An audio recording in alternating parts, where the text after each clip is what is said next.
both the trade configurations. Another phenomenon that we are seeing today is the emergence of the Indo-Pacific.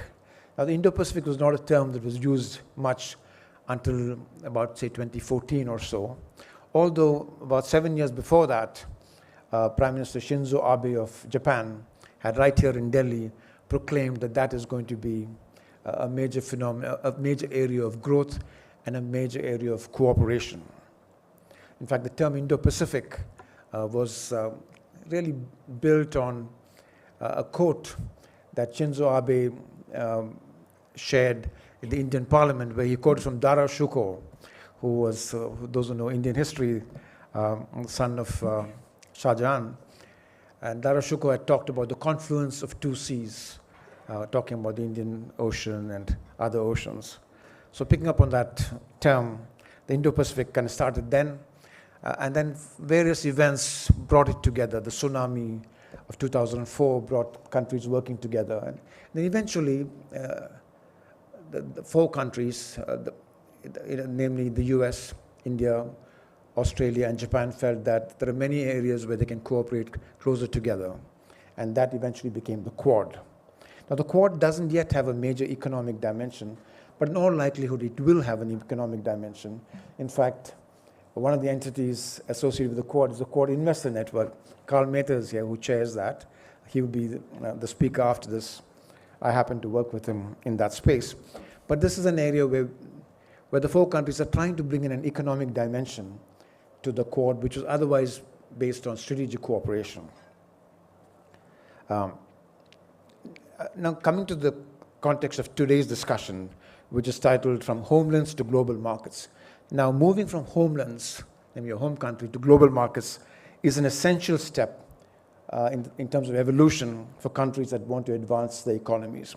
I can tell you in the US, where I was the head of the US Commercial Service and focused on increasing US exports, we would find that most businesses in the US would sell and operate just within their state, most of them, numerically. Then some of them would go to the adjoining state.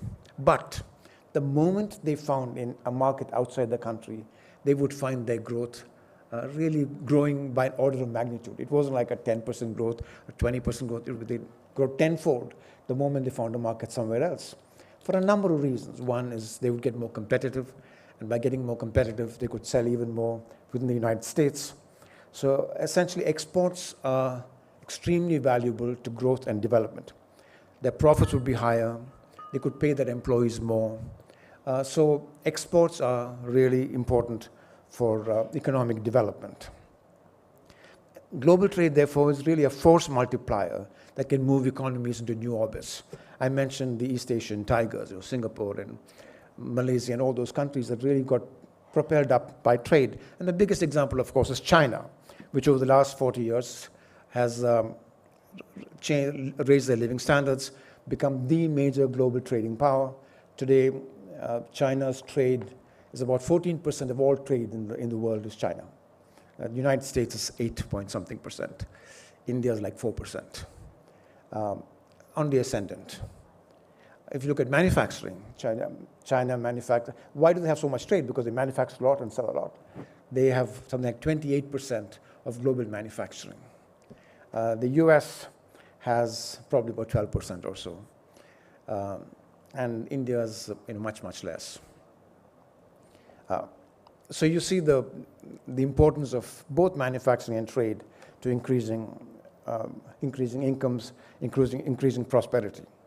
So that's the context for our panel. Our panel is very well qualified to address this topic of moving from homelands to multiple continents. And in fact, we have people from the panel actually represents multiple continents. And let me introduce each one of them. From North America, we have Goldie Hyder. Goldie is the president and CEO of the Business Council of Canada. He is, which is an organization representing the chief executives and heads of 150 leading Canadian businesses. He was formerly president and CEO of Hill Knowlton Strategies Canada, providing strategic communications counsel to the firm's diverse and extensive client base. And before that, he was director of policy and chief of staff to Joe Clark former Prime Minister and former leader of the Federal Progressive Conservative Party. So welcome. Thanks, Goldie.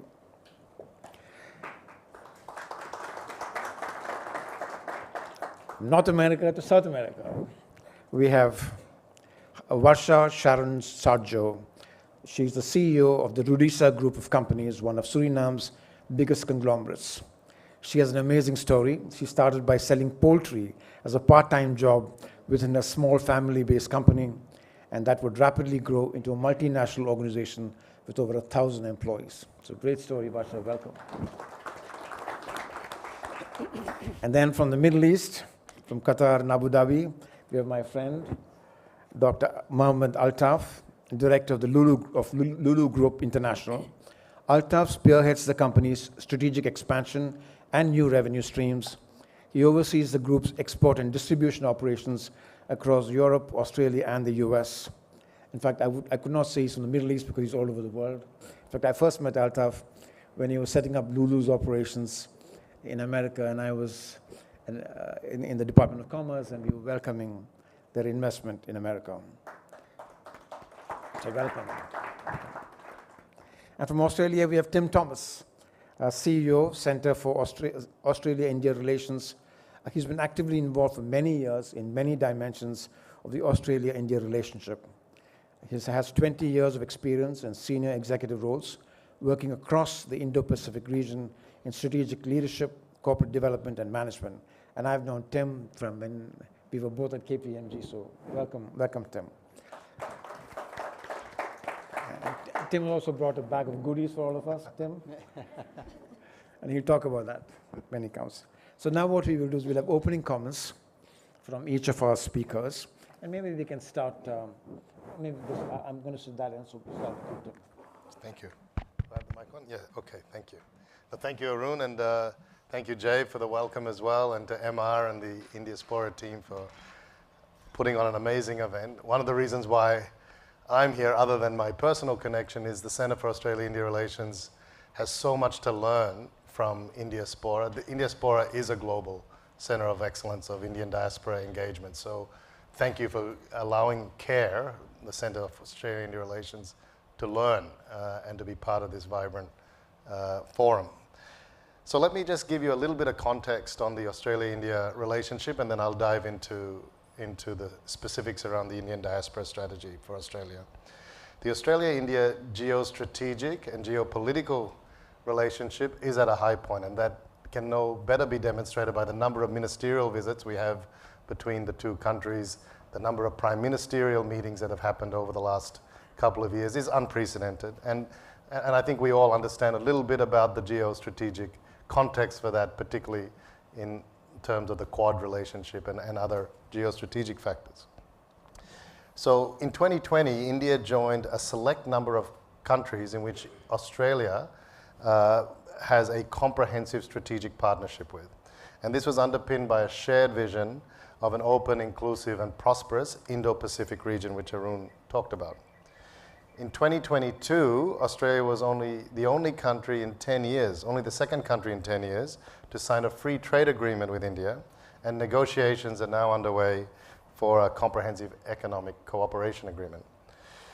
However, our economic relationship today is not playing to its full potential, even though I would say the architecture has been set up very well over the last couple of years. So our bilateral trade between Australia and India is about $27 billion, which is, for Australia, only 10% of the bilateral trade with China. We make up only 0.23% of India's foreign direct investment. And whilst we have around 400 educational partnerships across the corridor, we've yet to get to a track record or momentum of accelerating research, commercialization of research across the corridor. So if you like, that's our starting point. The potential to uplift trade, investment, and innovation is vast. If you look at Australia, we have our natural resources, our mining capability, our critical minerals, premium food products. We have long-term investable capital in our superannuation system, $3.5 trillion of assets under management. We have education, research, capabilities which are very relevant to India's priorities of growth. If we think about renewables, energy transition, advanced manufacturing, agribusiness and nutritional security, and even sport. We have amazing research institutions that have very relevant technical capabilities in those areas. And then if we think about opportunities for Australian companies, clearly to be part of the breakneck growth in the Indian e-commerce and technology sector, including access, of course, to over 900 million internet users in India. India, of course, has that very young and dynamic labor force. And we kind of see a government, an Indian government, which is determined to steer India as a global alternative manufacturing hub and really offering the global alternative supply chains that Arun was talking about. So you can see a strong level of complementarity between the two economies. Our Foreign Minister, Penny Wong, has emphasized that Australia's modern identity must be the starting point of our engagement with the world. And it's our multicultural identity that's a crucial part of who we are as Australians.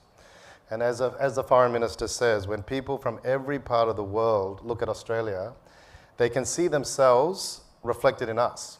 And when Australians look within ourselves, we see ourselves as sources of connection and understanding with the world. And this is similar to what Arun was talking about.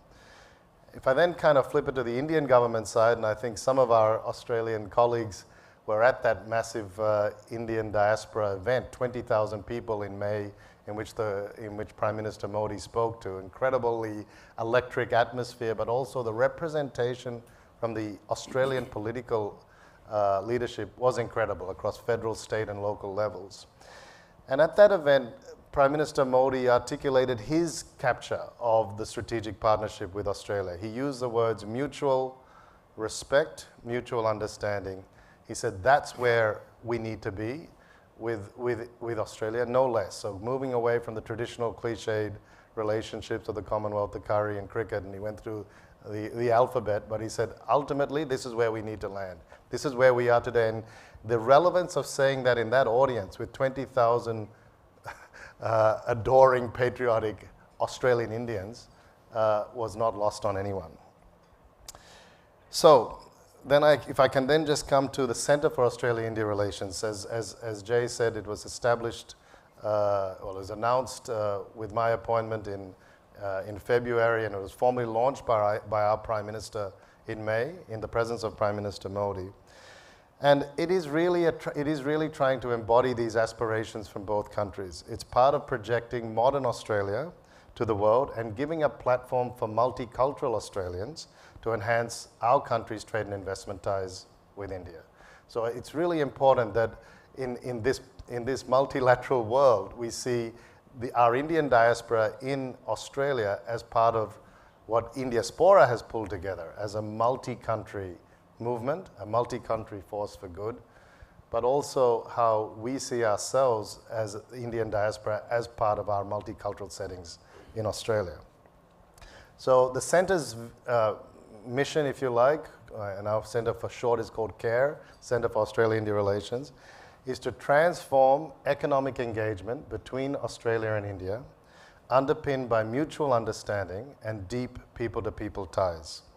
And one of our centre's imperatives is to address these outdated perceptions about India, including about the risks of doing business in India. So this is one of the key imperatives that we're trying to tackle in uplifting the economic relationship. We heard from Emily yesterday that almost 1 million people of our 26 million population claim of Indian heritage in our last census.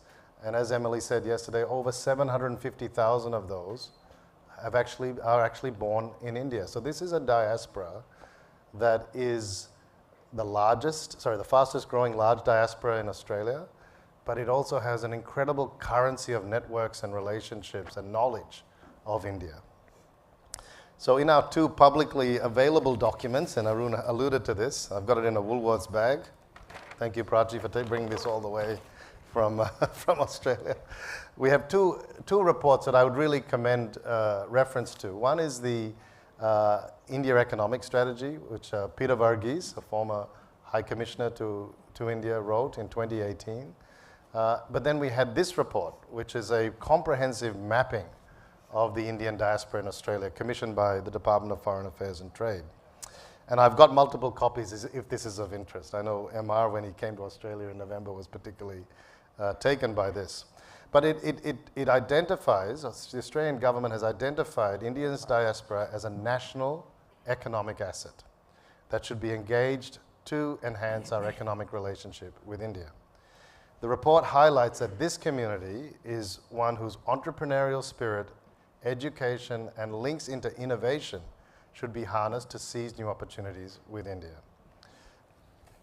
So CARE is actively driving this agenda with new engagement programs with the Indian diaspora and stands to learn a lot from the programs that are already proven that have been executed through Indiaspora, and particularly its global Force for Good mantra, which we think is incredibly powerful. So if I can then just give a couple of examples of where already the Indian diaspora is contributing to the entrepreneurialism of Australia. Didi Saxena, an Indian-born Australian entrepreneur whose agri-business Riverina Oils and Bioenergy address India's demand for healthier options for cooking oils, helping reduce blood sugar levels. When Saxena faced difficulties with securing finance in Australia, he successfully pivoted to securing finance from Indian banks and other international investors, and now he's set up a refining plant in regional New South Wales, employing over 300 people. Another example is around ANZ Bank. Let me go to the other end of the spectrum, big corporate end of town. ANZ, of course, is one of our big four Australian banks, who recently led a very significant visit to India with its board. The inroads of, and it is, by the way, the largest Australian company in India, so 8,000 employees of ANZ in India. And it's now revisiting all of the opportunities in the trade and investment corridor and looking again at its retail presence. Its remarks after its trip has had a really head-turning effect on the other banks, the other big four banks in Australia, to refresh their India strategies. Now that was led, that work was led by a very senior Indian diaspora executive at ANZ, which gave, I think, a level of confidence with Shane Elliott, the CEO, to really revisit its India plans. Another example, Power Ledger, an Australian blockchain firm from Western Australia, who successfully navigated the Indian markets with the assistance of an Indian-Australian diaspora connection. I met the founder and then the Indian diaspora India lead recently. So Power Ledger developed the world's first renewable energy blockchain trading platform. It gained major success in Uttar Pradesh when the state government partnered with Power Ledger to pilot its technology. The results have been astounding. The Power Ledger platform has created a buying price for power that is 43% lower than the prevailing retail tariff. Similarly, the connections of the Indian Australians have been vital to the success of Melbourne-headquartered Rubicon Water. So Rubicon was awarded a contract to modernize an irrigation region in northern Karnataka, which was a significant breakthrough for Rubicon in one of the largest irrigation modernization projects of the world. The project aims to address water shortage issues in the region by installing accurate water control devices. Again, very much led by one of the senior executives of an Indian-Australian background who used that person's current relationships in Karnataka to access that market. And then I want to just come to one other segment, which is the research segment, the innovation segment, the collaborative capabilities that sit in the universities. Professor Nina Mithar is an Indian-Australian agricultural research scientist who leads a team of over 70 scientists, who has contributed to developing solutions to boost horticultural crop productivity, nutrition, and sustainability. So Professor Mithar has completed projects funded by the Australia-India Research Fund, including to find alternatives to chemical pesticides. But she's also drawn on her relationships to deliver collaborative projects with India, verifying the suitability of Australian native plants as inputs to industrial processes.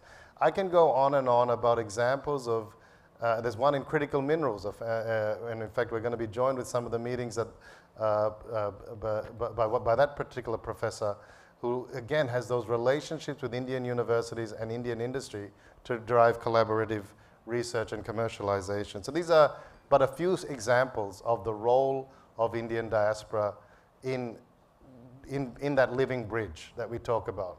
Australia needs the Indian diaspora needs to be actively engaged in different ways, and that's what the Centre's about. Thank you, Tim. I thought it was very interesting to note that the Indian diaspora is being recognized as a national economic asset, and that's really very special. You referred to the reports, the two reports, one report, the Peter Varghese report.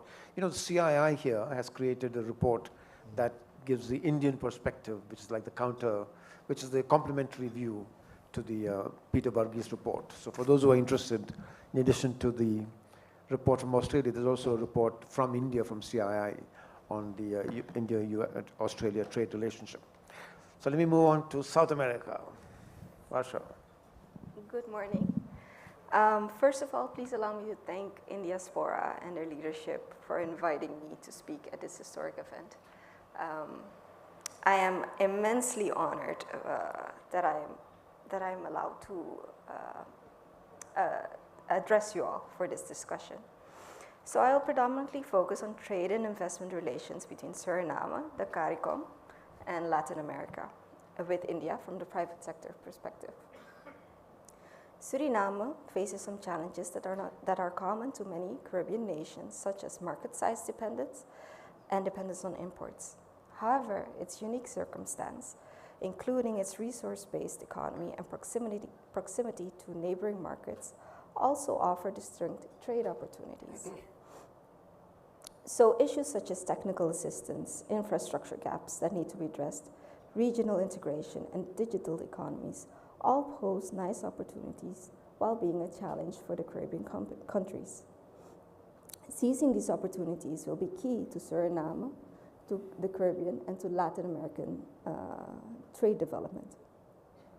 The Indian diaspora usually only focuses on the Suriname textile stores and retail outlets, whereas much larger opportunities present itself, such as agro-processing, alternative financing, and regional integration.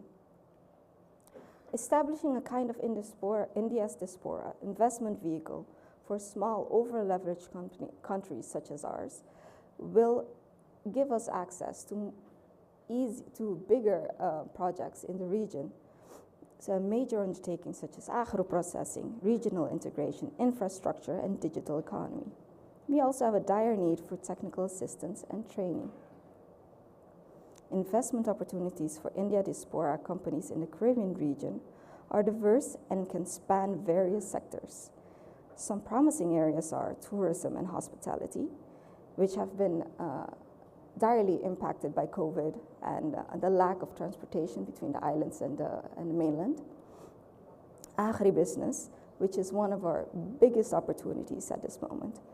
However, we do not have the capability to service the entire Caribbean.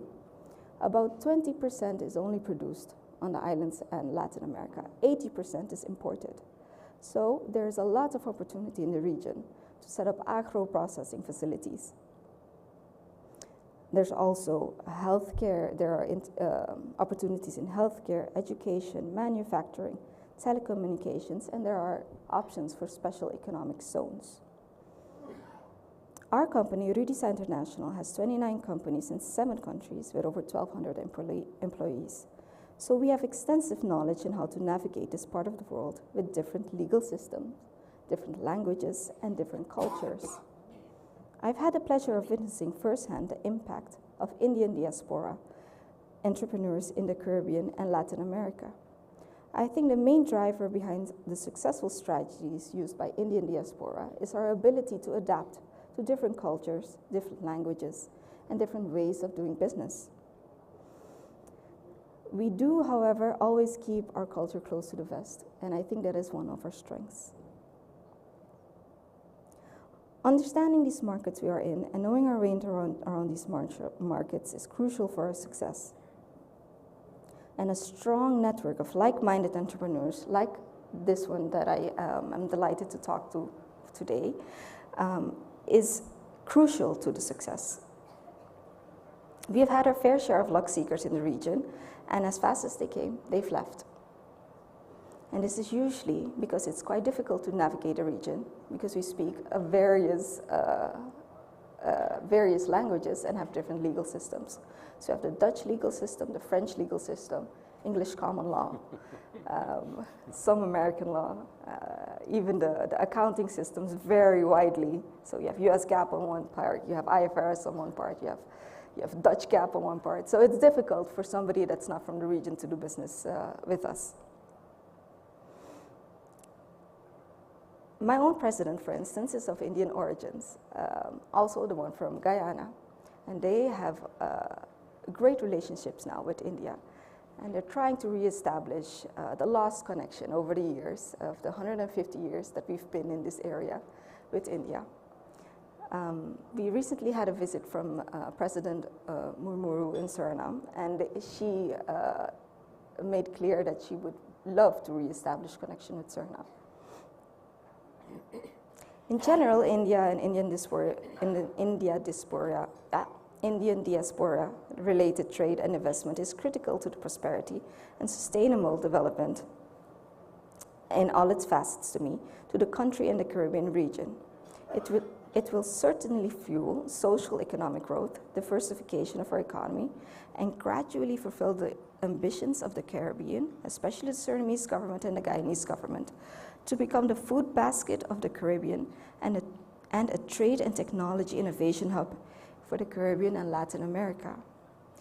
My country is at the eve of an important and exciting development in the offshore oil and gas sector as part of the Guyana-Surinamese basin. In the upcoming decade, we will have dynamic opportunities in different sectors, for instance, in infrastructure, banking, financial services, high-tech industry, including AI, healthcare facilities, telecommunications, transports, ports, airports, shipping, and hospitality. Internationally, our region is being perceived as the next oil and gas frontier of the world and already is referring to developments comparable to the Middle Eastern countries. However, with such small economies as ours and such small countries as ours, it can easily overheat. So investment and joint ventures from Indian companies is crucial for our development and sustainability. Cognizant on the fact that the influence and power of Indian diaspora are factors to reckon with because it brings to tables terms of contacts, education, skills, experience, and cultural affinity and work ethics, it can certainly boost cross-border cooperation. For me, and I know the private sector, we are looking forward to engage in strong strategic business partnership in relevant areas in which India and the Indian diaspora are interested. I'm confident that it will give an enormous boost to cross-border trade and investment in our region and in my country. And my company, Rudisa International, is ready to take up the role in connecting the Indian diaspora to the region. Thank you. Thank you, Varsha. You know, it's really interesting that the Caribbean and also a place like East Africa and South Africa with the Indian diaspora are very natural places to increase trade between India and those countries because there is an established affinity in those countries.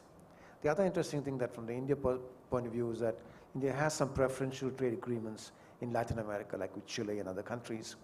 And if you go to Chile, for example, you see Mahindra SUVs are the second most popular car on the road in Chile because as a result of the preferential trade agreement. And in India, you get wines from Chile cheaper because of the same trade agreement. So an example of how trade agreements can lift trade in both directions. So thank you for those comments. And of course. Goldie, over to you and pick up the North America piece. What is it that keeps you up at night? That's the classic consultant question. And it's the question that I ask CEOs everywhere I meet them from around the world. And the answer might surprise you. The answer today in many parts of the world is the decline of democracy. When you think about it, there are less democracies in the world today than there were just 20 years ago. We're attacking the institutions in our democracy. We are attacking not just our governments, but our media, our business communities, our academic institutions. Our politics, as I referenced last night, are really extremes now. They're polarized, where the vast majority of people are living really in what my father likes to say, the radical middle. And what is it that capital likes? Capital likes predictability, stability, and confidence when it's being ready to be deployed. And it used to be that democracies offered us that. But that's no longer the case. And that's why CEOs are so stressed as they look around the world as to how to deploy capital with some confidence that a regime change or an election will not make black or white, or make black to white after every single election that happens. In your case, almost every weekend, once upon a time. But in America, you know, every 4 years, guaranteed. In Canada, it's subject to the form of our government. And so capital, as you know, is agnostic, or neutral at least, on the issue of ideology and on nationality. It has one anthem, how to make $1 too. And it will go to wherever it can do that. It is like water.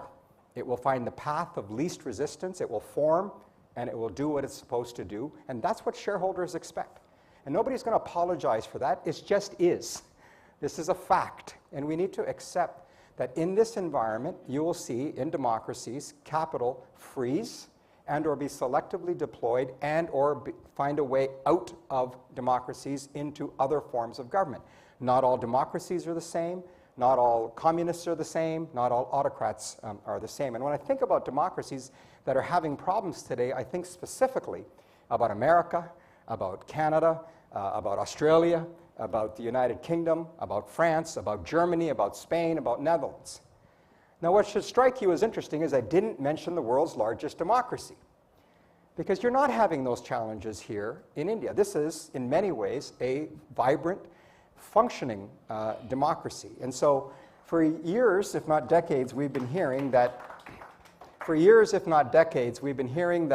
this is India's decade. This is India's moment. And it never materialized. And more often than not, it didn't materialize because India got in her own way. And so my message to India today, as it is when Minister Goel visited us in Canada for 3 days and others, is learn from history. Don't get in your way. This is not only your decade. This is the next quarter of your century if you let it be. We're hearing what's going on here. The achievement of landing on the moon is no small feat. If you can do that, what can you not do? What can you not do if you allow yourself to do it? So I look at the road to 100, the theme of this conference, as one of India's moment. The next 25 years can really shape the trajectory of the world's largest democracy and the world's largest populous country. Now, look, nobody comes, and look, I'm not a diplomat, I'm not a politician. I work for people who just talk facts and talk the truth. And so, pardon me if this offends anybody. But the truth of the matter is, democracies, as Churchill said, are the best of the worst forms of all the rest of the governments, all the forms of governments that we can have. We're not pure. We have our own problems in democracies. And democracies, anybody who comes to the table for trade, many of our countries, mine included, and India, are protectionist. Our politics gets in the way of our protectionism. Many of us have our own degrees of human rights violations and social cohesion issues in our countries, including mine. We're still dealing with Indigenous issues in Canada. We have lots of issues here. We have issues in America that we see quite regularly, Australia and other places. And so nobody comes to these conversations with clean hands. Okay? But here's the thing. India can lead the way if it can show that democracy works. And I really believe that can be the case. I think that the foundation that at least Canadian companies have allowed India to have, particularly our pension funds, is a track record of success. I won't repeat the numbers that our High Commissioner said yesterday, but we're simply scratching the surface. You know, we do about $10 billion worth of bilateral trade with India. For context, that's exactly 4 days of trade with the United States and Canada. 4 days. So 4 days with the US gets us $10 billion. A whole year with India gets us $10 billion. So clearly, there's lots of opportunity for growth.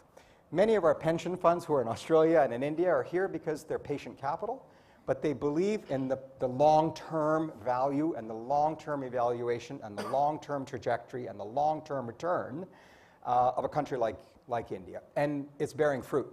Many of members of the Business Council of Canada who are here, I think you mentioned one of your largest is 7,000 or so. The largest Canadian company in India, Brookfield, with no partner from India, exclusively operating as their own brand, Brookfield, has 20,000 employees here in India. And they're just getting started. There's a lot more investments that are going to be coming. Our pension funds are here getting 10, 15, 18% return. In the good old days, maybe a little less so these days. Long-term patient. Look at my friend here from Fairfax, airport built by Fairfax, a fellow Hyderabadi like I am, Prem Watsa, in Bangalore here. These are stories on which India can build on success. Australia will have theirs. Other regions of the world will have theirs. But in the world of unpredictability and instability, one of the things that India needs to learn, and I say this as an Indian, proud one who loves this country, believes in this country as much as I love Canada, and that is that we are not akin to getting into trade agreements. We're getting there now. India's getting there now, a little more recently, Australia and ASEAN, I believe, and UK and others that are on the mix. We are in negotiations with India for what's called an early progress trading agreement. I call it dating. We're just agreeing to date. It shouldn't take so long to agree to date. We're not getting married. We're not living together. We're just simply agreeing to date, and we need to get on with that. I want to acknowledge the efforts of Minister Goel and our Trade Minister Mary Ng, for really carrying the ball on this, because there are obstacles. There are obstacles to doing these trade deals, including protectionism, including politics, and so forth. Finally, I want to talk a little bit about the diaspora, because I know MR and Sanjeev and others, this is what Indiaspora is all about. The word aspora is in it for a reason. It is about the diaspora. And my message on the diaspora when it comes to economics and when it comes to trade is that it's a double-edged sword. Sure, there are tremendous advantages to having the linkages from one nation to another or one region to another. Obviously, it helps to know the culture, to know the language, to have family, to understand the nuances, to understand the history. Those are strategic assets and strategic advantages. It's effectively know your customer. So clearly you know your customer if you are the customer, if you have been Indian or you are Indian and you understand the market. So tremendous opportunities. But here's the candid part. In democracies, the diaspora politics can run a lot of interference. And so whether they're mischief-making agendas by some communities or some organizations, or whether there are legitimate beefs and legitimate complaints that countries are maybe having or the diaspora may be having, I wish they would take it home. You want to fight a fight? Go back to your country and fight that fight. But unfortunately, it happens in our home countries. And what it does is it mucks up our politics, and it mucks up our trading agreements, and it gets in the way of progress to happen. So my message here in India, and to my colleagues in Canada, is don't take the bait. Don't fall prey to those with the agenda to actually disrupt the positive relationships that exist between our people, between our economies, between our societies, and between our countries. Because if you can't make India and Canada's relationship work, whose relationship do you think you're going to make work? You won't find, I mean, we're globally branded as nice, by the way, in Canada, right? If not Canada and India, who? And so we've got to make sure that we are the poster child for what it means for two democracies who believe in democracy, who believe in trade, who believe in multilateralism, who believe in multiculturalism, are going to make an example of what the possibilities are when you get it right. And so I'm an optimist by nature. Most of the CEOs you'll ever speak to see half glass full and not half glass empty. And so I think when it comes to the diversification strategy that Canada is deploying, we call it the Indo-Pacific. Let's be honest, we're saying that because we don't want to mention China, but we can't not mention China. It is not Russia. You can get up and leave Russia on the weekend, but you cannot do that to China. We have to figure out how to work with China. And obviously when China's the influence in the region that it does, the Regional Comprehensive Economic Partnership you referenced is 30% of global trade, 30% of global population, largest trade agreement in the history of man. Okay, so we can't discount what's going on here. But we know this much. Any road or pathway to the Indo-Pacific must go through India. There is no way you can be in the Indo-Pacific and avoid India. So I think this is a moment where India can really take herself literally to the moon and to the next level if it doesn't get in its own way, if it learns from its history, if it opens its doors to trade, is less protectionist, and continues to promote democracy, rule of law, social cohesion. There's no stopping her, and Canada just wants our fair share and our part of it, and I look forward to seeing that happen in my lifetime. Thank you. And great points, Goli. And it's interesting and ironic that India and the US are not in either of these trade agreements. But even so, as you said, the future will have to go through India in many, many ways. Your comments on protectionism was very interesting. Again, it's a paradox that democracies have a hard time with free trade agreements because of the inherent protectionism many groups in countries. So these are things that democracies have to work with. So let me move on to my friend, Mohammed Altaf, Dr. Altaf. Thank you, Arun. Good morning, and I should start by saying thank you to Indiaspora for, it's a great honor and privilege to share this stage with Arun. I remember a few years ago when I went to Washington, D.C., I was just one among the many in the audience, investors from around the world who really listened to him when he was laying down the policies for Obama administration's trade and investment. Thank you. I represent a very unique region, and you're all familiar with GCC because Middle East actually represent MENA region. It's quite unique in terms of its relationship and the profile of the diaspora in our countries. So if you look at majority, there are countries like Qatar and Bahrain and Kuwait, where for every Qatari you have 2 Indians. So we outnumber, we are almost double, without ever making them feel intimidated or overwhelmed with our presence. So that's a kind of gentle presence that Indian diaspora has in the Gulf. And companies like ours are also very different. We had a humble origin in a coastal village in Kerala. Then we went to the Gulf. We are there, all our GCC countries right now. And profile of our people are also very different. 70% of the people working in the Gulf are unskilled, semi-skilled, or maybe skilled. About 20% of the people we have there, they are in the middle management, CEO level, entrepreneurs, academicians, and 10% of the people are actually entrepreneurs. Now this matters quite a lot for our region. If you look at now, India is the second largest trade partner for GCC countries after China, and the gap is narrowing year by year. And if you look at numbers last year by Dubai Chamber of Commerce, at least 100,000 companies owned by Indians got registered only in Dubai Chamber of Commerce. And 30% of the startup in the region can trace their origin to India. So that's an immense opportunity. And this also shows the kind of relationship that we enjoy with the region. And if you look at the remittance again, even today, even post-COVID, it is about 30% of the total remittance of that we received in India. And India received close to 100 billion, I think, last year. And it's 30 billion has come from the Gulf. And this 2023 and 24, they are predicted to be again going up. And this has got huge macroeconomic impact in India. So this money is actually going to your villages. This money is going to take people out of poverty, send kids to school. Though it's not just any other FDI that is coming to this country. So that is the kind of importance that region holds for us. On the other side of the trade, Indian products, Indian companies always had easy market access in the Gulf. If you look at, these are the only countries in the world where horticulture products from India can just access the market if we just go by some of their regulatory requirements. And for GCC, India is one of the key role that we play there in their food security. And for the region, for India, for the energy security, I think they turn out to be a very reliable partners. So that is the kind of relationship that we enjoy. And politically, although these are not democracies in our sense of the term, but we also have a lot of political influence in policy in the Gulf. And fortunately, always the relationships were very good, but politically, Middle East, the Gulf was taken for granted by a lot of our previous governments, maybe because things were very good, we had no crisis or issues there. But in recently, we should give credit to Modi administration that, the relationship got really deepened. We had so many back-to-back agreements, back to travel. I think Prime Minister Modi happened to be in the region at least 5 times in UAE, 3 times in Saudi Arabia, once in Qatar.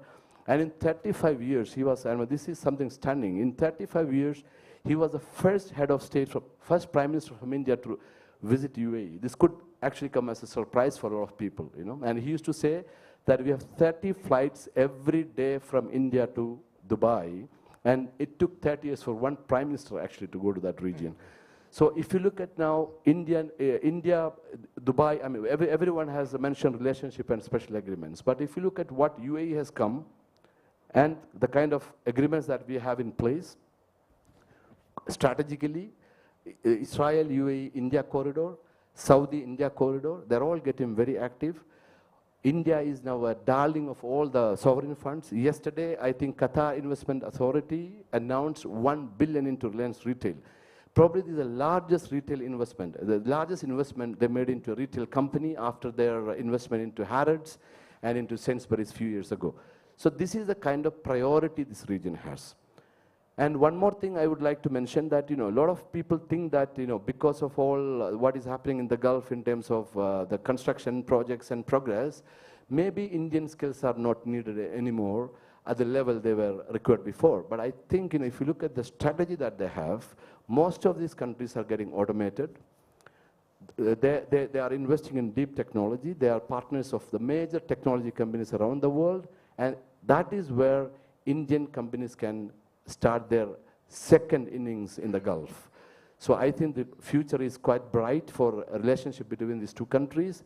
And, and always the Gulf people, always Arab people used to believe that Indian culture, we were always there. And they believed that, our politically, we were non-intrusive. We never went there to preach to people. We never asked, we never challenged their social systems, their customs, or their form of governance. As long as our people were safe, secure, and they could work and make a living, we were always happy. And GCC never minded Indian policies. Even when they had very hostile relationship with Iran and with each other, GCC never bothered about India's special relationship they enjoyed with Iran. Today with Russia, North Korea, they don't mind as long as we don't interfere in their policies. And I think the relationship is getting deepened. We had Sheikh Mohammed bin Zayed, when he was a deputy head, Emir, he came to India as the guest of our Republic Day. And our administration really amended the protocol because it is only meant for heads of state. And he was the first one. He was not, he was a de facto head of state at that time, but still. So this is the kind of relationship that these countries enjoy today. I want all the investors come there, and if you come, I'm sure you all went to Dubai, but there are many other cities in Gulf which are equally Indian. Their food, the primary, if you look at the food is Indian, the customs, movies, so we are hugely popular. Indian soft power is actually in action. I learned to speak better Hindi after I went to the Gulf. so that's the thing. Thank you. Great comments, Altaf. In fact, my fund and two of my partners here, Sudhir and Sriram right up there. We believe in this, the value that the Middle East can add to our focus on the US-India corridor. I mean, it's such a natural node in the US-India corridor, and we're very focused on that. The other thing about the Middle East is the alliance that's forming called the I2U2, Israel, India, UAE, and the US. It is an analog to the Quad in the Indo-Pacific. And again, it's a very interesting development. So we are kind of running out of time. So what I'll do is we'll just take maybe 2 or 3 questions, and then we'll just wrap up. Any questions or comments from the audience? Yes, Nishi.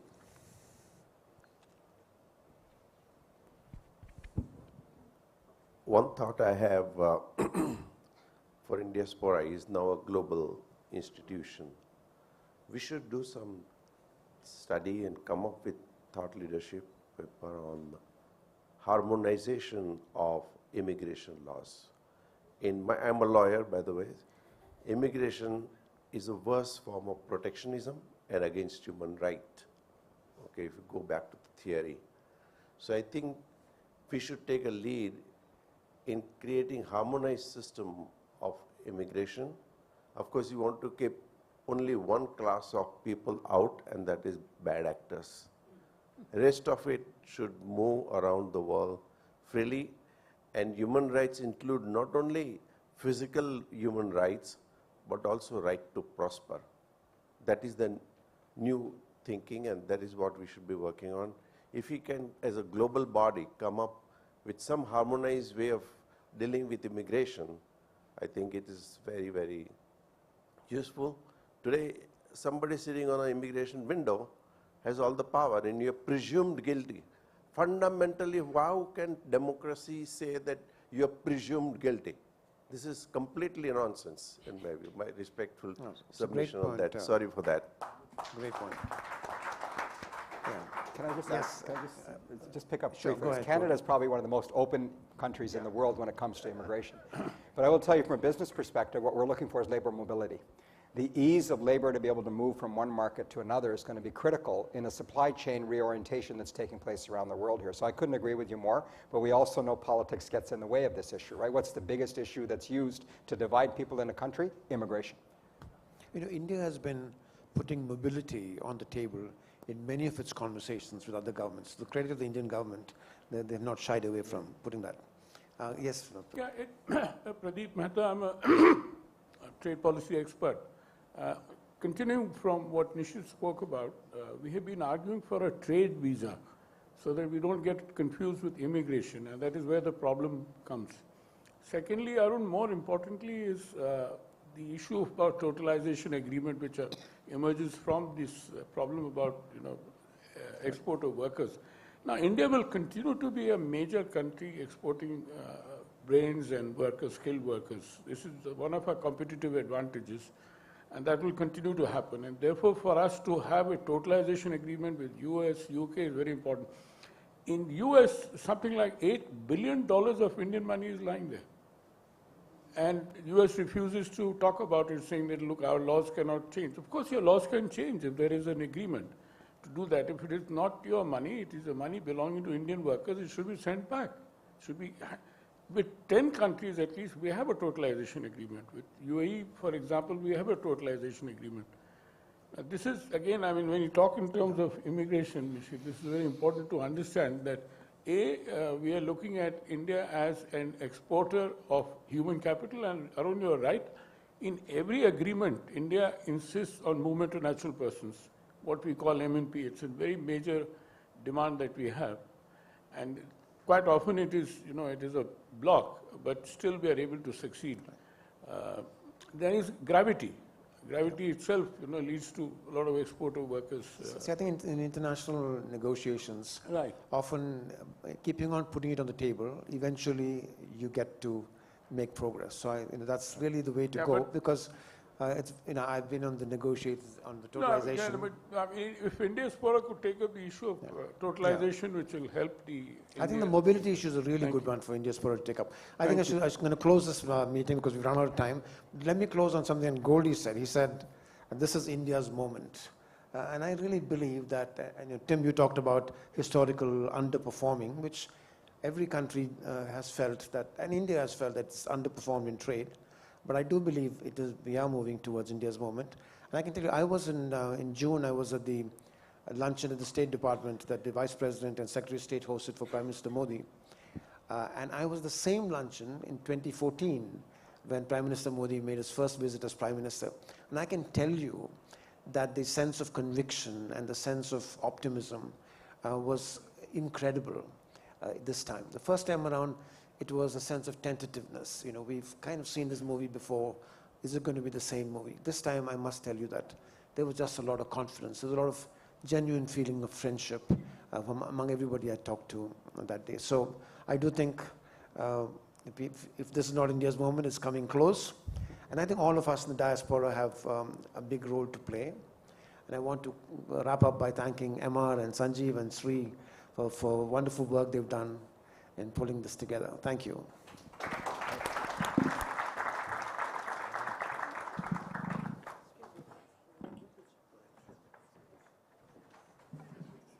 everyone. Thank you to that panel for kicking us off today with a reminder of the geographic range and profile differences which we refer to when we use the term diaspora. I'm Shobha Vishwanathan, Indiaspora Senior Director of Development and Civic Engagement, and I'm based in New York. It gives me great pleasure to introduce our next speaker, Indiaspora member Carl Mehta. Carl is a serial entrepreneur, author, investor, engineer, philanthropist, and civil servant with more than 30 years of experience in founding, building, and funding high-tech companies in the US and international markets. Carl was the founder and CEO of an artificial intelligence-powered knowledge cloud platform, Edcast Inc., which was backed by Stanford University and acquired by Cornerstone Inc. He was also a former venture partner at Menlo Ventures, a leading Silicon Valley firm with more than $6 billion under management. In 2011, Carl established the Mehta Trust, his family office for philanthropy and investments in early-stage tech companies and venture capital funds in Silicon Valley. While there is much more to share about Carl's illustrious track record, what I'd like to spotlight today is Carl Mehta's role as chairman of the Quad Investors Network. Arun referenced it earlier. The Quad Investors Network is an independent consortium supported by the governments of Australia, India, Japan, and the United States. And Carl was appointed to his role by the White House in 2022. Continuing on our theme of exploring multilateral connections and opportunities, Carl's talk is about innovations and investments to strengthen the Quad. Welcome, Carl.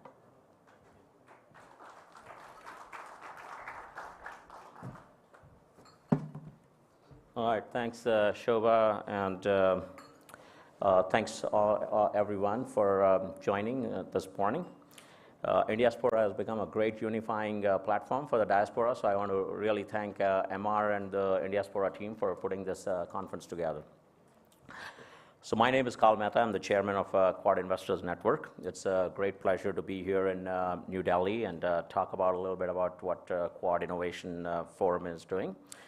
So in the fourth industrial revolution, national security is more than just a military or a defense alliance. So as you know, that the Quad was formed almost a decade ago by late Prime Minister Abe Shinzo, and it was and it still continues to be a military and a defense alliance. But the larger need in the Indo-Pacific that we heard is in twofold. Number one is to be able to secure the leadership in strategic, advanced, critical, and emerging technologies against other players in the region. And second, we have to build a resilient supply chain in many of these technologies as we see concentration risks, and we've all experienced it during COVID. So with that background, the Quad Investors Network was announced at the Leaders Summit in Tokyo last year by President Biden and his counterparts. So we are on the precipice of a new wave of innovations and in frontier technology, especially in semiconductors, quantum information sciences, in clean energy, critical minerals, biotech, health security, cybersecurity, AI, and so forth and so on. The nation or the nations that will lead in this critical and emerging technologies will set the standard for global leadership and prosperity. So I also represent America's Frontier Fund, so I'll give a little bit background on AFF and then how it leads into the Quad Investors Network. So America's Frontier Fund was established as the United States' first nonprofit investment platform focused on building frontier tech hubs for a safer and more prosperous America. Our aim at AFF is to make the United States as the best place in the world for innovators to build and scale next wave of frontier technologies. Despite leading the world for better of the last half century, we recognize that the United States was risking in falling behind in key technologies race because our innovation base was no longer working to effectively commercialize and scale frontier technologies for two main reasons. Number one, we offshored our advanced manufacturing base. We all know about that, how much Arun talked about it in terms of manufacturing moving to lower labor cost markets. So we offshored our advanced manufacturing base, breaking the very important connection between research and development and manufacturing. So that was the first risk. And the second is the venture capital system became overweighted towards more software and neglected the hard technologies. So we all see the dependency on hardware in some geographies. So there's a reason for optimism, though. The US government has risen to the challenge and has authorized more than $20 billion, which is further matched by the state and the local governments. This money is being funded across national technology hubs to be built across the United States. Now, the US is not alone in this situation, so other countries in the Indo-Pacific has exactly the same challenge. And so the Quad Investor Network has a similar mission as the AFF, albeit more of an external focus rather than internal focus to the US, which is to advance this access to capital for critical and emerging technologies within and across the 4 Quad nations by facilitating co-investments, joint initiatives, research, collaboration, developments, and policy development. So Quinn, which is my organization, is the premier forum for leading individuals and organizations across India, Australia, Japan, and the United States to deliver outcomes by identifying strategic investments and joint initiatives in priority areas.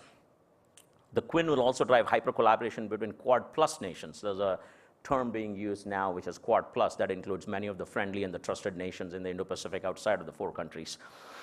And we've identified 10 technologies that we are focusing on both for leadership as well as for the supply chain. Number 1, semiconductors. As you all know, the more than 60% of concentration risk in particular geographies for semiconductors. Second, in quantum information sciences, where although the United States is the innovator in most of the quantum technologies, it's China that is further ahead in quantum communications. They already tested the links, quantum communication links between Beijing and Shanghai. We haven't done that here in the US, as well as in any of the other Quad nations. Third, and by the way, it's not in any particular order of priority. Third, mobility in 5G, 6G, Open RAN, AI, cybersecurity, biotech and health security, clean energy, critical minerals, fintech, workforce development. I think a lot was talked about that in this conference. Food security, very important. And then space tech and defense tech. We saw the landing on the moon. India is at an inflection point with space tech. Same thing is happening in the United States and other countries. So our objective in each of the sectors will be to identify key projects that are cross-border. So it has to cover all the 4 nations. In the nature of technology needs, capital needs, government policy, regulatory needs, and help to fast-track them by bringing our member institutions and governments and also venture capital and academia as partners. To that end, Quad Investors Network we're initially focused on 3 primary outputs or outcomes. Number 1, we are creating virtual technology center of excellence. We just launched a center of excellence for quantum information sciences, where we have the principal scientific advisor to the Prime Minister here in India, Dr. Ajay Kumar Sood, and his counterpart, the Chief Scientist of Australia, Dr. Kathy Foley, as the co-chair of our quantum information sciences. And we have the leading scientists, academia, research, and private companies, private sector companies like Google's and the IBM's, who are involved in quantum technologies in the part of this building of this center of excellence. So that's a concrete example of things that we're working on. We're launching a similar COE in semiconductors and clean energy and critical minerals this year, and early next year we'll be launching in biotech and health security. So, and the other thing we are driving is co-investment opportunity. So strategic transactions that can include technology startups, mainly more scale-ups than startups, sorry. Supply chain deals that addresses specifically the supply chain constraints and bottlenecks that we see, or the choke points in some of those 10 technologies that I mentioned. And we're already pursuing some deals, large-scale deals in clean energy and critical minerals, for example, in Australia, Japan, India, and the US. So our ultimate objective are to ensure that the Quad leadership in critical and emerging technologies and building a resilient supply chain that is based on the principles of free and open Indo-Pacific. It is extremely important that we get this right, especially as other countries seek to establish their own technological dominance and undermine the international rule of law, and which has ensured security and prosperity for much part of the century post the World War II. So we look forward to working closely with all the key players in India. It's great to be here in India. Your participation and contribution in any one of this critical and emerging tech will be super important, and it'll be critical if we are to rise to this occasion, to a very historic moment in the history. Thank you again for the opportunity to speak. If we have time, I'm happy to take questions. I don't know how much time we have, because I think we are running late on time. So, all right. Address questions in the audience offline, maybe? All right, perfect. Sure. Thank you. Thank you so much. Appreciate it.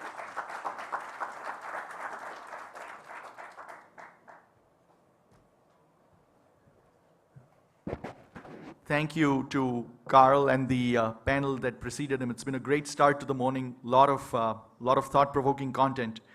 I now want to introduce our next speaker, Vikas Chaudhary. Vikas is the founder and managing partner of Playbook Partners, an operator-driven growth venture capital platform for digital transformation in India. He has been a leader in several multinational public companies and operated and invested in several billion-dollar businesses. In his immediate past, he was the president of Reliance Jio, India's largest conglomerate, and he led the team of India's largest digital platform, including e-commerce, fintech, media, and telecom. He has a storied background prior to that as well, but I won't go into it all because I know that you'd much rather hear from Vikas directly than from me. So Vikas, please come on.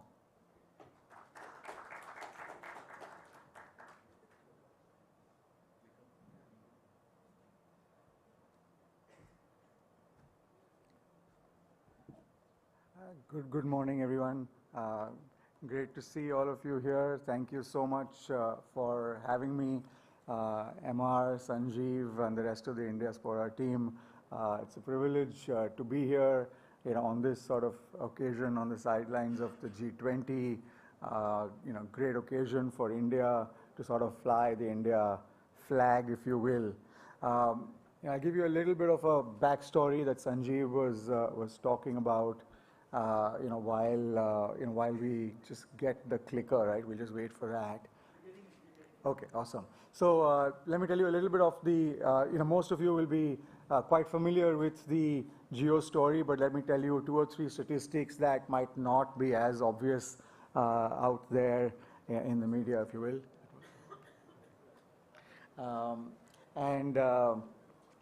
So 2 or 3 things. Jio launched in about 2016 as the first greenfield 4G telecom network in India. It was actually the 14th telecom provider that went in at a point in time where there were already 1 billion mobile phones in our country. So it was arguably saturated. But despite all of that and being connected on the phone, India was actually one of the data darkest countries in the world. And why I say that is because of the 1 billion people, there were less than 5 million people who were on 4G on smartphones, which means that they were truly connected to the internet. And what we could achieve, and we're very thankful for that, for the country and not just for the company, is in 5 years we took India from 5 million 4G smartphones to 500 million 4G smartphones. Right. We took India from being ranked 155 in the data consuming nations in the world to the #1 data consuming nation in the world. Jio alone carries more data traffic than all of United States put together. The second statistic that's very interesting is our per capita consumption of data was about 1 GB a month, right, per capita across the country. Today, 5 years out, now it's about 7 years out, but this happened about 5 years out, it's about 1 GB per day. So we went from 1 GB per month to 1 GB per day. And finally, there is an estimate which has been done that this has created tens of millions of jobs and influenced up to 1% of the GDP of our country and truly put us on the digital map of the country. So that's a little bit of the background of what we were very privileged to do and influence in the country. On the sides of Jio, I ran my own family office where you can see a bunch of these. If you're familiar with India, I had a deep conviction on the digital transformation of our country that I bet on. We did close to 100 investments over the last 10 odd years, and I've just stepped out and started a fund using some of this that we've been able to see. So I'm going to use not just the Jio experience, but really the Startup India experience, which I think has taught me more than anything else. These 100 entrepreneurs over 10 years, 10 unicorns, IPOs, exits that have emerged from this entire portfolio. That has helped me, take a step back, think at a 30,000 feet level as to where is the world going and how can we play a part in that transformation. So I'm going to share with you just what I think there are sort of 7 mega trends, if you will. This is, bear with me, this is my own thinking, so don't hold me to this. And I'll give you one example on each one of them. Globally, what's happening? And then, of course, India is very connected to global, as we all are here. I'll give you some examples on India for the same pieces, right? So let me start with the first one. The future is clearly digital, but if you don't believe that, the future is definitely different, at the very least. The first paradigm shift that's happening is that there is ecosystem domination happening in the business world in every single facet of the industry or geography. What you see here is essentially the S&P 500, and the top 5 companies in the world or on the S&P 500 are equal to the market cap of the bottom 282 companies on the S&P 500. So that is how dominant some of the top players in the world are today, and that is actually just foretelling what is going to happen in every aspect of business going forward. So you have to aspire to be, at the leadership end. The second is that, while there is deglobalization on physical supply chains, there is virtual globalization because of that simple mobile phone that all of us have in our pocket, and that's essentially become a device that truly takes you global. So the most, the oldest sort of instrument in the world, which is, money and finance, has become 100% digital. All our children will never see a bank, will never see a branch, will probably never even see cash a few years out from today. I've just put down here, Revolut, which is one of the biggest neobanks now in the world. In Europe, they have over 25 million customers, tens of billions of dollars of deposits. Your credit card is just a tap on your phone, as you will all be very familiar with, specifically with Apple Pay in the US. And incidentally, also, Apple has now become one of the top 3 financial institutions in the world because of accepting deposits, along with Goldman Sachs that they launched a few years ago. So that's just one example of how every business is basically becoming an app, right? That's really where the world is going. The third I'd like to talk about is there's true democratized opportunity in any and every business in the world. What you see here is Squid Game on Netflix. If you haven't seen it, I'd encourage you to see it if you're okay with with dark and gore. But what's interesting is this Korean drama that was bought by Netflix for $24 million, generated almost $1 billion in value. It is the #1 show that humanity has ever watched. 2 billion views of a Korean drama on Netflix. The next most watched thing is actually Bridgerton, which is the new English drama on Netflix, if you will. But guess what? What's interesting is this is 100% Korean in a language, or if you see the content of Squid Game, you just don't get it. But the world has watched this, so there's an opportunity there. Don't be afraid of where you are or what language you speak. I then want to talk about, everything is about scale at the speed of thought, right? And here's a game that a lot of us who belong to our vintage might not know, but most of our children will know. It's a game called the Pokemon, which was launched about 7-8 years ago. What's really interesting is in 80 days, this game had 500 million plus downloads and $500 million, which is $500 million in revenue. In 80 days, it came, it Veni Vidi Vici, right? It came, it conquered, it left. And that was the end of it. So if anybody has a $1 billion idea that I can make in the next 90 days, I'm here for the rest of the day, happy to chat. The next one, what I call is frictionless experience, right? Businesses are essentially, and human-computer interaction is moving into frictionless experiences. And this is an example here, of a company called the Dollar Shave Club. What does every human or every male actually do every morning? Apologies for the political incorrectness. Is shave. But what you have to do is every few weeks you go out and try, and buy a new set of blades, right? They simply, pun intended, made that frictionless. They said, here's a subscription, subscribe to it on an app, every month we'll send you a bunch of blades. That was a simple idea, one simple idea. They became 15% of the US market, took it away from, from Gillette and the other players, and Unilever bought them for $1 billion in 5 years, right? On that simple frictionless idea. And the second last piece on this is what I call real-time decisioning. You do not have time to make decisions anymore. If you're sitting in a boardroom and doing quarterly reviews and quarterly meetings, your ancient history. And real-time as real-time gets, of course, all of us are familiar with the Tesla autopilot, which is out here. But really what's interesting is 8 cameras, 12 sensors are actually processing millions of miles every nanosecond, and it's actually 3.7 times safer to be sitting and getting driven by an autopilot than it is to be actually a human being driving a car, right? Because of the intelligence. And the last piece I want to talk about global, and then I'll very quickly take 2 minutes to give you India examples, because India is sort of just a few years, if you will, behind this, but we'll quickly leapfrog, is economics of outcomes, right? So what's happening is nobody cares about the time or the effort that you put in anymore. Everybody only cares about the outcome and wants to pay you as per the outcome. So again, the world's oldest industry, if you will, the heaviest engineering industry, which is Rolls-Royce, which manufactures aircraft engines that used to sell this for tens of millions of dollars, that transports us, has now moved to a model where more than 50% of Rolls-Royce engines are not sold.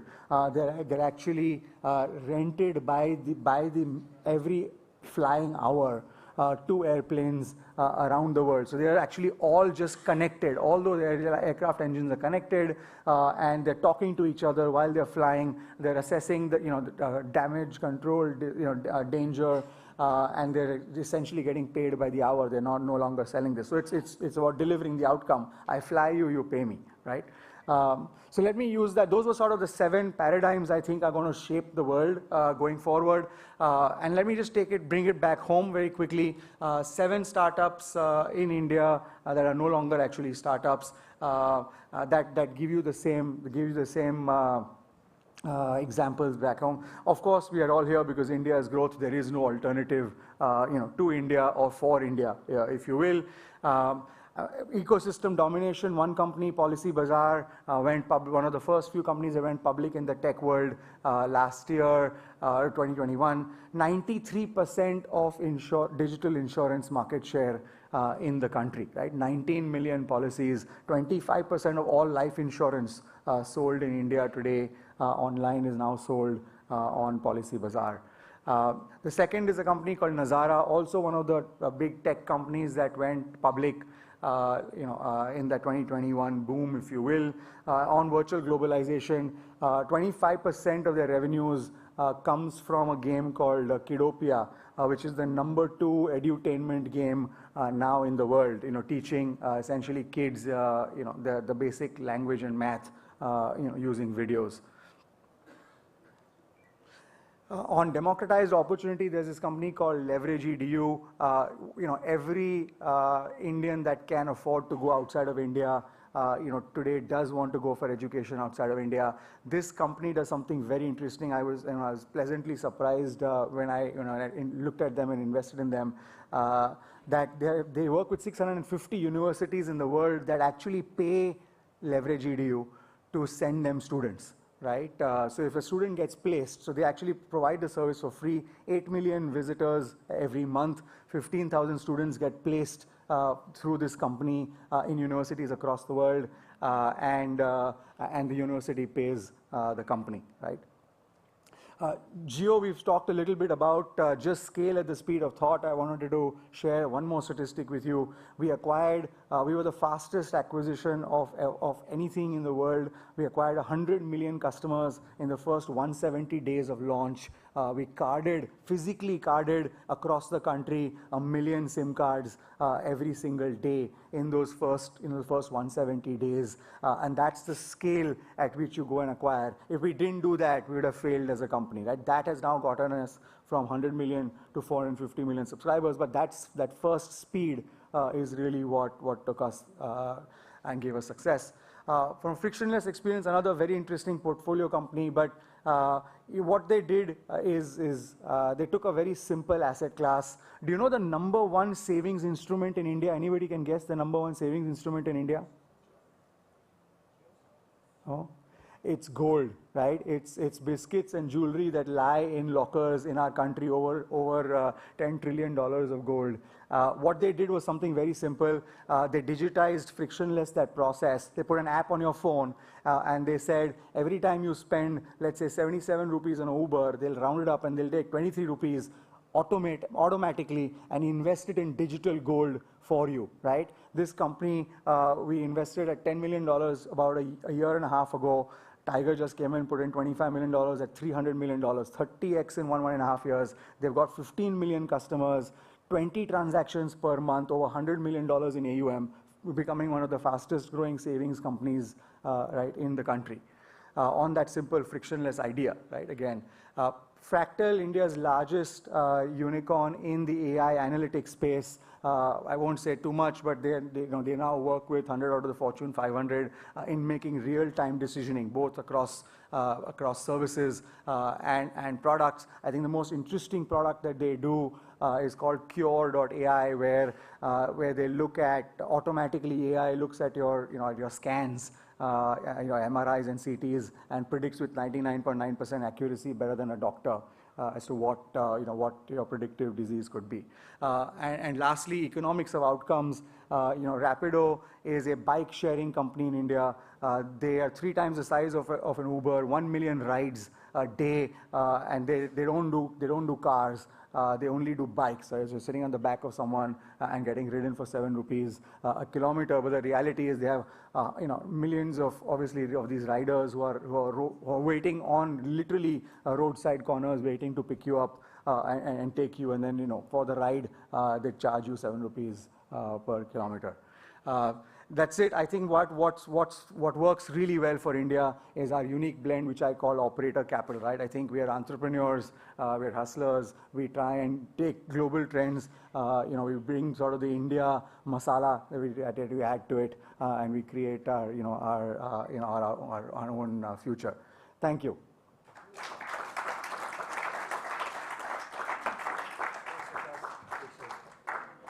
Wow, we saw what, Chandrayaan last night, A.R. Rahman after that, 500 million cell phones.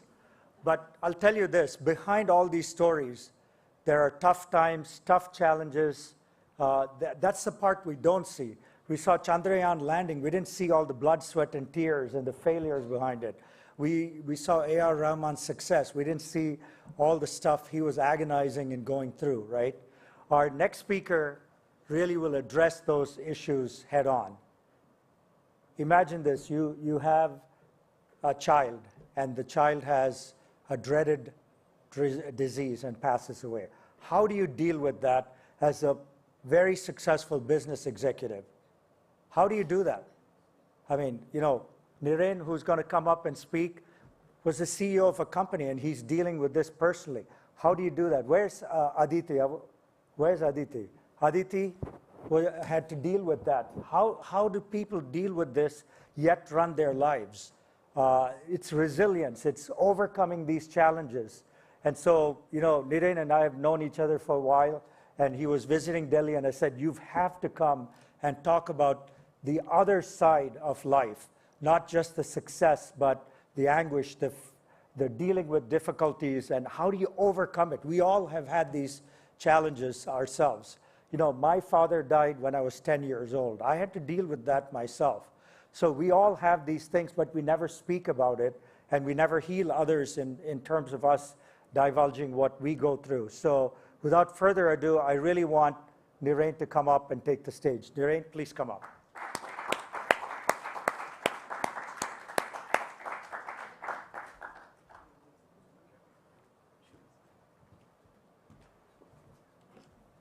So good morning. It's a real pleasure to be here. MR, thank you very much. Sanjeev and the entire Diaspora team really appreciate the opportunity. I'm going to talk to you about leadership and resilience. What does leadership mean? And as MR alluded, what does resilience mean? I really think that leadership is indeed a privilege. I think all of us in this room are leaders, and it's really, think about it, it's a privilege to lead other people. And I believe that the responsibility of leaders is to be force multipliers for good, which means that enterprise value creation is the outcome of doing the right things the right way. And by the right things, I mean that as leaders, we have the responsibility to unlock the dreams of the people who work with us. We have the responsibility to serve the communities in which we operate. We have the responsibility to protect the planet that we inhabit. The end result of all of this is sustainable enterprise value creation. That is my belief. To be able to do that, I think that leaders need to be able to build trust. And to build trust with those around us, we need consistent behaviors.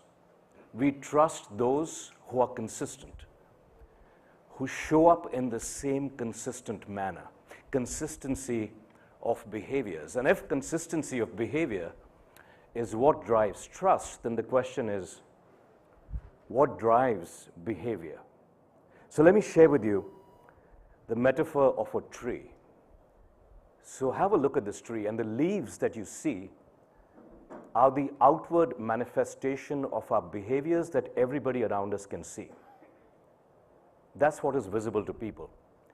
However, the trunk of the tree are the thoughts that drive those behaviors. And interestingly, what drives our thoughts are the roots that nobody can see, that are our values and our core beliefs. So this is how it connects for me. Our values and our core beliefs shape our thoughts shape our behaviors create habits, our habits form character, and character then unlocks destiny. And that's how I see this whole thing connected, that if leadership is about establishing trust, the only way then to get consistent behavior that underpins a trustworthy character is to have clarity of our values and beliefs. So if that is true, the question is, where do we accumulate our values and beliefs from?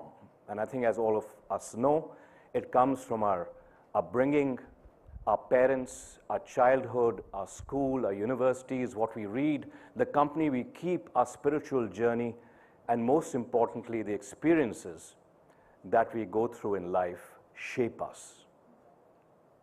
Now, very often, I think we may or may not audit our core values. So I just want to ask this room with a show of hands, how many of us are aware of our top 4 values and can articulate that straight away? So maybe about 10% of the room. The rest are perhaps quite tired and couldn't be bothered to raise their hands. What kind of stupid question is that?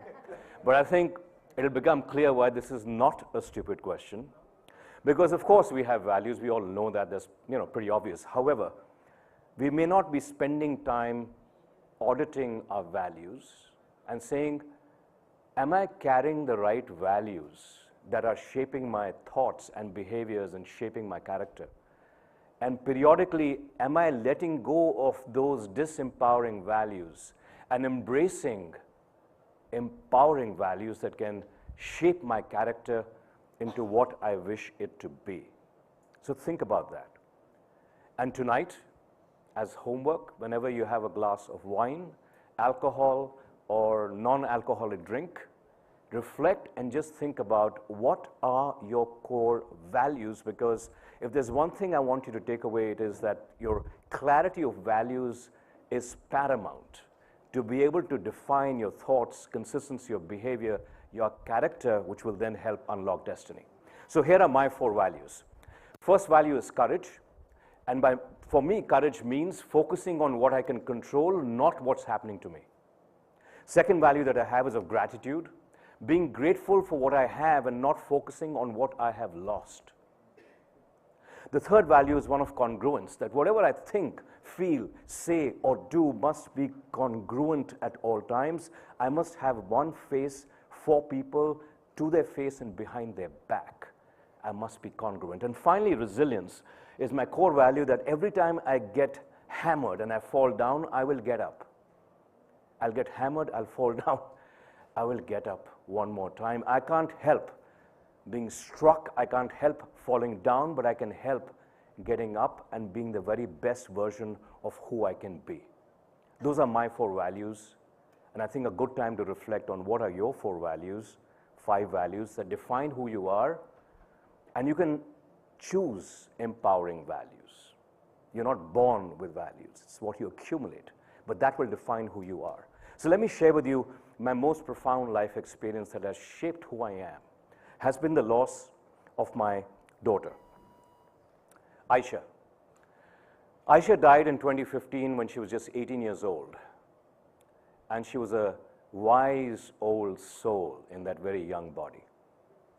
And her story is not one of despair and sadness of a young life that passed prematurely, but her story is one of a young woman who lived her life so well.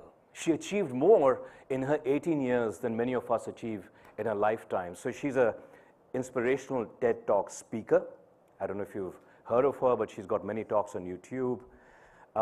She is a best-selling author of a book called My Little Epiphanies on Amazon. Recently, a movie in Bollywood was inspired by her called The Sky is Pink. It's on Netflix. I don't know if you've seen it, but I would recommend a watch. And then finally, we've also released a documentary that honors her and inspires other parents and children who may be going through a similar journey. The documentary is called Black Sunshine Baby, and it's also on Netflix. She achieved so much, touched so many lives, and she will touch you this afternoon as I speak of her.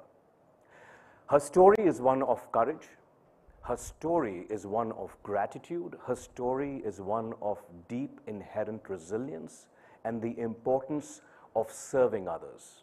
And that's what I want to share with you, and that's what has shaped my values of courage, of gratitude, of service. So on courage, Aisha talks about in her book, My Little Epiphanies, pick the highest mountain to climb on and the dullest of the days to shine on.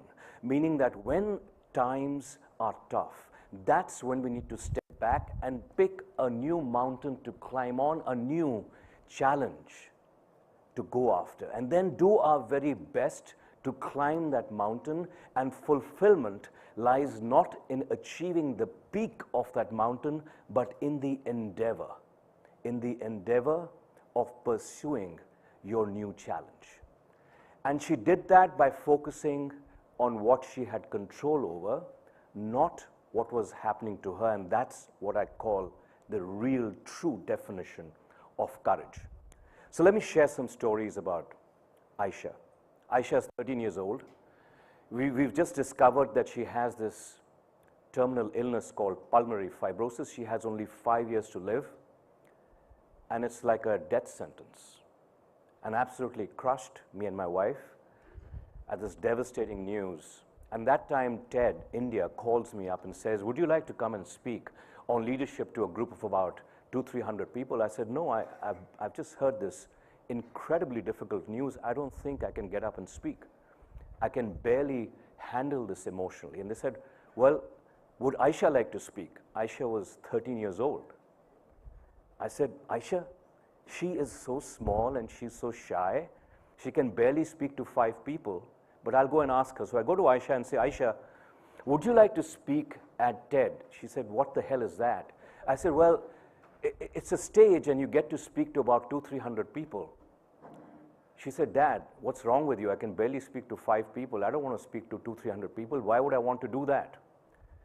And then she said, her eyes lit up and said, is TED the same thing that Bhaiya thinks is very cool?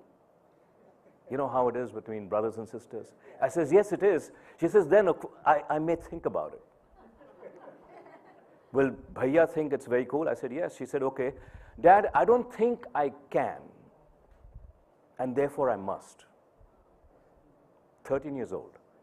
I don't think I can, and therefore I must. So she goes away and she rehearses and practices and rehearses and practices some more. I'm going to show you a little clip from her first speech. Remember, she's only 13 years old. We told her that you have, the doctors say you have a very dire medical prognosis. She didn't quite comprehend it. I told her as a father, I will find the cure for you, wherever it is, anywhere in the world. So she hadn't quite comprehended it. So here you see her speaking at 13 in front of about 200-300 people. So as we now know, there's always something in life to sing about, something to be grateful for. I'm grateful for my loving family, my friends, my dogs. In fact, I'm even grateful for the challenges that life has thrown at me, for which I've experienced life with a much greater intensity than I would have otherwise. And I do believe that my soul would have no rainbow if my eyes had no tears. Thank you for listening.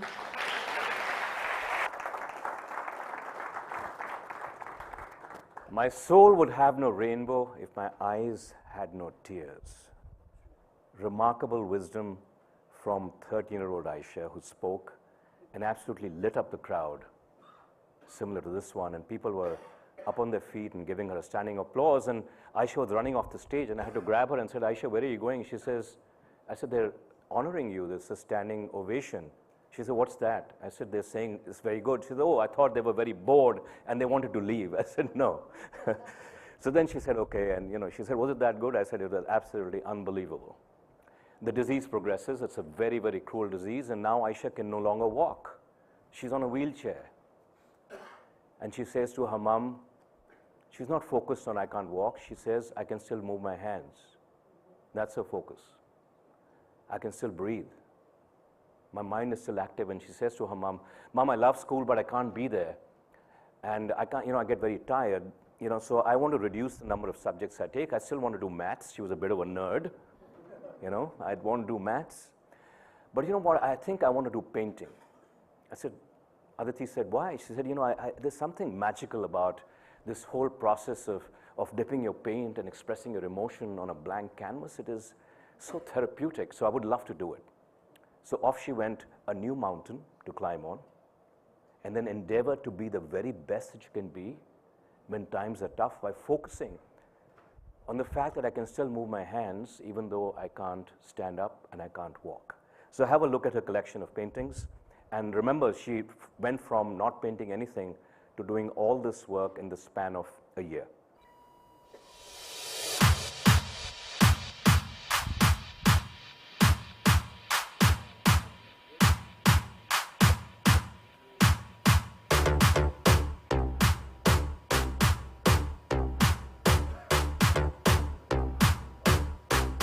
First things first, I'm the realest.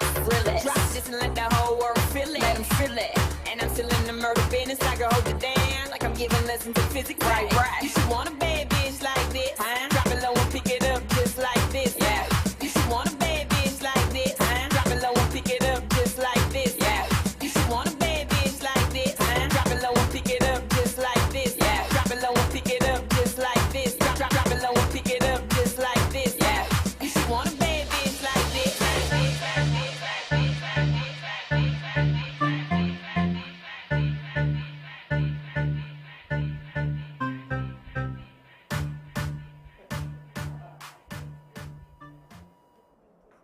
What do you think?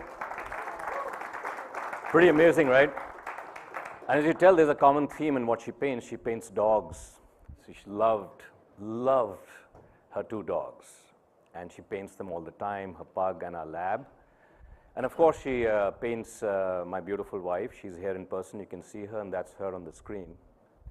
And I went to Aisha feeling quite lost, and I said, Aisha, I'm feeling left out. I had a bit of FOMO. Where's your father in all this, Aisha? You paint your dogs, you paint beagles, you paint everything, and your mom, and what about me? And she said, Dad, I only paint beautiful people. The fact that you're all laughing, I think you kind of concur. So she always had a great way, especially showing her father where his true place was. The disease progressed further, and now she was actually on full-time oxygen. She could no longer breathe. Her hands were working, but her legs were not. She could not stand up, and she's getting weaker by the day. And Ted called again and said, Aisha, you were a superstar the last time. Can you come back and speak again? And she said, are you crazy? I mean, just look at me. I'm on oxygen. How will I speak? But then again, her eyes lit up, and I said, oh, here we go again. Pick another mountain to climb on. And she said, Dad, you know what? On one condition, if I am allowed to speak without my oxygen mask. I said, Aisha, you're on 24/7 oxygen. How can you do that? She says, that's my condition.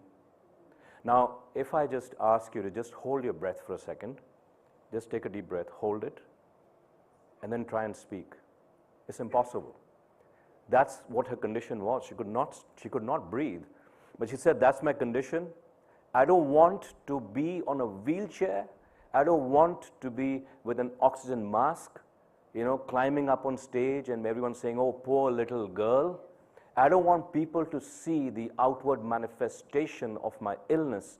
I want people to see the real me, Aisha, who I am.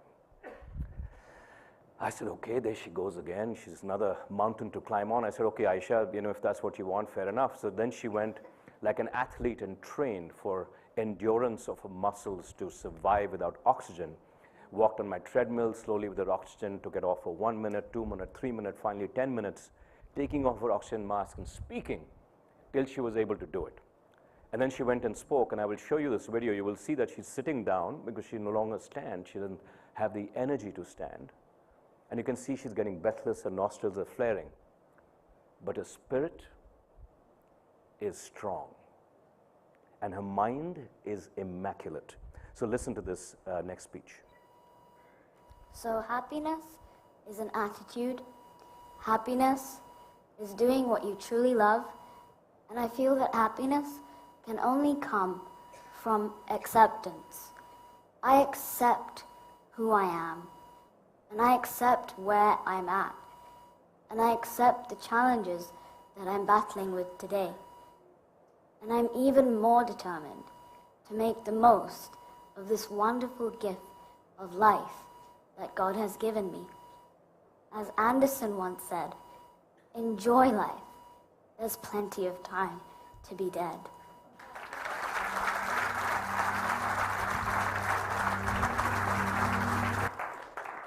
Anderson once said, enjoy life, everybody. Enjoy life. There's plenty of time to be dead. Right? The time that we have is right now, such a gift. And she had such innate wisdom.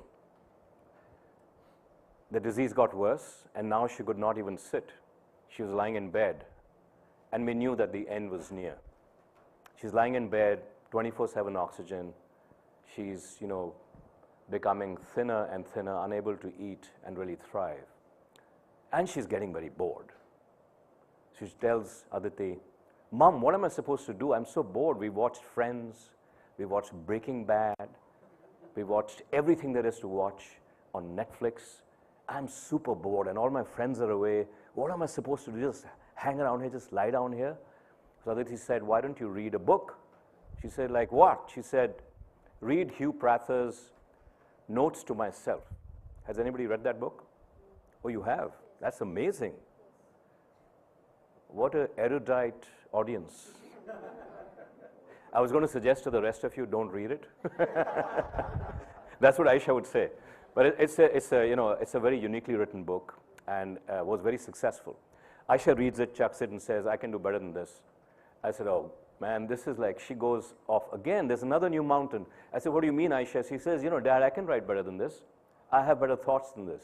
I said, what do you mean? She said, I have lots of insights and epiphanies, and I think I can write better. I said, okay, thinking, let's see what she does.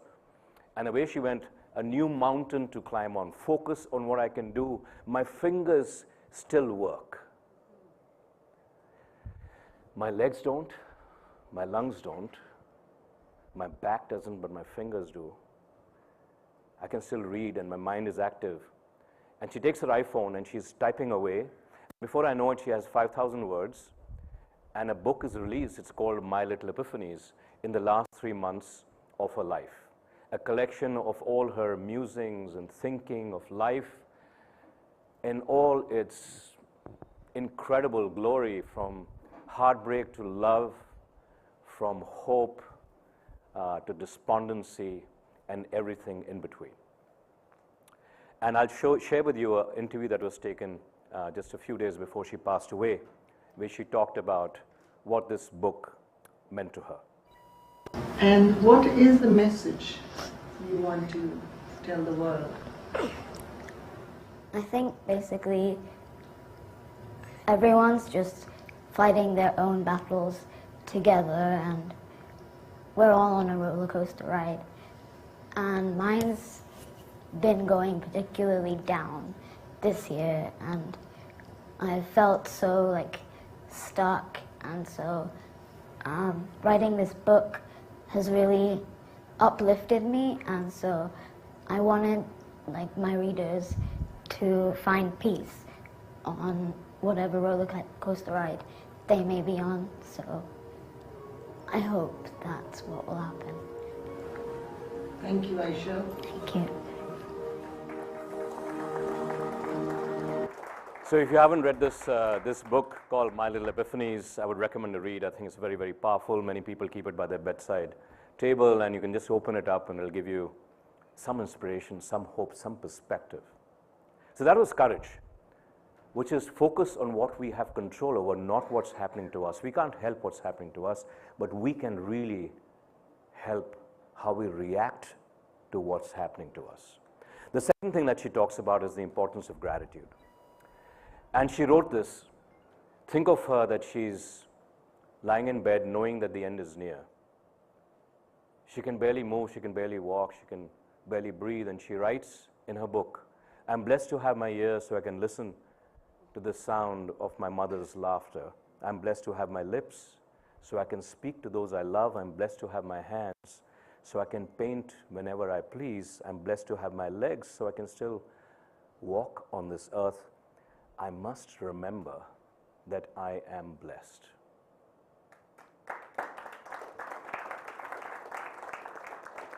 What I would like you to do is, just for a moment, indulge me, take a deep breath and close your eyes. And close your eyes and just remember in this moment right here, right now, to have a deep feeling of gratitude for all that is going right in our lives. There's so much that is going right, so much to be grateful for all the people that we love, the people in our lives, the things that are going well.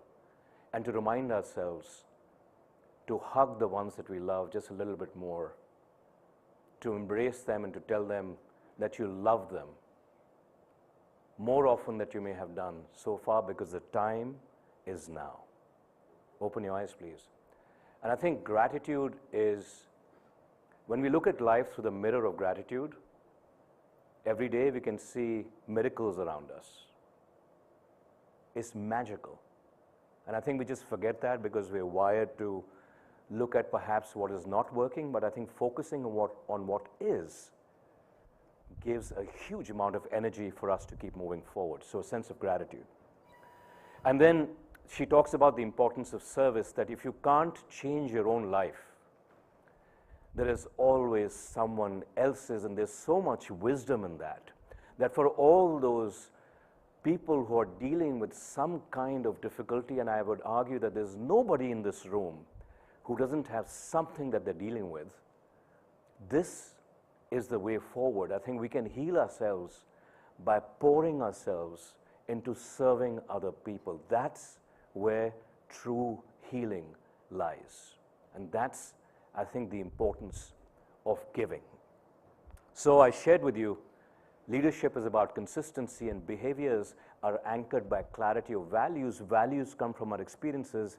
My profound experience of loss of my daughter has shaped me. I've embraced it, I've accepted it, and allowed it to shape me into who I am as a human, as a person, as a leader, and how I show up every single day in my effort to be the very best version of who I can be. I want to now talk to you, we've spoken about leadership, I want to talk to you about resilience. So how do you sort of get up every time you get knocked down? How did I find the strength to keep moving? And I want to share that with you.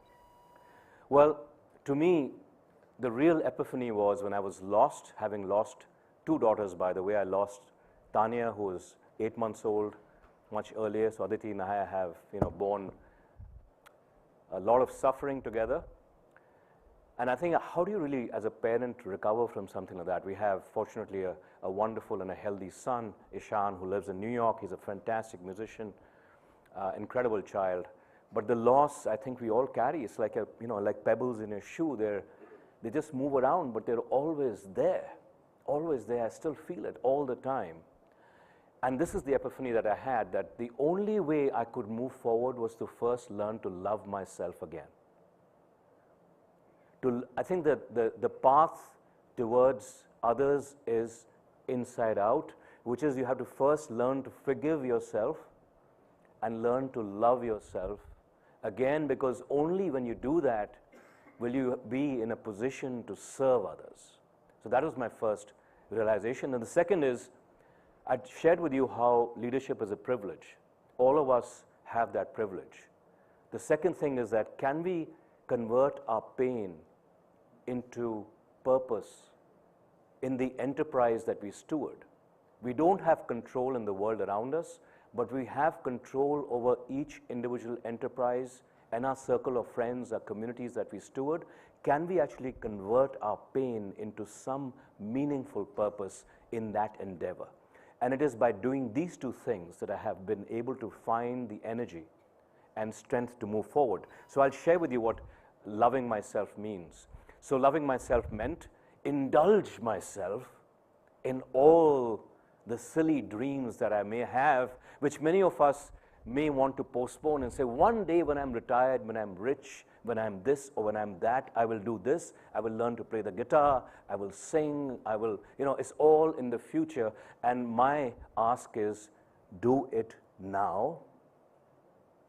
Take the time now, because the only moment that exists in our life is the present moment. So you laugh at this, but these were my 3 silly ideas. One, as a classic Indian, I always wanted to go to Harvard. I'm sure many of you have had that dream. I could never afford to go there, so I said, okay, now that I have the time, so I went to Harvard. I went there for 3 months, found it very healing. Secondly, I said, I'm a musician. I play the guitar, I sing songs, I write music, and I said, I'm going to actually put my music out on Spotify and iTunes, even though nobody may listen to it except for my wife.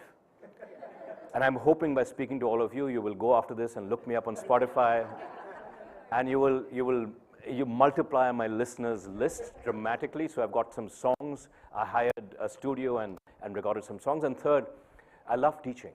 I love surrounding myself with young minds, because young minds are not cynical.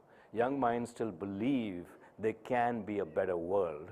And I love to be with young minds and help expand their definition of leadership can be. So I did all of this, and through that I nurtured myself, and then I was able to step forward. And then I have leveraged the incredible privilege that I have of leading this enterprise. I run about 4,000 stores, 130,000 people across 11 countries in the US. I'm the chairman of the company now. And we have defined our purpose to make the world healthier and happier. Not make money, not enterprise value. Enterprise value is the end result of making the world healthier and happier through our impact agenda, by building an inclusive culture where everyone belongs, by serving our communities, by protecting our planet, by making an endeavor collectively to leave the world much better than we found it. I think it's a very important responsibility that each one of us carry. And finally, I want to close with this quote from Aisha's book, where she says that, we all have one life. Well, many of us believe in multiple lives, but we only remember one life at a time. So let's make it gigantic. Let's make it impactful. Let's aim for something great. Let's aim for the moon. Let's stretch ourselves and make this life really count. Let's not just be ordinary. Let's be extraordinary.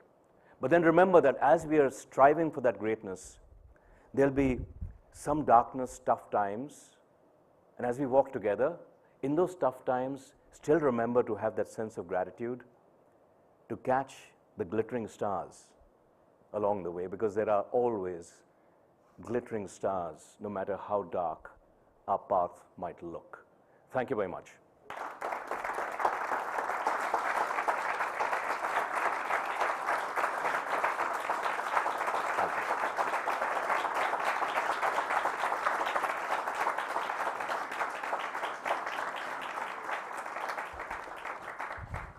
I got to give you a hug, Niraj. And I want to give a shout out to Aditi as well. If you don't mind, please stand up, please.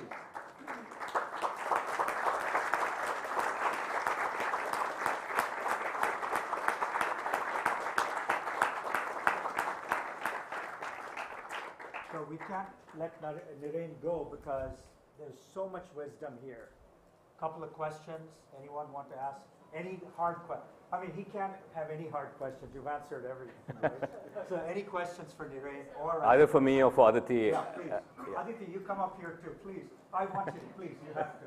You are a partner, equal partner with. She's more than an equal partner. More than equal. Please come on up. Question, PV? Yeah. Microphone, please. Yeah. Yeah. Thank you for sharing your story. It's moving, touching. Unfortunately, I know a lot of families who've been through this, and for the survivors, there is a guilt that goes with it. So I was curious, what advice would you have on how people should behave, and what is the protocol? Right. What is the right way to be supportive, yet at the same time give the space and have the ability to be a journeyman, right, without being intrusive? What's that balance? And because there is no answer that one has been through, so curious to see how you're a supporting network, and how would one. What advice would you give to others who've gone through this? Okay. Yeah. So I think it's a very good question, because I think people around you don't quite know how to react, because they can't say I know how you feel, because nobody really knows how you feel, and then they feel awkward, and then they sometimes stay away, and you start losing your people because they're afraid to really come close. I would say that as grieving parents, we need our friends. We don't want our friends to withdraw, and we don't want our friends to walk on eggshells, and we just want for them to be who they are, and just be there for us, physically and emotionally. Just the physical presence. You don't have to say anything. There's nothing that can be said, but just knowing that you have people who care for you, and the best way to show that is by showing up and being with you, I think is very, very healing and very supportive. I just wanted to add to that. I think silence is what the other person needs, and you need to meet them where they are. I can be very happy one day, I can be totally destroyed the other. And I think, like Naren said, inclusion is really important, So I love texts when people will say, I'm having a dinner tonight. I thought of you, not sure if you can come. That's it. It's just like you're just saying your thoughts. And then it's up to me to say, I'm coming or I'm not coming, or ignore it or not ignore it, So it's just about where the other person is. They could be anywhere, really. And I think the thing is not to say, she's already been born again, don't worry about her. All of that you don't know how the other person, where they are in their grief process, So I think silence is just beautiful. Just your presence is so healing. I think another one that doesn't work is, enough time has passed, get a handle on yourself. Get a handle on yourself. Get over it. No. I can't believe you're still crying. That doesn't work. It's when it's a child, it's such a part of you, even when it's a partner. No, there's a lovely book written by C.S. Lewis called A Grief Observed. I love giving that to people who've lost somebody, you know. Like a friend of mine sent me a book after Aisha died that a lady had written after she lost her husband. I was like, that was not helpful, you know. I don't want to think about him going. Right now, I'm just grieving about her, you know. So be really careful what you send them, you know. I love giving Aisha's book because it has so many thoughts about life and death. And it has such a plethora of thoughts that a person can take from it only what they want, you know. Notes to myself. It's just a beautiful, intense book. I think just one line of "you're in my thoughts," because that's what happens to us, right? When somebody we know loses somebody they loved, they're always on our mind. And I just love having that from friends, you know, when they say, I'm thinking of you. So Question here. Thank you for sharing. I think it was very touching. I was going to ask you, how did you heal yourself? But now, because you have answered the question, I would like to ask you something. There are many schools of reading, teaching, listening, everything. Can we think of opening a school how to handle grief? And I will be there to help you out. It's one of my dreams. That's what I've been telling him we need to do now. Yeah. Is because, you know, it shows that therapy doesn't really work. I'm a mental health therapist. And research shows that in the first year, year and a half, the pain is so raw that therapy doesn't really work. Yeah. I healed by just reading about other people's grief. I wanted to connect. It was somehow healing for me to know that other people had grieved and how they had handled it. So I love to read. I love to see movies that talk about pain. I think for him it was different. He just got so busy. He didn't have time to think. I did nothing and I just sobbed. I think I have sobbed buckets of tears. Yeah. And I allow myself to be up one day and down another. Like Aisha has a lovely line in her book. It says, being depressed just means I'm under repair. Yeah. So for me, I tell my clients that, you're just repairing, it's fine, you know. So allowing the permission to be not okay, I think that helps you become okay someday. Yeah, because my dad, when he passed away, you know, I was traveling all across. I used to take the sessions, go in the hotel and cry. And I was not okay crying.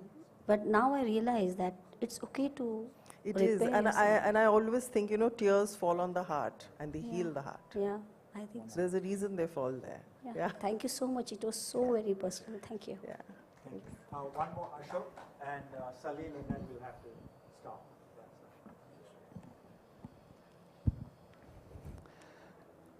You are a really blessed family. Some of the thoughts that you shared from Aisha, they have the wisdom of a 100-year-old sage.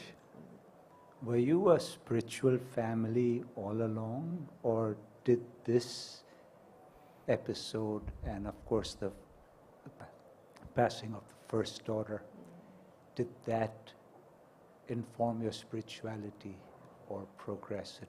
Were you always a spiritual family? What a beautiful question. I grew up in a Hindu family, as did he.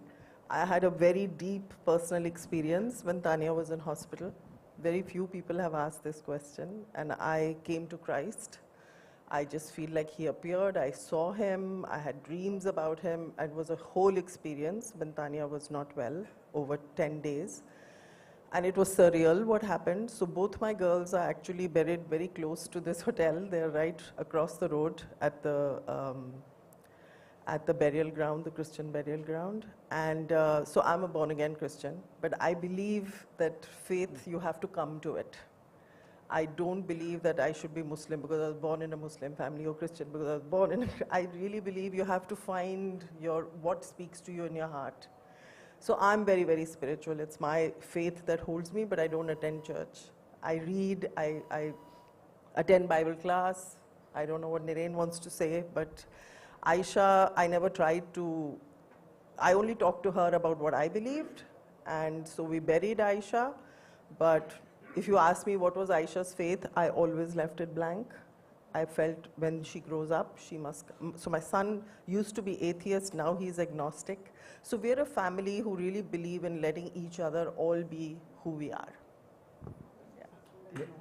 Well, I would say that I'm very supportive of Aditi's journey, and anything that helps heal you, I think is great. I think for me, I have had cycles of anger, of disappointment, of questioning, and not understanding. And I would say I'm still seeking. I'm still a seeker. I'm on the journey. And I'm still looking for answers.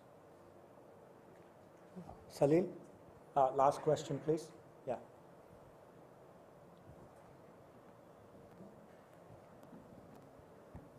Hi. I was thinking yesterday when A.R. Rahman came, that was the highlight for me for this session, at this conference. I think I would have missed out something really big if I was not here today.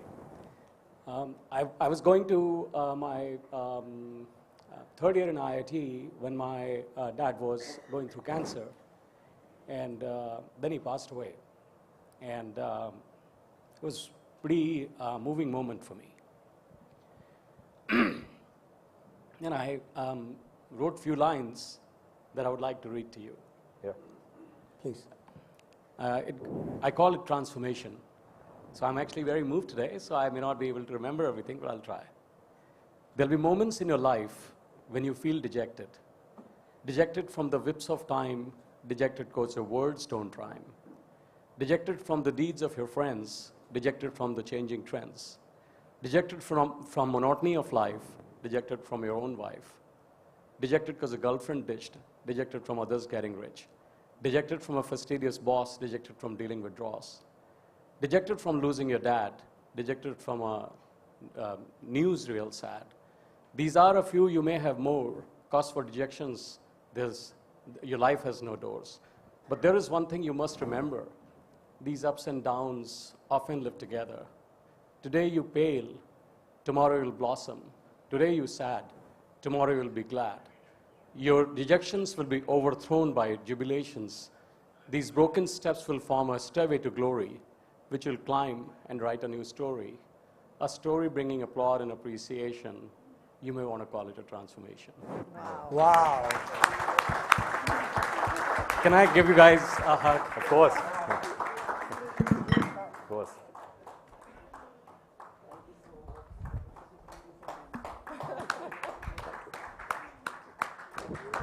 Thank you. That was beautiful. We can't end on a better note than this positive close. One last question. Are any of the paintings for sale? Okay. Someday they might sell the paintings for a good cause. Please. Please. Absolutely. Take up that offer. Yeah. Indiaspora can help you. If there's ever going to be an auction or anything like that, we will help Thank you. Thank you. Thank you. Thank you so much, man. Neil. Thank you. Thank you. Really appreciate Thank it. you so much. Thank you. Sanjeev, you want to talk about the logistics have all changed because we went over time. So explain the logistics, please. Thanks so much. Yeah, we've run over time, so we are gonna change some logistics. So please take your tea and coffee and come right back into the rooms if you don't mind right away, please. The breakout sessions are starting now. One in this room and one in the room next door in the Aftab Mehtab. What are the breakouts that we have right now in each room? There is a knowledge sharing breakout in the other room. And soft power is in this room. Soft power in this room, knowledge sharing in the other room. Please take your tea and coffee and let's start right away. And we'll curtail the breakouts by 15 minutes each. All right? Thank you.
Ladies and gentlemen, it's my pleasure to introduce Dr. T.V. Somanathan, who is the Finance Secretary and the Expenditure Secretary of the Government of India.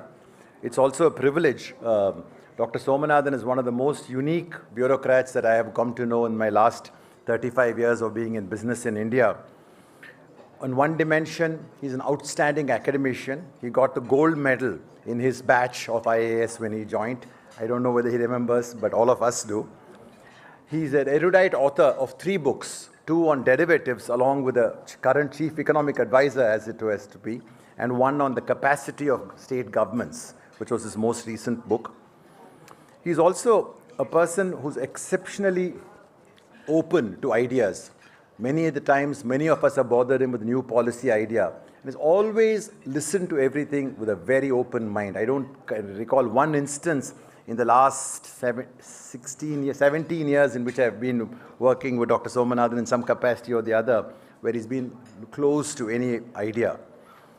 He's also been at the forefront of some really, really difficult national economic challenges after 2014 in many, many capacities, the most recent of which would have been the COVID management initiative, where he was the expenditure secretary, and India launched its very unique supply-side initiatives to manage COVID compared to the demand-side initiatives which other countries did by giving money to people. They actually gave money to make sure the supply was available.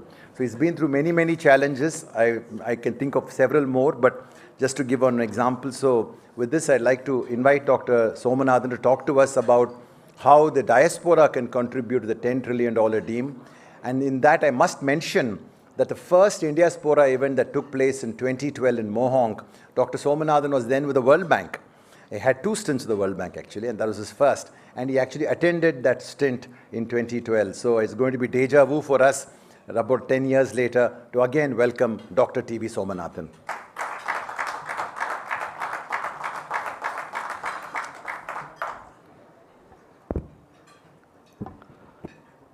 A very good afternoon to all of you. It's a pleasure for me to be here and to speak to you. I also see there are some colleagues from the media, so I have to be a little more careful after seeing them. So it's really a pleasure to be here. As Mr. Srinivasan said, I participated in the first event of Indiaspora in Mohonk, upstate New York in September 2012, and it was a beginning which has obviously led to much bigger things. I'm here to talk to you about what the Indian diaspora can do to help India achieve a $10 trillion economy, or to put it differently, how India can become the world's 3rd largest economy, because at 10 trillion we would definitely be the world's 3rd largest economy. As I speak as someone who spent much of my childhood in Africa and who's lived in the United States for 9 years in 2 different stints. So in a sense, I can very easily appreciate the perspective of somebody in the diaspora, because I have had similar experiences at different times. So let me start by taking a very theoretical or conceptual look at what any diaspora can do for its country of origin. Now, experience indicates that there are 3 broad channels through which a diaspora can help the economy of the mother country. The first is flows of funds. So these funds can be through remittances, they can be through investments, and they can be through philanthropy. India and the Philippines are big recipients of remittances. But in India's case, the remittances are largely from non-resident Indians, and so it's a bit of a definitional quibble whether non-resident Indians are diaspora or not. In the case of China, they have benefited from diaspora investment in a very considerable degree. Between 1990 and 2010, it's estimated that 50% of the FDI in China had a diaspora connection of one kind or another. So half of the FDI in China between 1990 and 2010 was in some way connected to the Chinese diaspora. So the second channel through which the diaspora influences the mother country is trade. There are clear links between the presence of a diaspora in a country and increased trade between the mother country and that country. The simplistic, obvious cause is that you're all having lunch, that when we go to the United States, we still want basmati rice, we still want ponni rice, we still want so many things. We may or may not export them, but the point is that we create demand for Indian products when we go abroad. And the home country products are things that the diaspora wants. And there are numerous Indian stores across the US and across many other countries, which are a very simple illustration of this point, but it actually goes much further than that. That's just a very visible illustration. The diaspora, in a larger sense, creates connections between the producers and consumers of the two countries, the mother country and the country in which they are resident. And Professor Devesh Kapoor, in his book on the diaspora, has shown that India's dominant position in diamond cutting actually originated from the Indian diaspora in Antwerp. And so today we are a dominant player in diamond cutting, but this had its origins in the presence of Indians in Antwerp as part of the diamond supply chain, and that is how this part of business got moved to India.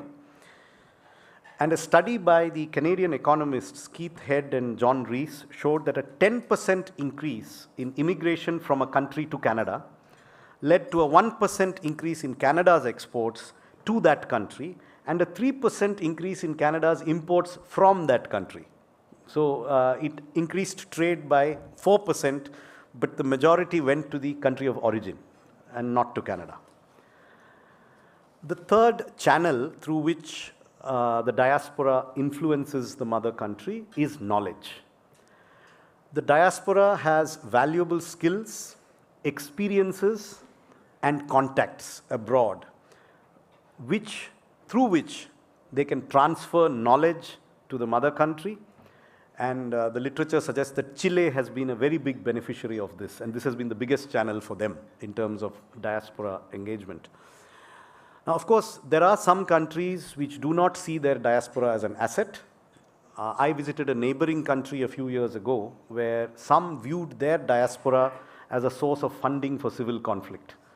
So it's not necessarily an unmixed blessing in all cases, but luckily in India, we see the diaspora as a complete blessing. Now, let me turn to India's economy. And I'm not going to talk much about the economy. I think you've had many speakers before me. You're all well informed, and I don't need to repeat much of what you know. But before I get to the economy, I know that we are sitting in a place called the Diwan-e-Am, so I want to recount a tale from the days of Emperor Akbar. It is said that he was very fond of his grandson, and he expressed the view in the open court that his grandson was the most beautiful child in the world. Now, obviously, his courtiers didn't want to contradict him, and in absolute, monarchies, etc., it is not wise to contradict the ruler. So nobody contradicted him. But he was also a thoughtful person. So after saying this, he wasn't sure. He felt his grandson was the most beautiful child in the world, but he wasn't absolutely sure. So he asked Birbal again, one of his courtiers, is this true? Is my grandson actually the most beautiful child in the world? So Birbal, good bureaucrat that he was, gave a non-committal answer. He said, why don't we go around and, do some studies and check? So he said, let's both go around in Agra in disguise. And so the two of them went around in Agra in disguise on a tour, and they went from house to house. In every house which had a young child, Birbal would ask the mother, who do you think is the most beautiful child in the world? And in every single case, mysteriously, in every single case, the mother said, my child is the most beautiful child in the world. And by the end of this visit, Akbar began to have doubts about the facts, and he said, Well, I guess every child looks beautiful to its parents, and Birbal added also to its grandparents. So, you know. Now, I am an officer of the government of India, and I am going to say India's economy is the most beautiful economy in the world. But I'm conscious of this story, and therefore I know you may be skeptical when I say this. So I want you to reach your own conclusions. But as Birbal did a tour of Agra, I want to take you on a very short tour of some very simple economic facts. And I'll only stick to some very simple facts. Most of them are not in dispute. I don't think they can be disputed. First, India is already the world's 5th largest economy, and it is the largest country by population. So these are starting facts. The second, India's rate of growth by any measurement, regardless of controversies on how it is measured, is much faster than the top 4. So the 4 that are ahead of us are the United States, China, Japan, and Germany. All 4 have lower growth rates than India. And I think today we can safely say that all 4 are likely to have lower growth rates than India for the foreseeable future. Earlier we could have said it about 3, now we can say it about all 4, that they're likely to have lower growth rates than India in the foreseeable future. Therefore, given the high starting size and the fact that the growth rate is going to be the highest among the top 5, in terms of the size of the opportunity, the growth, the delta between where we are and where we will go, India is arguably the biggest development opportunity of the future because we are large and we are growing faster than the other large economies. Going beyond economics, India is a democracy. It has a young demography, and it is arguably the world's most diverse country. 3 facts which our Prime Minister referred to in his Independence Day address when he said that democracy, demography, and diversity are the trinity that makes India special. So I would argue, with perhaps a little more credibility than Akbar, that India is the most beautiful opportunity in the world. And that's what I would like you to believe. And I believe it. I hope you will believe it too. So what is the diaspora's role in this beautiful opportunity, this, what we can do with India? Again, I'll be very honest. To be honest, the extent to which India harnesses this opportunity will mainly depend not on the diaspora, but on India's domestic policies and on India's domestic population. They will be critical. They will make this opportunity happen. If we do not do the right things, that is, if India doesn't do the right things, the diaspora cannot make up for it. However, if we do the right things, and all the indications are that we will do the right things, and we are doing the right things right now, then you, the diaspora, can be a catalyst and a strong accelerator in what India can achieve. Now, I mentioned 3 channels of diaspora influence: fund flows, trade, and knowledge. You can play a big role in all of these, and you have already discussed all of them in the conference. I've looked at the sessions that you had before, and you've covered the ground. I mean, there have been speakers on every aspect of what the diaspora can do for the economy. I only have a few minor thoughts to add. Firstly, I would not expect anyone in the diaspora to do anything for India that is not mutually beneficial.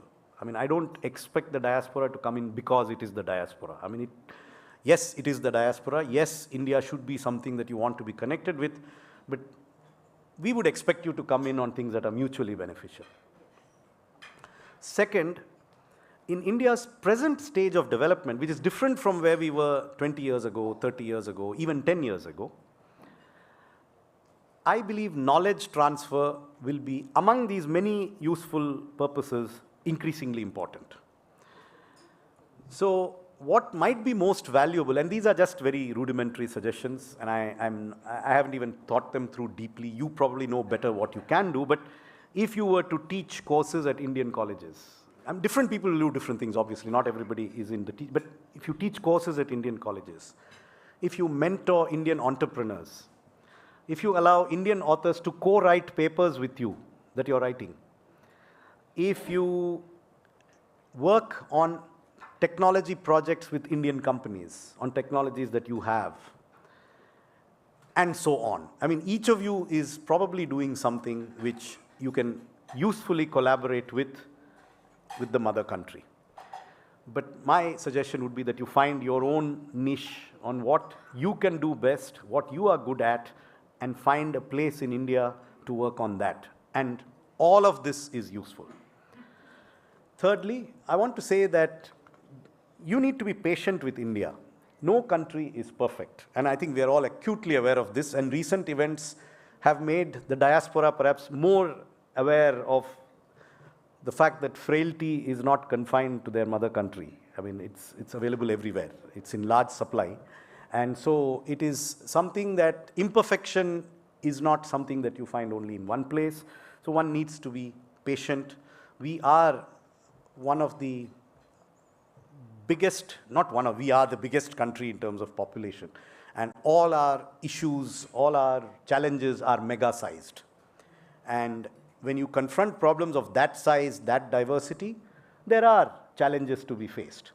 But the key thing is that India is facing the challenges. We are not running away from the challenges. We are not ignoring them. We are taking them on. And we feel, I mean, working in the government, I feel we have the ability to tackle them. Yes, we will have difficulties, and every country does. I'm yet to come across any society that has no difficulties or has a straight line to progress. So we will have a zigzag line to progress, but we'll keep progressing. That's my expectation. So therefore, I would suggest that in relative terms, you know, there are many valuable contributions that, you know, I have referred to: remittances, investments, philanthropy, supporting us overseas in your societies that you live in, transferring knowledge, transferring skills, giving academic inputs. There are many of these things that you can do. But I would suggest that in relative terms, in the few years that are to follow from where we are today, and just to be a little, you know, over precise, and I'm not necessarily right in what I say, but I'm just being a little over precise to make a point.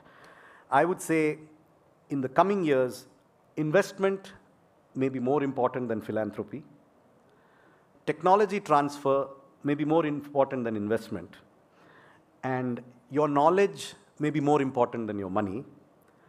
And finally, what I would say, and I'll conclude here, is that small but sustained engagement between each member of the diaspora and India may be more important than big and sporadic interventions.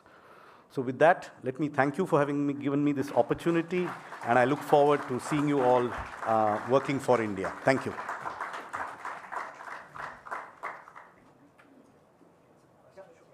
Some questions for the Secretary? A lot of hands going up. Yeah. Please, Dinesh. Is there a microphone? Doesn't matter. Yeah, it's coming. Okay.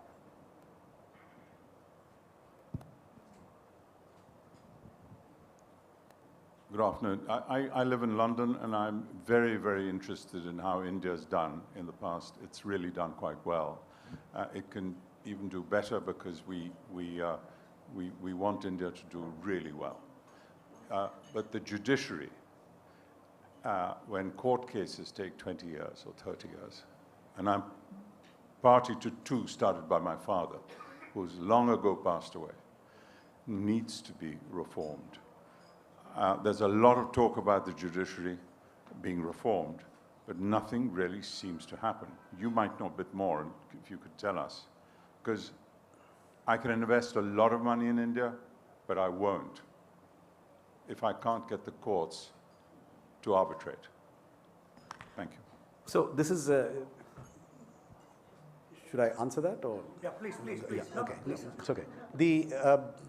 I think the point you raise is an important one, but India is, you know, very much a genuine democracy where the judiciary is independent of the executive. So the ability for the executive to carry out judicial reform is limited, but I think the judiciary itself is aware of this, and I think we will see some progress. Beyond that, I have nothing to say on that. Yeah. Doctor, am I going? All right, I have the microphone actually. So your encapsulation of how diaspora can engage was brilliant. We have ourselves discovered some of those elements, and I'm championing a fund which is addressing a very specific issue that India is witnessing, which is the low labor participation rates for women, which is, in our estimation, going to feed issues if not tackled proactively. So we've actually set up a venture fund which is investing in innovation technology to promote gender equity and climate action. My request to the government is to also then, and I've spent enough time and more studying this, ultimately it goes back to the old Indian intelligence of jiski lati uski bhais, which in this case translates into the capital allocations that are being made for supporting women in all spheres of life, in all personas. So it doesn't just have to be women entrepreneurs. We are not about backing a company just because it's founded by a company. We are backing a company because it's promoting gender equity in ownership, leadership, supply chain, market making. Can we request the government to look at people like us with a broader lens and not, in some cases, your institutions are doing brilliantly well, but this whole issue of, oh, but you're a first-time fund manager, and I know there are a lot of fund managers here, and years of the policymakers, you're yourself one, also peel the onion and say, if somebody's got the requisite background, do we have to check the box and say, for example, and I'm going to minutia here, but can the policymakers also take a broader view of saying, how do we support? In my estimation, there is a very strong correlation between less than 8% fund managers being women at the partner level to less than 2% venture equity coming down to women. Let's study the correlation. Let's find a way to promote female fund managers, and with the support of the government would be greatly welcomed. Thank you. Good suggestion, but I'm not able to respond to it immediately in terms of what we can do, because I think we have this, the government is already into many kinds of regulation, and regulating the content of how fund managers should, but I take your point, and we do have a lot of budgetary allocations to take care of women's issues, but I wouldn't be able to respond to the specific point of... Fair point. I just want to raise our hands to say, when you talked about knowledge, to the extent we can contribute to any of those policy frameworks, we're raising our hand and saying, sign us on. Sure. Okay, There's thank you. There's a question in the back. If you can shout it out. Yeah. Number. How can India learn from the mistakes of the other countries where the gap between the haves and the have-nots have become so big that that's what's kind of creating a lot of the issues? And so how does the rest of the country come along? And what are some of the goals for that, GDP per capita, for example, or other, indicators of a better quality of life? Yeah. So it's a very good question, and the government has a whole panoply of policy measures to address the issue of balanced growth of income. So we are not focused on just growing the mathematics of the total GDP divided by the number of people. Distribution is extremely important, and so we have a whole set of policies. One is, and we sometimes don't get statistical credit for some of these policies, we provide food grain to 800 million people, earlier at 2 rupees a kilogram and now for free. Now, when there's inflation, their inflation is zero. I mean, that particular item of inflation is zero. So one is providing the poor with privileged access to essential requirements, food, cooking gas, electricity. There's been a huge push towards equipping the poor with the basic minimum needs of a household. And our recent publication by the Niti Aayog on the multidimensional poverty index has shown a dramatic improvement in the number of households that have got out of multidimensional poverty. So that continues to be a huge thrust in the government, and the government is focused on improving. I gave you only one example. For reasons of time, I can go on this for quite a bit. I can give you a whole speech on it, but I want to restrict myself to that. Yeah. Can we take 2 short questions and then he'll answer the 2 at the same time? Yeah, absolutely. Thank you so much, sir. My name is Nishit Desai. I'm a researcher and international lawyer. Sorry, just one thing I wanted to add. We're also focused on improving the tax take. So we've been removing a lot of tax exemptions, by the way, again, so that we address this from both sides. Okay. Yes, yes. So I know that's often not popular, the places where I speak, but that's the other thing we're doing. Okay. Sir, I'm also one of the highest tax-paying professionals in India. Hopefully, I justifiably can ask a small question. Whole process of legislative drafting in tax law, in particular, my specialty is international tax too, needs to be revisited, sir, because there's not much discussion in the budget. We don't need a secrecy, need more consultative approach, because at a macro level, I have paid 97.5% tax in 1970-71, along with some other one. Some people paid 102%, but those days are gone. So on a macro level, it's a very good setup. At a micro level, lot of ambiguities and other kind of stuff. And we work at a cross purpose. So if we can revisit, I'll be happy to meet with you and give you more specific. I take your point. We need to do that. I agree. Last question. Okay, so I'm Amit Mehta. I'm a corporate financier. My skill is fundraising, and I've been doing this for India since 2008. So I've been engaging quite a lot. I would like to reiterate Mr. Dhamija's point, and you said you don't want to make a comment, but Justice Thakur in 2016 April said India is 70,000 judges short. Now you can't manufacture 70,000 judges. It's in the Hindustan Times, so it's not something I'm manufacturing here. But where is the progress? Because as one of the big things that made a difference when I was going to see investors was this ranking of India on ease of business, which now has been disbanded, but the introduction of the bankruptcy code made a huge difference to this, right? Now, if the sanctity of a contract in India is improved rather than having to go and fight for it, the ease of actually for a day-to-day for business. So as the money bags person in the government, I would strongly push that it will make life a lot easier for a lot of us, whether it's technology transfer, knowledge transfer, because that's also very important in terms of contracts, that we focus on this, please. That's just my request. I take note of your point. Thank you so much. Okay, thank you.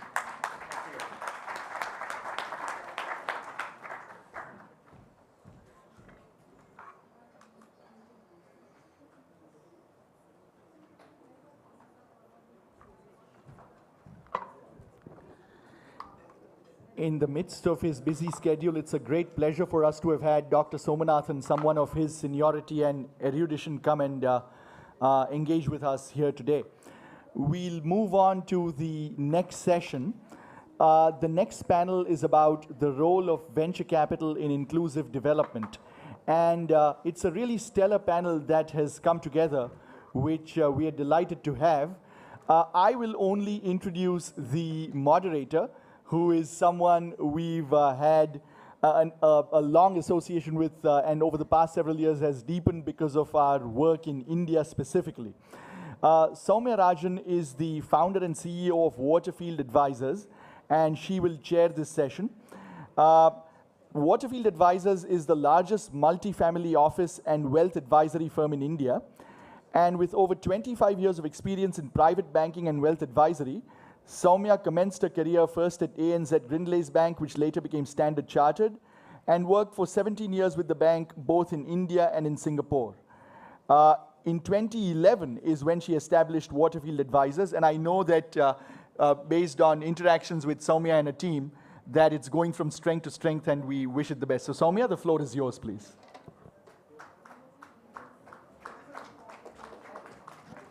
Thank you very much. Very happy to have my other panelists also join me. Chris, Sriram, Prabhat, Prashant, please.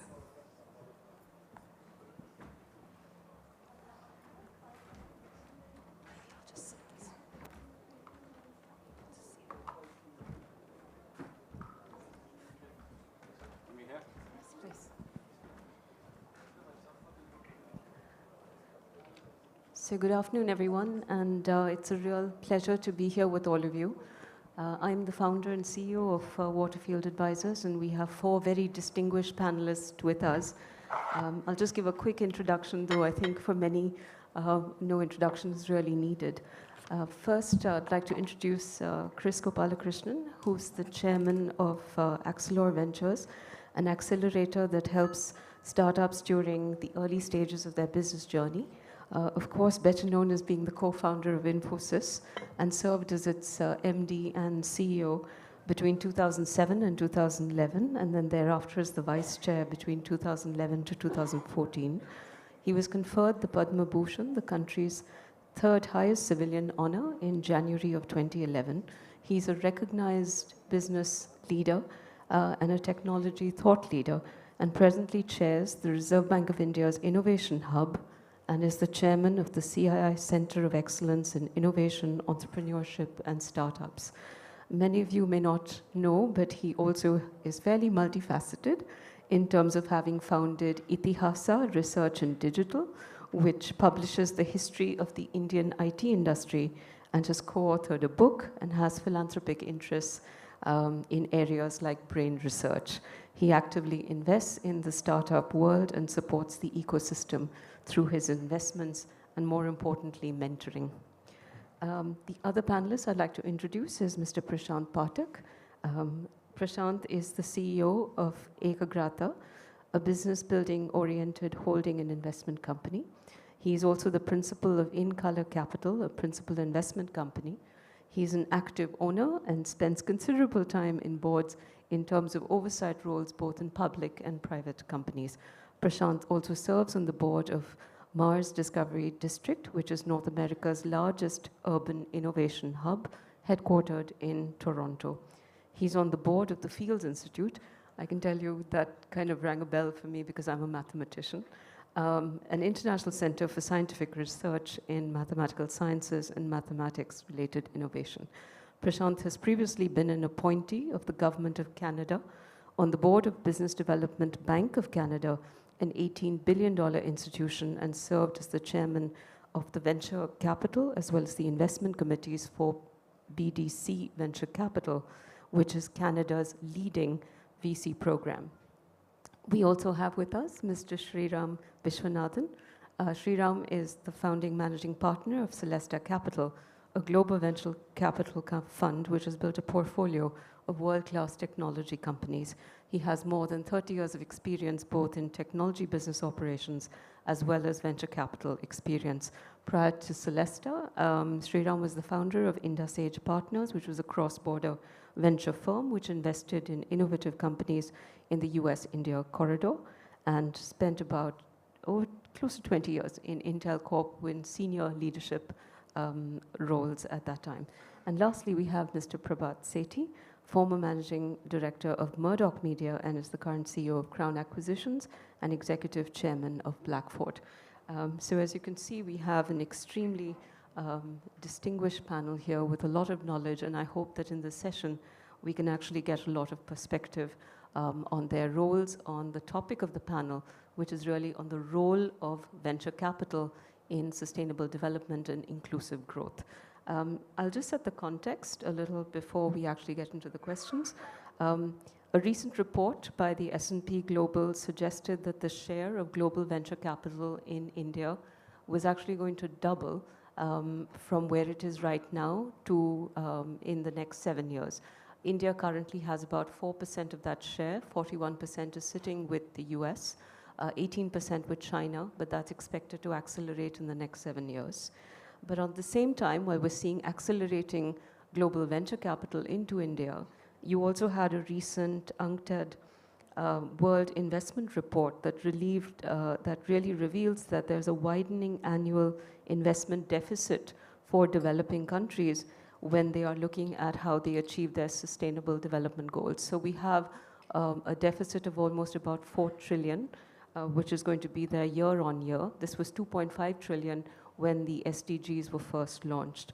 So on the one hand, you've got global flows which are going to increase in India, and on the other, you've got developing economies which are really at a deficit in terms of the capital that they need to reach their SDGs. So in this panel, what we're hoping to achieve is really to see how is venture capital going to create the right incentives which can then help us accelerate and enable us to get faster outcomes to our SDGs. The role of innovation in terms of solving for age-old problems through newer solutions. How can we address issues around social inequality, environmental concerns, and build healthier communities? And lastly, how do we deep dive into the role that venture capital will play in sustainability, and more specifically, a little bit on climate change. So I'm going to start by addressing my first question to Chris, which is really, Chris, you've been someone who has been a real inspirational leader in terms of your journey.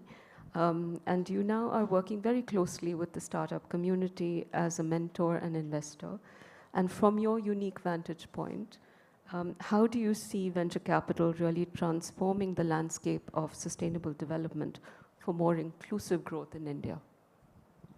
So thank you, Amar, for inviting me. See, venture capital backs risky startups, risky technology development. Venture capital is the first investor in new initiatives in healthcare, new initiatives in climate change, risky endeavors, risky startups and things like that. So in that sense, you can say that venture capital in fact enables, and if you have a robust risk capital environment, more and more technologies will go towards addressing some of these problems. From my own vantage point, from my investments, etc., I can tell you that we have investments in increasing farmer income, helping tribal farmers. Araku is an example. There is a agriculture startup, Cropin, that we are supporting. In cancer care, Karkinos is looking at cancer diagnostics at a scale that is unprecedented, I believe.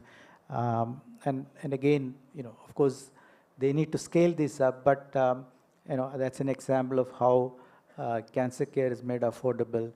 MedGenome is reducing the cost of DNA sequencing in the country. So I can go on listing, the number of investments, not just me, others are doing also, in some sense, helping. Now, if you then take it down to the next level and saying, how do we look at making sure that these scale up and these also don't tomorrow stagnate. You need a robust ecosystem for new startups to emerge. You need a mechanism for addressing the issue of cost, so that solutions are affordable, solutions are widely deployed, solutions create impact, etc. One of the interesting things I see in India is the ability to work with government closely, because government has the ability to reach the nook and corner, ability to scale and things like that. And I have many examples where we are working very closely with the government so that the impact is large, the scale is huge, costs are lower. Just look at the whole India stack itself, right? At zero transaction costs, real time, you can reach anybody, and you can transfer money to anybody in the country at zero cost in real time. Now that whole thing is enabled as a public-private partnership, private digital public infrastructure. That's the India stack, the UID, the payment gateways and things like that. And on top of that, private innovation. It's a great example of how we've all worked together to make sure that, and because of that, 80% of India can do digital transactions. I think 15-20% have credit cards or debit cards and things like that. Number of bank accounts have increased, but 80% of people are doing digital transactions today. Adults, who can do. That's a great example of how impact has been created at the scale of a country of India's size. And I think some very interesting comments there around just the affordable cost and also public-private partnership and government really coming in as well and are working with government to that extent. Sriram, my question was to you next, which is really around the fact that once you have this private capital, which is finding its way to these disruptive technologies, and you've worked a lot with newer technologies, what are some of the sectors which you are specifically seeing as a venture capitalist, which are in some ways aligning to areas around sustainable development? And do you see a convergence at some point between sustainable development and disruptive technologies? Yeah, so first of all, thank you for having me on the panel, and MR and the rest of the team in Diaspora. It's always a pleasure to come to the Indiaspora events. Like this session that we had before lunch was so powerful, and I think that made all of our trips and jet lag every bit worth it. So thank you, MR, for having great sessions. So to your question about critical and disruptive technologies, I think the premise of your question is pretty unique, because you seem to suggest that these things are separate and sustainable technologies and disruptive technologies. And I'd like to submit that they are not really, because effectively every new disruptive technology has to be thought of through the lens of sustainability. Because if I can just take you back to the early days of the computer industry, I had the benefit of working in the early days when 64K RAM was all you had in your computer, and you had to ensure that your programming that was done efficiently. So people actually thought of writing efficient code, and and there was scarcity of compute resources, memory resources, energy resources. So you were trained to actually think of optimizing whatever you create, whatever technology you created, in the most efficient manner. And thanks to Moore's law and Metcalfe's law, that constraint got removed, and the cost of compute just precipitously dropped. So a unit of compute became practically free. So as a consequence, I think we all developed bad habits. So we all ended up building technology, more than that we needed, utilizing resources more than we should. And as a consequence, even though we all got benefited by, iPhone 10 and 11 and 12 and 13, it's kind of like, training a dog with a fancy treat, every 3 hours. And so we expect the iPhone 15, whether we need it or not, we expect the iPhone 16 to come right after for marginal improvement. And that's fundamentally a very big problem. I think the industry is starting to recognize that you have to look at critical technologies through the lens of sustainability. And there are lots and lots of areas for it, and specifically, power efficiency. So technologies that require lower power, and lower power for all sorts of applications, whether it's things that you carry in your, battery life, for instance. Extension of battery life is the most common way you and I sort of relate to utilizing lesser power, because the chips that are made in those devices that we use are far more efficient. So in a way, what you may not think of as sustainability actually connects to sustainability every single step of the way. And you can extend it to a variety of other industries. You can think about construction, for instance. So we're actually an investor in a company that actually creates cement from organic material. So it's bacterial cement, if you will, that actually absorbs carbon dioxide. So you can actually think of having all these monstrous buildings, but they actually serve a purpose of cleaning the air. So what if every building was required to be built with organic cement? And likewise, I think there are things in education and things in healthcare that are all target-rich for innovation using sustainable technologies. So I maybe one of those people in the camp of thinking that ESG, that has come about as a sort of a fancy term, actually should be banned, because you don't really need to create a new set of technologies and call them sustainable technologies, when in reality, everything that we build should be sustainable. EV, every car should be an EV car. There's no excuse in the 21st century for us to drive a fossil fuel-based car. It simply is not the right thing to do for the environment. It simply is not the right thing to do for all the industries that are polluting the planet. So there are lots of ways we can actually do that. So that's sort of the way I would think about it. So just perhaps asking Prabhat the question, which is taking on from what Sriram mentioned, that looking at disruptive technologies through the sustainability lens, but there could also be another camp that says that you're taking away my job. And in that sense, creating more social inequality. We stand as investors and beneficiaries of that technology, but is that also an ethical dilemma that's getting created when you look at spaces like AI or otherwise? So Prabhat, love to get your comments on that. Thank you for the question, and firstly, thank you to the Indiaspora team for bringing us all together and creating such a wonderful platform over the last 3 days. Look, before I answer the question, I have to perhaps start with a personal bias of mine, and that is that I'm an eternal optimist. And I think in terms of focusing on this question, I believe that venture capital in particular, which is the focus of this conversation, has played a significant role in unleashing the entrepreneurial boom that we're all experiencing in India today and that we're all excited by. And I think VC-backed companies have and delivered and have been agents for positive change in many cases.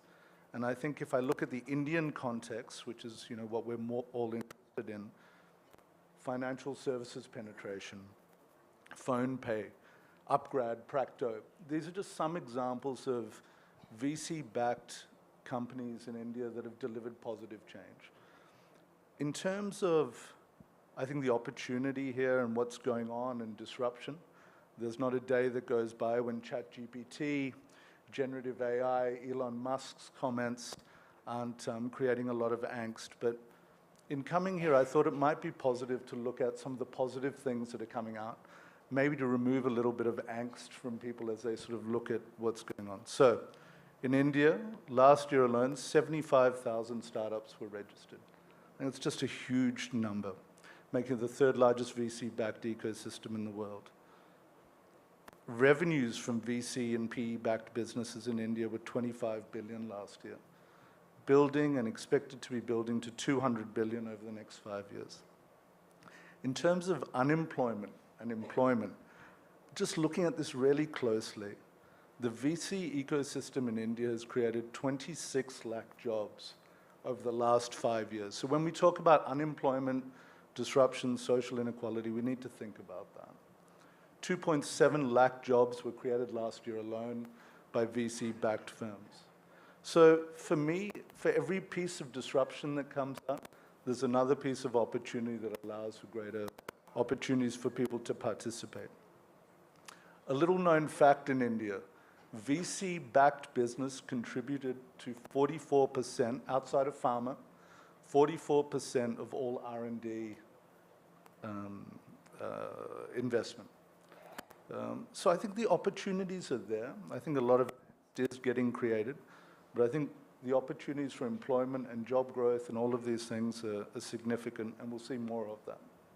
So it really does outweigh, in some sense, the societal concerns that we might have at this point. Look, I think guardrails and regulatory interventions are always there, and I think, in fact, if you look at the India experience, I think India leads the pack.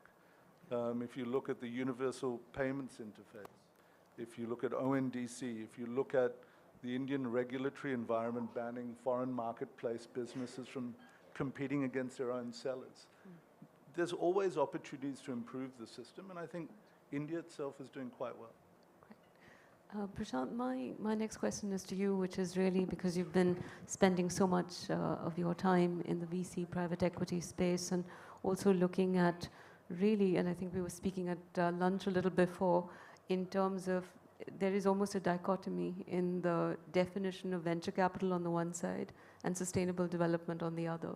So how do you look at it from a return on investment, ROI perspective, on when you're looking as a venture capitalist to make an investment into a project or a company or fund which is specifically in sustainability? How are you then trying to get your head round the short-term versus the long-term perspective in both these two areas? Thanks, Soumya. Before that, I'll take a quip on Sriram. Sriram, electric vehicles are nice, but I don't believe you've driven in -30 in a blizzard when Tesla shows it's fully charged and it discharges 15 minutes on the road. So we can all celebrate, and I think I'm being facetious, but the point is, there is a spectrum to this discussion, and I agree with almost everything he said except for that electric vehicle thing, because he's right on ESG. He's right on ESG that we can't really take the ESG mantle too far, and I agree with Sriram. But coming to your question, I think that, the short answer, somebody I would say, if you're really pressed for time, is there a interconnect between VC and sustainability as we see today? The short answer is no. It doesn't exist. And we can debate it, we can talk about it here till we are blue in the face. The short answer, it'll be performative. Right. The long answer is why is there a dichotomy? I think there are three things I was scribbling down. One is people don't think through the agency cost of venture capital and sustainability. Mm-hmm. Second thing is they don't think through the conflict between inherent cost of capital issues between venture capital and sustainability. Third thing is there is a horizon conflict between venture capital time frames as venture capital defined today, not as, as Chris mentioned, venture capital, which is what we aspire to. Georges Doriot, I happen to have been admitted to the school where he taught at, who was kind of the father of venture capital. How he thought about venture capital is not what we are doing today. We want to make an app which is going to get a unicorn valuation, and people have dropped the word unicorn on this stage 15 times as if that's a milestone. Nonsense. If that's our milestone, then we should pack up and not talk about sustainability and inclusivism, right? And then the last thing is a moral hazard. So very quickly, agency cost. Most GPs have little to no influence on their portfolio companies. They would like to think they have. Mm-hmm. They would like to think they can, other than changing the CEO, which often is a very, it's an act of contortion. Go and talk to the guys at Uber. They'll tell you, and there are many stories in India. So there's an agency cost there. There's an agency cost between the GPs and the LPs. The limited partners in the fund, right? The LPs have an agency issue, the GPs. And then between the portfolio companies is an agency issue. So that's kind of one aspect. The cost of capital orientation, right? Which is, you talked about the word ROI, right? Yeah. What is the ROI on clean water? What is the ROI on clean air? So we invest our private capital, and I think Gene and I were chatting offline. Is when you invest your private capital and you take a time horizon, you want to make returns in the long run because, as we discussed at lunch, making money is important. It's important. But the question is the outcome the objective, or is the return the objective, right? Yeah. And I'll give you one quip, which is people talk about CAPM, capital asset pricing model, which underpins all these things, and I say CAPM is crap, which is completely redundant asset pricing. Right. It doesn't mean anything because VCs are looking at investing at $1, can I get 30x? So it's a return orientation versus an outcome orientation, conflict immediately. Right. And then the last piece is horizons, what is the time? Right. I heard Chris talk about agri. He will be the first to tell you, you don't grow a tree in 1 year or 2 years, you grow trees in 20 years, 30 years, right? So the horizons change. And until we resolve those issues from a fundamental of venture capital perspective, we can have a lot of these very interesting conversations. And we'll be 10 years later, we'll say, oh yeah, some outcomes worked, most of them didn't. But so it's a bit of a contrarian view, but in my view, I think that's what I see. So, but just to come in here a little, don't you think that the fact that you've got venture capital money in there will at least accelerate some of the outcomes that you will get in terms of sustainability? In terms of sustainability? Yes, and in more inclusive growth, because the venture capitalist in some way is actually investing into these disruptive technologies. So, Soumya, a lot of venture capitalists do. I'm saying a lot of venture capitalists do. I say that with a lot of respect to all venture capitalists, including being critical of myself. But I'll give you two examples, as Aditya and I were discussing at lunch, right? When quantum computing was a twinkle in the eye of most people, this thing, most venture capitalists were running away from it. I happen to have been part of a Government of Canada organization where we essentially approved investments in the world's first quantum computing device, and everybody was fearful. Right. Everybody was fearful. Why? Because who's gonna bell the cat? When the government asks the question that who approved the investment in something which may never see the light of day, who's gonna answer to the taxpayer?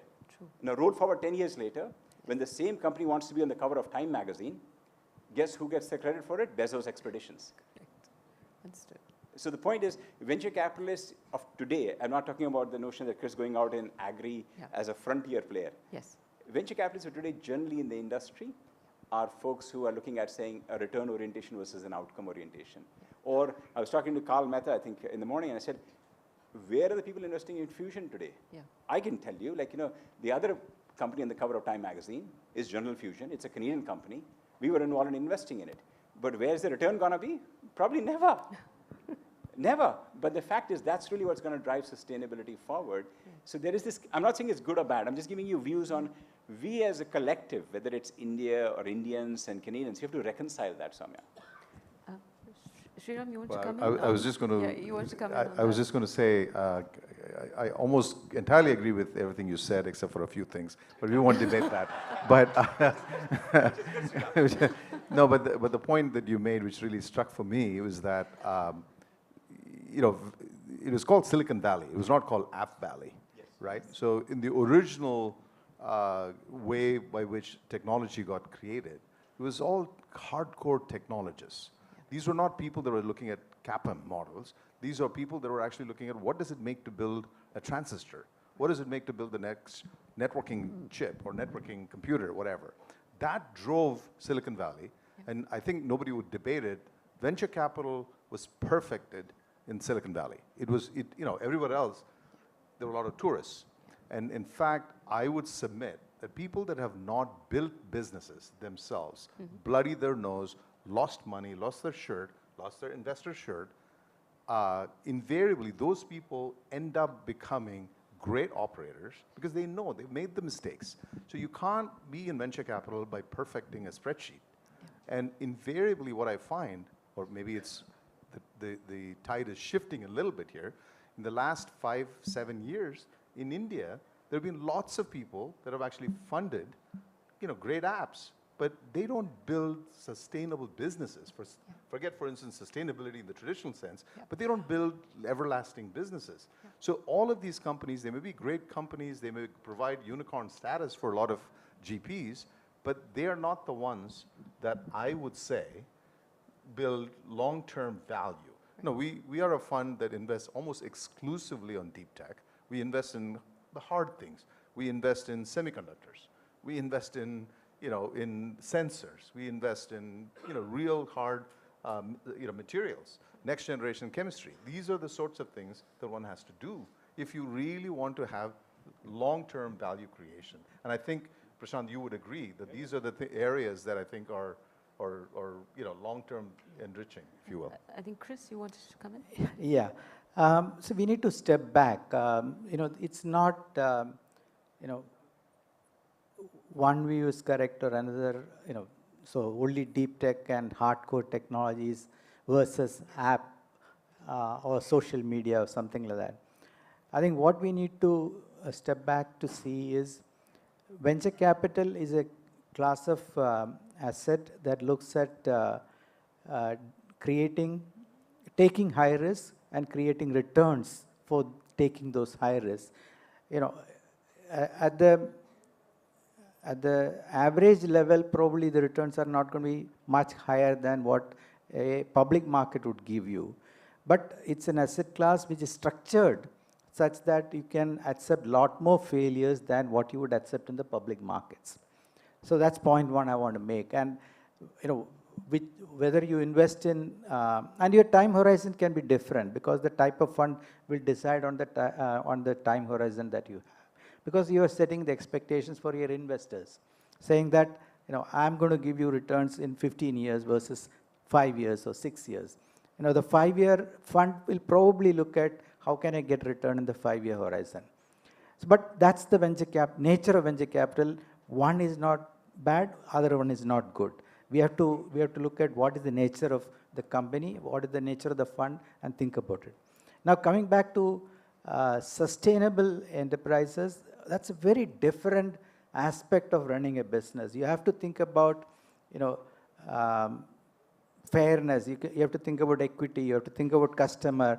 Building a sustainable business, building a business that will last for a long time means longevity is the measure of success than anything else. And you have to build a business for longevity. Then only you will get a sustainable business. You can't take short-term decisions and assume that you will create a long-term business. So that's a separate aspect. The third aspect is, which I wanted to say is, as individuals, as I don't want to say funds because funds are purposes, but or goals, but as individuals, as societal entities, we need to think about making money gives you a responsibility to spend it wisely. You are not going to take it with you when you die. So how do you deploy that money properly? And this is where balancing between giving back and making money is the most important thing, and that's what you are hinting at, and that's what you also were saying when you said every business has to be a sustainable business from a climate, because that's a priority for the entire world today. We are seeing, the amount of money that's lost, for example, in Hawaii, right, in the fire, is plus the lives lost, irretrievable, right?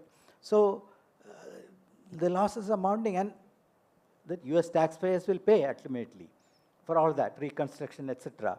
So, so we need to think about how as a society, we can encourage giving back, we can encourage philanthropy. So a same person may be running a profitable organization, but also be a philanthropist. And that's what we need to think about when you look at all these things. Great. Thanks for all those very interesting perspectives. I don't know whether we could just open it to the audience for about 2 or 3 questions. Yes, please. I could start while he's bringing the, my name is Upendra Giri, and मेरी ज़ुबान पर मत जाइए, 32 साल से मैं America में हूँ. जननी, जन्मभूमि और ज़ुबान मुझे बहुत पसंद है और अपने दिल के करीब रखता हूँ. फर्स्ट इनिंग आई थॉट कि भाई जब अटल बिहारी वाजपेयी साहब ने बोला कि देश में एनआरआई कम्युनिटी का बहुत बड़ा रोल हो सकता है. 2003 की बात है, 7 जनवरी 9:30 बजे. प्रवासी भारतीय, I packed my bag, I brought my children to India. They lived here 10 years. अब वो वापस चले गए. और एक चीज़ मुझे रियलाइजेशन हुआ कि ये दूर से बात करके फ़र्क नहीं पड़ता, बात करने से फ़र्क पड़ता है.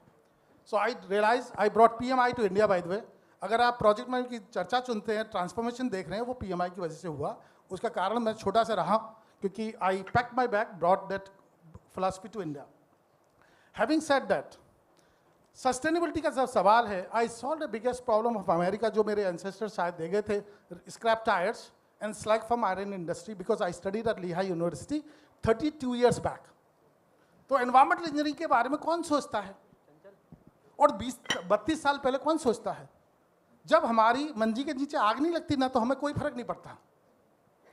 मंजी मेरी होनी चाहिए, आग भी मेरे नीचे लगनी चाहिए. Only then we can think. So smart, safer and sustainable world. Whose responsibility is this? Enterprises? Yes, of course. But who will get the ball? Who will bear the cat? Of course. Concept क्या है कि हम sustainability और AI को अगर strategy में नहीं घुसेड़ेंगे, जब तक एंड ओनरशिप नहीं ओन करेंगे, then तब तक that's not possible. So question is, we can talk unless every organization, चाहे गवर्नमेंट बॉडी हो या एंटरप्राइजेस हो या इंस्टीट्यूशन है, चीफ सस्टेनेबिलिटी ऑफिसर डलवा दीजिए कंपनी में, काम शुरू हो जाएगा. Thank you for the comment. Can I have? Yes.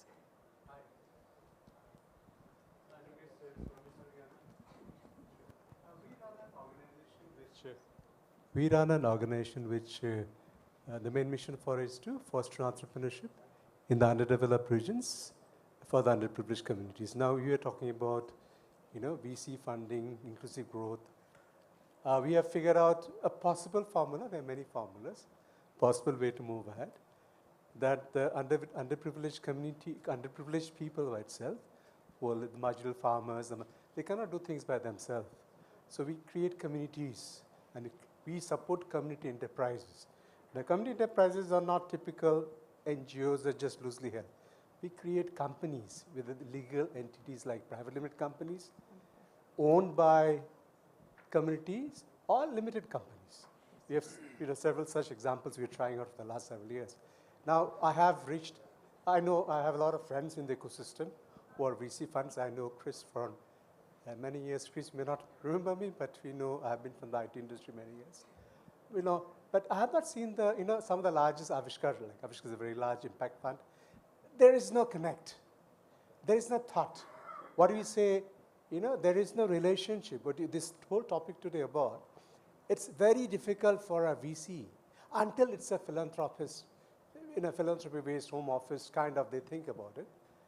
We have not found a single, fund which will be willing to or invest on. So this whole topic about inclusivity through VC, in the last 15 years I'm working in India, trying to attract, to see whether it's possible, it hasn't happened. Only that possibility I see which has worked out a little bit is government has, done its job, but not the, maybe the philanthropy, there is some trickling. But I think that the one thing I'm trying to say is that it's a very strong, process and a very ingrained process. Through community enterprisement, can be created in a very fundamental way. Thank you. Thank you for the comment. Yes. I think Aditya. Aditya Jha from Canada. I have a lighter comment, and I'm a chief. One of the roles I have is as a chief mentor for bringing international entrepreneurs to Canada, and I have done many businesses. Sustainability and VCs, you just look at the term sheet given to the startup guys, and then you will know that where does the sustainability figure in. Right. Thank you all for the comments. If there are any questions for the panelists. Questions are nice.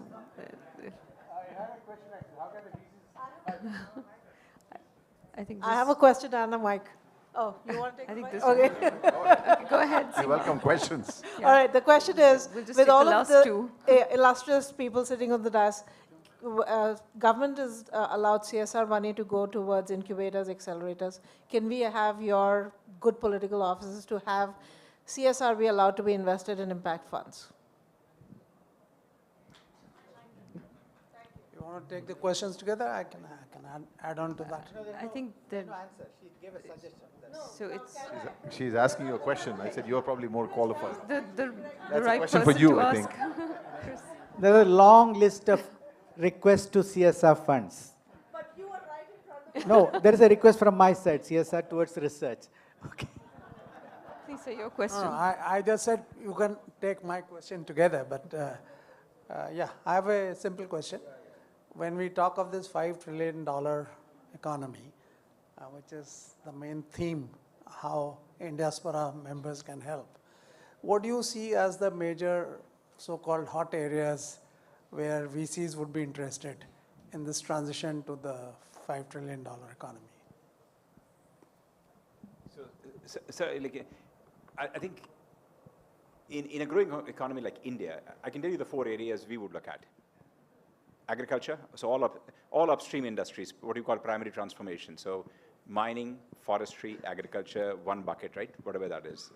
Second thing, energy and all energy-related infrastructure. Third is all what we call consumption infrastructure, hospitals, schools, roads, buildings, things of that nature. And then the fourth thing is really youngest population in the world. You need to get these guys deployed, so which means you need to build, whether it is capability building, skills, and technologies, investments. Those are the 4 areas we would look at. But so, when I can only speak for what we see, I think the era when Chris and Mr. Murthy and others built amazing capabilities in software has provided a fantastic foundation for this country. And I think the destiny for this country is inevitable, that it's going to be in deep tech. And there are lots of amazing tailwinds that actually support it. The least of which is the whole, COVID thing that happened that highlighted the supply chain vulnerability that the world at large has. And everybody is talking about China plus one, and I think it's inevitable that the only country of scale that can actually be capable of driving global growth in key industries is India. And whether it's in semiconductors, whether it's in agriculture, whether it's in education, you name or healthcare, or the most important of all is this digital infrastructure. This public digital infrastructure that's been created is stunning, is absolutely stunning. I mean, I don't know if you've had the unique pleasure of standing in DMV to get your license in the US, and as some of us have. It is the most outrageous, it's beyond third world in the US if you have to get your license renewed. And I'm thinking, where is this headed? And now you come to India, and I'll just cite a simple example. I mean, I'm in Chennai, and the guy that is driving me to 3 kilometers later, and I'm trying to give him cash, and he won't accept it. He wants, Google Pay or something else. This is stunning. This is a country that didn't have, any of this, 5 years ago. So to me, I think this march towards digital technologies, march towards disruptive sort of deep tech is India's destiny. And that's, as you could imagine, we salivate as VCs to see, such, global forces coming in areas where value can be created. So on that very positive note, I'd like to thank Question- all the question. panelists, Chris, Prashant, Sriram, and Prabhat. Thank you so much.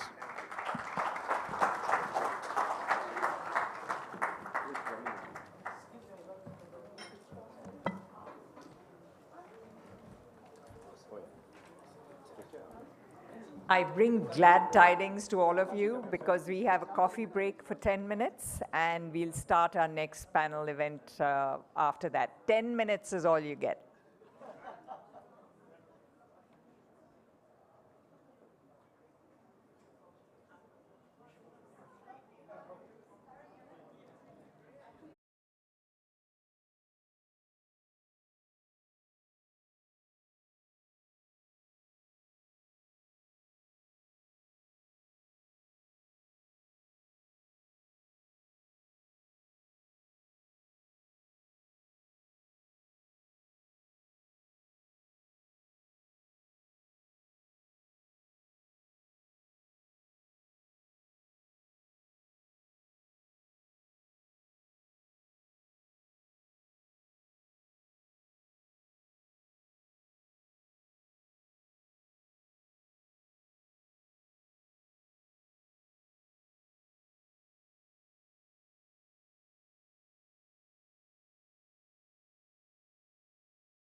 I can't quite whistle, but I know.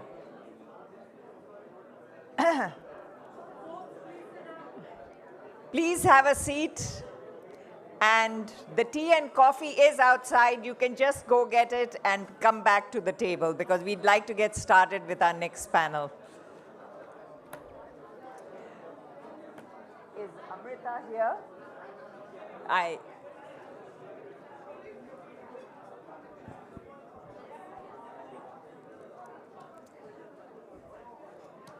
think we should ring the bell or something. They've rung? Okay, shall I just go? Okay. Left here. I'll do that. Folks, we've just found an iPad here, a white one. Does this belong to anybody who's in the room? That got everybody's attention. A white iPad. It's here with Vinita. If anybody lost an iPad, you can take it from her. Or if you can claim it from her anyways. So I'm going to introduce the next panel, which is on innovation, entrepreneurship, and social responsibility. And the moderator for this panel is Amrita Tripathi, who is founder editor of the Health Collective and a partner at the Collective. She has 18 years of work experience in the media and as a published writer. And she's written several novels on the darker side of urban realities. And she has co-authored the Mindscapes series on books with leading psychologists on mental health and suicide.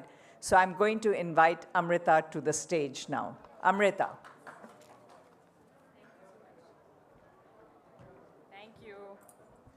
I know, I think competing with tea and coffee is not the best idea, but we'll try. I think we can bring your caffeinated beverage of choice here. I'm going to just share a few thoughts as we invite our esteemed panel together. So as you heard, I'm a former journalist. I've moved from broadcast to digital. My latest stint was in tech. I'm a two-time founder working in the space of mental health, but also women and leadership in the most recent avatar. So impact and entrepreneurship are really at the heart of what we do. We are also aligned to the SDGs 5 and 17 here on gender equality as well as on partnership. And we do understand that despite some of the things we've been hearing today, things are not changing fast enough. We're really excited to bring together some dynamic leaders to talk about how more of us can become change makers, how more of us can strive for impact, and how more of us can actually ensure there's some sort of lasting change. So we're going to talk about tech, innovation, and social impact, 3 causes I'm very passionate about. And this session is going to explore the intersection of innovation, entrepreneurship, and social responsibility. Let's bring our panel on to join us. I think someone went out to get coffee. I'm trying to figure out who it is before I introduce them. Let's bring up Shamina Singh, the founder president of MasterCard Center for Inclusive Growth. Round of applause.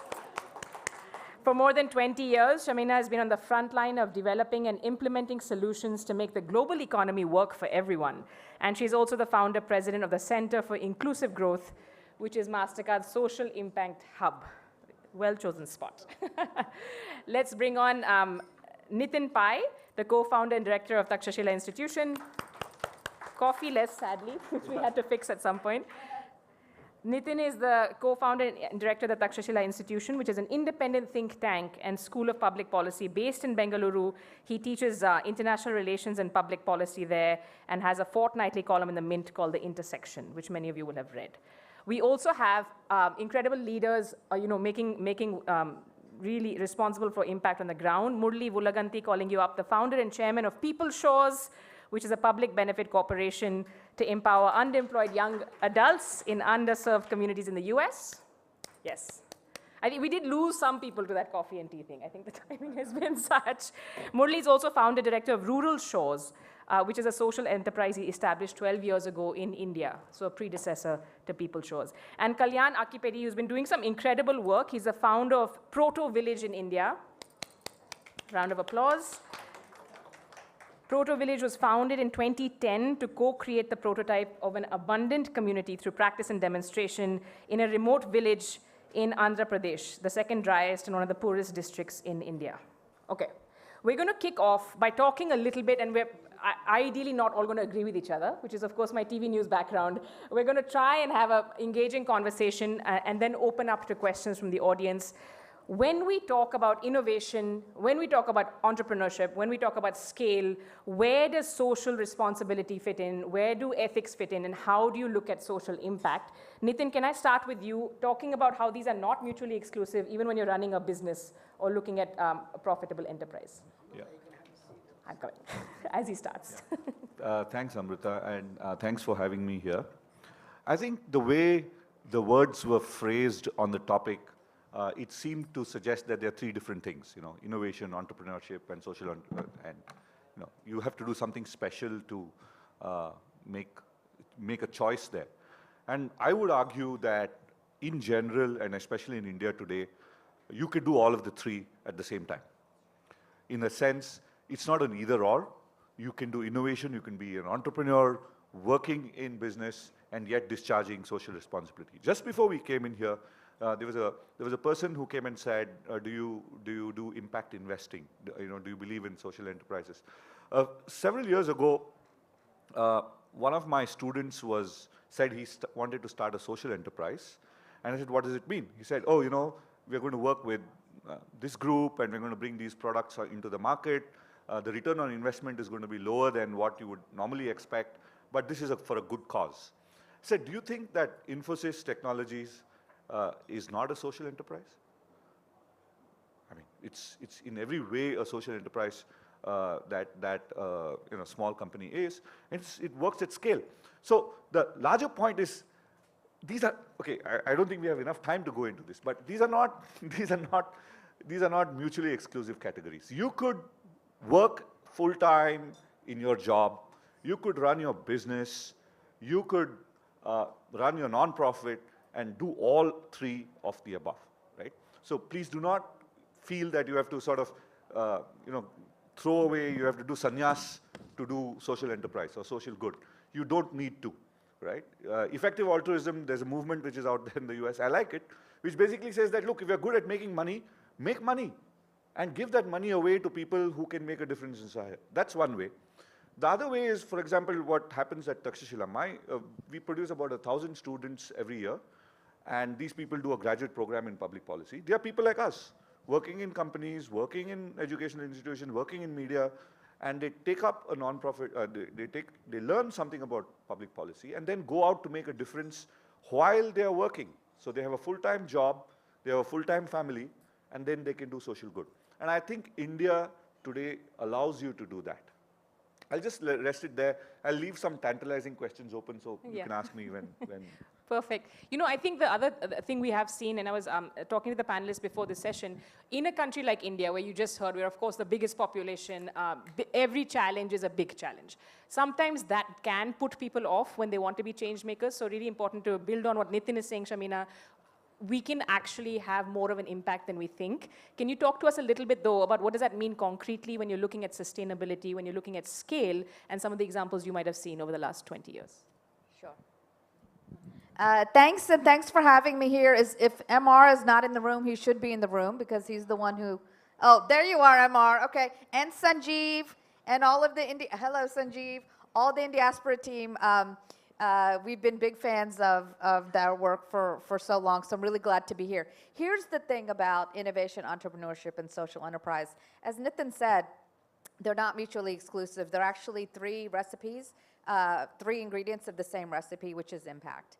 And it's impact at scale that's sustainable with a business model. That's, I think, where we're all trying to, what we're trying to achieve and where we're trying to go. Now, the trick is, each of us has a different muscle to lend, a shoulder to bring to the wheel. You'll have some from the social sector who bring that component. You'll have some from private sector, which bring different components, some from academic, some from media.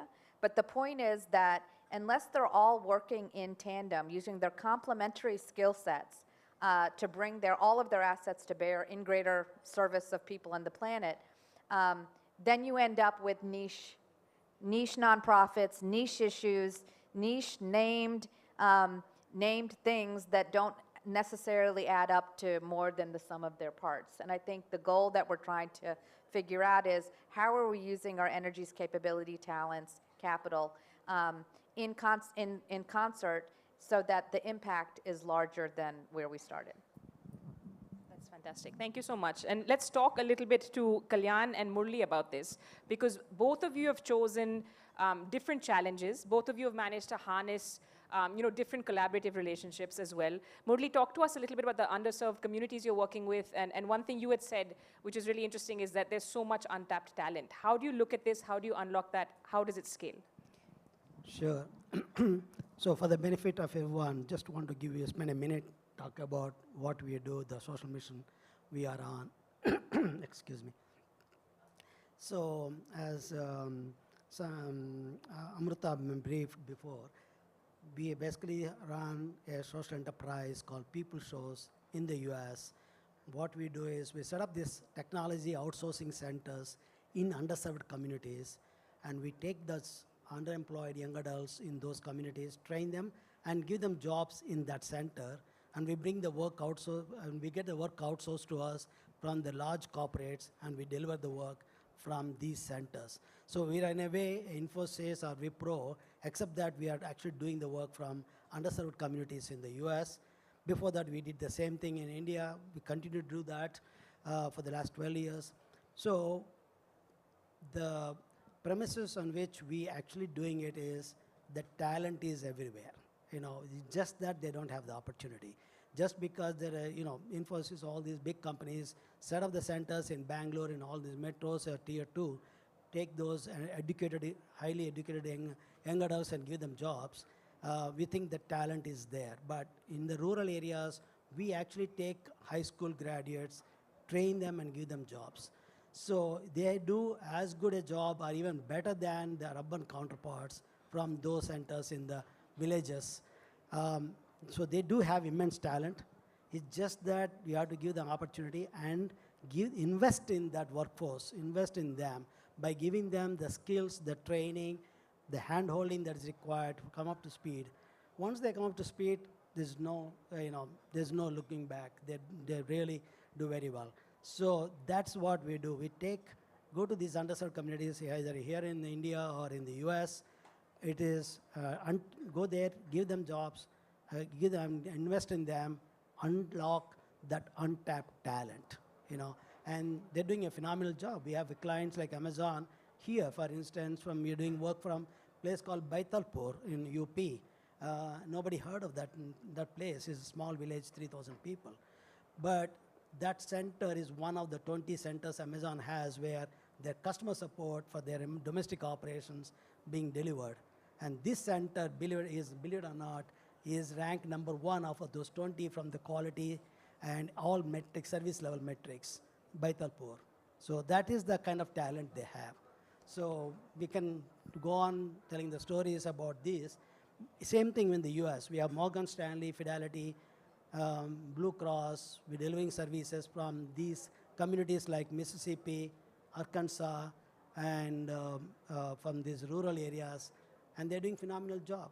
It's just that they need that support, the help, the opportunity, and yeah, so you need to invest in them. So that's where. I think, Kalyan, when we talk about, you picked not an easy challenge to try and address.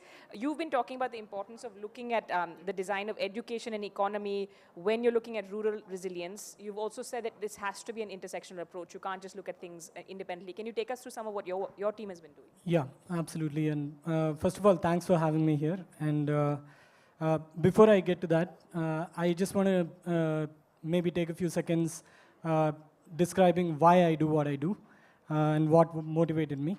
I quit my job because I got tired of working my life to make a rich company richer. And that was the net effect of my life at some point. And then I decided to travel across the country without spending a single penny on my food or my stay. So eventually I had to exclusively travel through the villages across the country. And what I thought would last maybe a week or two ended up happening for about 2.5 years. So I've lived in villages in every state of the country. And then I followed it up with about 1 year through the tribal colonies in the central belt of India. The whole idea was to be a sponge and absorb and learn about what it is that makes life resilient. Instead of fighting poverty, which is a symptom of a larger disease, how about we become resilient so we don't have to fight poverty at all in the first place. So that was the motivation.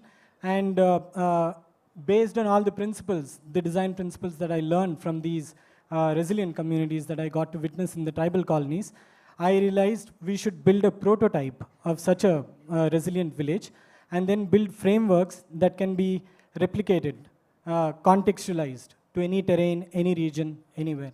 And that was the motivation to do Proto Village. And in doing so, over the years, I learned there are both economy and education are fundamentally critical. And they happen to be the leverage points for massive transformation at scale. Because in my view, education is like a compass that shows the direction. And economy, on the other hand, is the most popular incentive to adopt that direction. So they have to go in tandem. And I just want to take a minute here talking about revisiting the very purpose of economy and very purpose of education and contextualizing it to India. My time with the tribals told me very, extremely vital, ridiculously obvious, and detrimentally ignored lessons.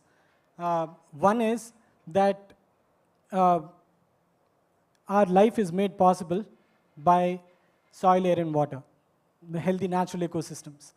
It's not the quarter-on-quarter growths. And second is a deep sense of community is what makes our life meaningful.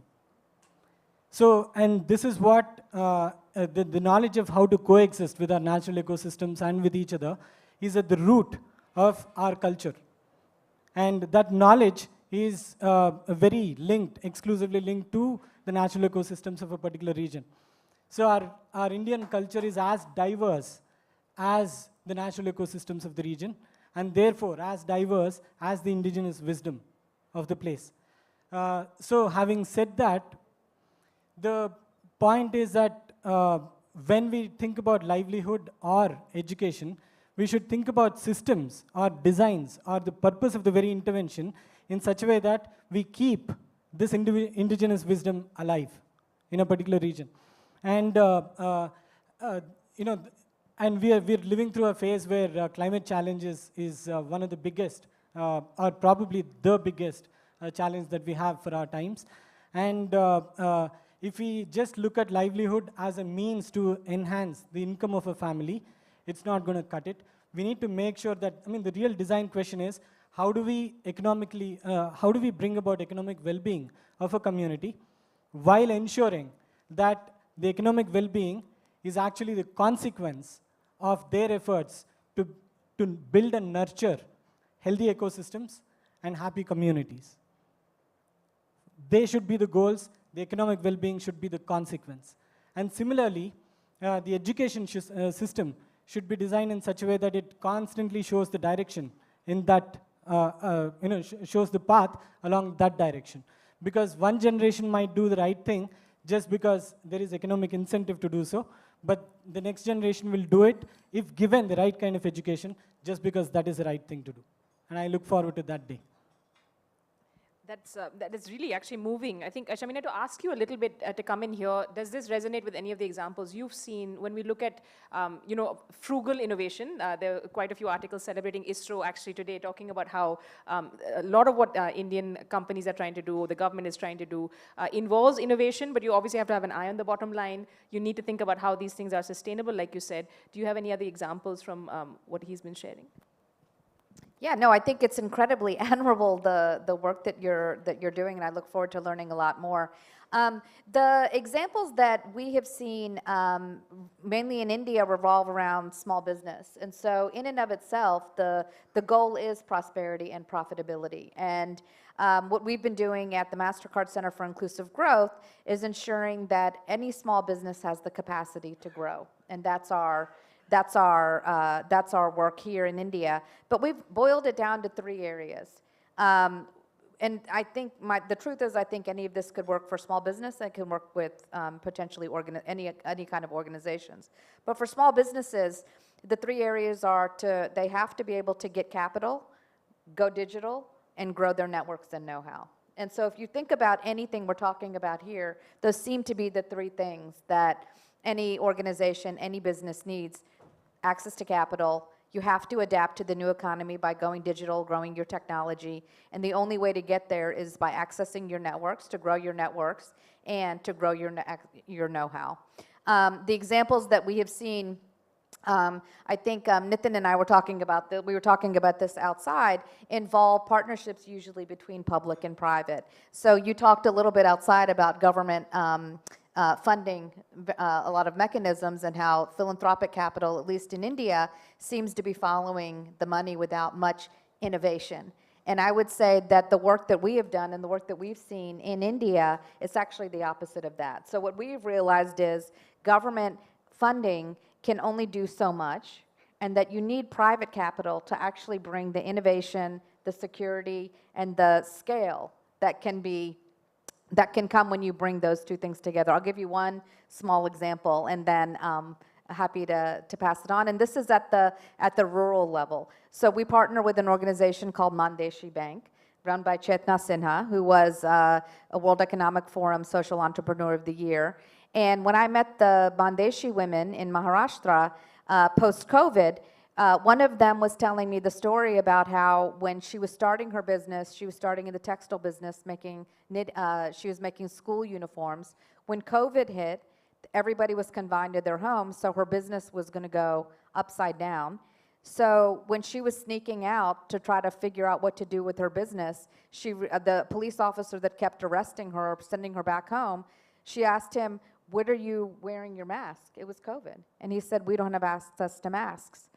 So what did she do? She went back to her business, her home business, and turned all the cloths she purchased to create school uniforms and started sewing masks with the partnership of the standards of the Indian government, the funding through grant and philanthropic capital, using her own ingenuity and innovation to create a long-term business model that when we go back, she's now doing school uniforms. She's now hired 5 people. She has 10 other people with sewing machines in their home. But that's the idea, that's the process of innovation building using capital, digital, and access to networks and know-how.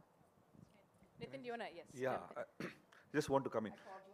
Yeah, it's all right. We're not in disagreement on this one. I know. But Ija, I wanted to make a larger point, right? India is not a multiple choice question, right? The correct answer in India very often is all of the above.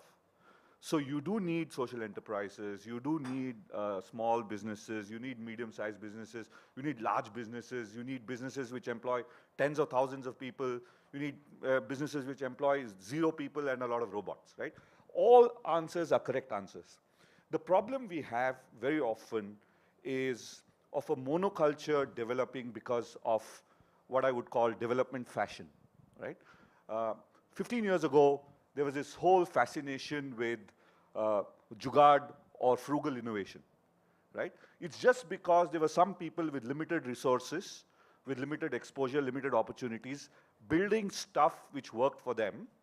It became, celebrated as jugaad, as Indian innovation. It's not. It's just because this guy didn't have access to 3D printers that he was building this.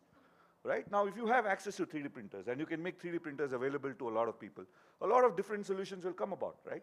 So I think it's very important for us not to sort of idolize and celebrate development fashion just because it happens in a unique way in India, right? Jugaad is not innovation. Getting an IIT graduate or a Stanford graduate to build yet another coconut plucking machine is not necessary, right? There are a lot of people building coconut plucking machines, and they're doing pretty well, right? Why don't you do something else, which you have the resources for, right? If you're in Stanford, you have a lab which a guy in a small engineering college in an Indian town doesn't have. So why don't you use a lab to do the stuff that you can? Why are you trying to compete with a guy building a coconut plucking machine, right? So that's number one. The second is, which is the current trend which I see, is especially in the area of corporate social responsibility in India, among Indian companies, right? You know that the government requires companies above a certain size to mandatorily invest 2% of, no, not invest, give away 2% of their profits as corporate social responsibility. It's a tax. I mean, the government ought to be collecting tax and doing what it needs to do. But here's the government saying, oh, 2%, go and put it in corporate social responsibility. And you know what happens? I've looked at the numbers. Where do the corporates put their money in? They put their money in exactly the same budget heads as the government. So I'll use that metaphor which I said I won't. It's like a bee, it's like a bee sitting on the bottom of a mouse sitting on the bottom of an elephant, right? The government is the elephant. It spends 50,000 crores on, let's say, rural development. And here's this company investing 5 crores of its CSR money on rural development. It does not make a difference to the elephant. It does not make a difference to where the elephant is going or what the forest is doing, right? So I think it's important for people like us who are more privileged than anybody else in this country to apply our mind and say, where is it that we can make our privilege work? Can I now build a world-class science museum? Or can I build a world-class art gallery with my CSR money, with my philanthropic money? Because a government of a poor democratic country cannot put money in building a museum. It cannot go around and protect heritage buildings, right? Because heritage buildings, I mean, if it's 1,000 or 2,000 years old, yes, the government will protect it. But if it's 100 years old, in most countries, cities, you would protect these buildings. In India, you don't, because they are not old enough, right? So why don't you put philanthropic money to protect these things? So there are uses of money, of resources, of innovation and entrepreneurship beyond what is development fashion. It requires us to think about outcomes and invest accordingly. I'm just amused at how most Indians in the room would not think a 100-year-old building is a heritage monument, but thanks for that. Okay, I'm going to ask one last question on that note and then open to the audience for questions. So if you have a question, please start putting your hands up so we can keep track and let you catch your flight on time, which I think is also a priority. Kalyan, when we talk about, like, for example, what Nitin is saying, that people have these ideas of where the money should go, they're adding on budgets to where the government is already budgeting. When you look at something like this, you're talking about a resilient village prototype. So if somebody said big picture rural development, your project might not be the first thing they're thinking about. But tell us where you've reached, how you got there, and how far you are from this prototype. Well, first on the CSR bit, I honestly don't know much about it. The thing is, we've been blessed with partners, a couple of funding companies that have vowed to not interfere with the vision. And that was one of the conditions on which we accepted the funds as well. And they've been very kind in that respect, so we've had no problem. And I don't know enough to comment on the larger scene of the CSR, but I think I would always guess that people on the other side, they're nice individuals with good intentions, but I think the overall social sector would require frameworks that need to be taken and funds need to be able to reach those frameworks so that scale happens in a reasonable way. And when I say reasonable, in a way that is good for the long run. Having said that, about the prototype itself, we are probably a few months away from declaring it a complete prototype. But before I say that, I want to share the definition of resilience. So I've learned to call a community resilient when all the inhabitants practice harmonious interdependence and employ ecologically sustainable means to achieve self-reliance over 9 basic needs: food and water security, shelter, clothing, healthcare, connectivity, energy, disaster management, economy, and education. So all of these things have to be. And now I'm happy to say that we're almost there, just a few months away. And lots to do, obviously. And besides all this, we also have a skateboard park in this remote village. And the kids are completely self-taught, and they're so good at it, they've got state and national level medals. A couple of them have participated in the national games as well. So in a couple of years, we are going to be implementing these frameworks of education that we've developed and frameworks of economy, rural economy that we've developed in a dozen villages around Proto. And in 2025, if everything goes to plan, it seldom does, but if it does, then we'll be starting the process of replication through a fellowship. Yeah. That's incredible. And I think, Murli, just coming to you there may be some overlaps with the rural shows does and what they're doing over there. I do want you to add also how you were saying we need to stop thinking of CSR and thinking more of social impact and how that might change, like reframing the conversation a bit. Yeah, I don't want to comment on the CSR because we are, first of all, a for-profit social enterprise. So we don't rely on CSR or any kind of form of donation or grants from third party. So we, just like any a private limited company, we initially raised the seed capital, and then because we deliver work for our clients from these centers, so we charge the clients. That's our revenue model, right? And that charge, the revenue that comes in, eventually becoming self-sustainable, and we are now both rural shows in India and people shows in US are profitable. So we fund our own growth, basically investing from the profits we generate. So I don't have any comments on the CSR aspect, but I just want to go back to the innovation, how this innovation, entrepreneurship, and the social impact, we basically need to call it social impact, not social responsibility, not social anything else. Is impact is the outcome. You know, whatever we do that has to create sustainable impact, whether it is providing sustainable jobs and careers for the rural youth or those underemployed youth in underserved communities in the US, it has to create that impact. And when you create that, provide those kind of careers and jobs, there is a multiplier effect in those communities because the income they generate, each center we have about 200, 300 people working. So the cumulative income they generate, it has an impact on the community because it's a multiplier effect, and that stimulates economic activity in that community. So it creates the bigger impact. And to achieve that, you need to bring innovation because nobody has done it. So you're doing it for the first time. So you need to, there are a lot of challenges you face when you're trying to set up technology centers in rural areas where there's infrastructure or other problems. You have to be innovative to overcome that. And at the same time, you have to be entrepreneurial because it's startup. So that pretty much sums it up. I think we're pretty much at time. We will take a few questions from the audience if anyone has. Yes, there's one here. If we're getting a mic. Anyone else? Do you want to raise your hand? My name is Mahesh. I've been involved with Ekal Vidyalaya. I'm from the Bay Area. Been involved with Ekal Vidyalaya when we did a lot of tribal education across India. So my question is two things to you, Murli. How scalable is your model in terms of, Murli, right? Oh, I'm sorry, I'm asking Kalyan. I'm sorry, Kalyan. Okay, because the names are mixed up there. Oh, okay. Yeah, sorry for that. Yeah. You also referred him, that's why I got confused. Okay, sorry.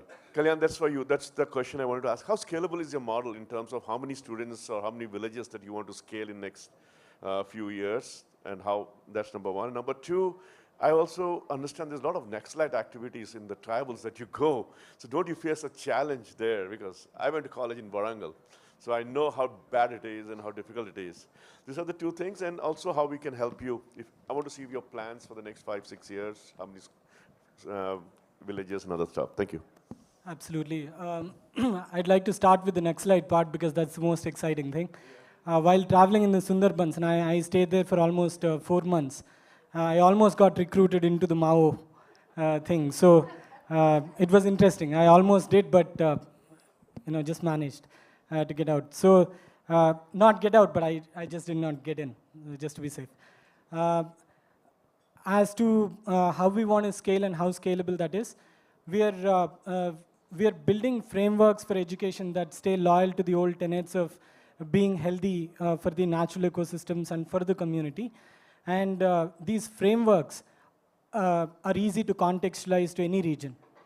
And same with the economic model that we've built. We call the education model the contextual purpose-based model, where purpose-based learning, where kids learn because they need to learn. so the need comes first, and then their need to learn, their ability to learn comes later. So that is one. And as I said, it can be contextualized to any terrain, any region. And by 2025, we want to be in a position where these are tested in at least a dozen villages in various terrains, and both the economic system and the education system. And then we want to create together a toolkit, and we already have a name for it, a systemic toolkit for accelerated rural transformation.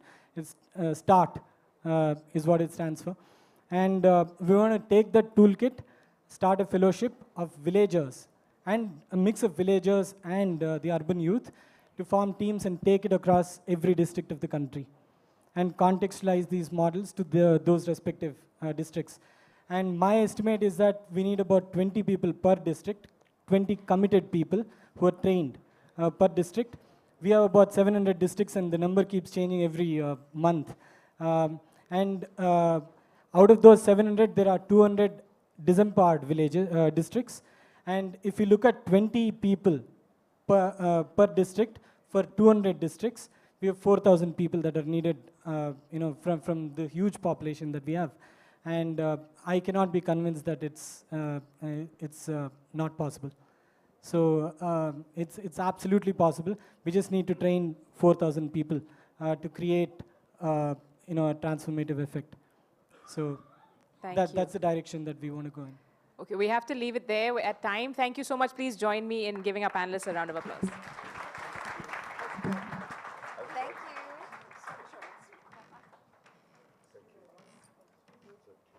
Oh, sorry, there's a group picture.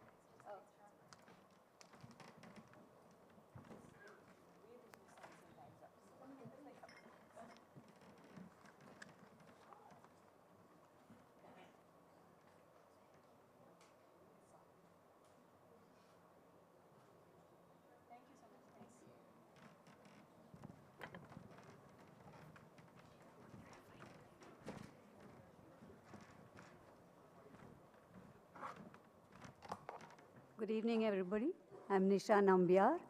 I'm from Indiaspora from Bangalore. Very happy to welcome you for a fireside chat with Mr. Sudhir Sethi. I welcome Mr. Sudhir Sethi, founder and chairman of Chirate Ventures. Chirate Ventures is a leading VC firm advising around 1 billion AUM invested in 100 plus companies. He's already exited 39 plus companies, and 3 of them are publicly funded, and 8 unicorns backed by 11 market leaders. I can't read the whole thing. It's too long.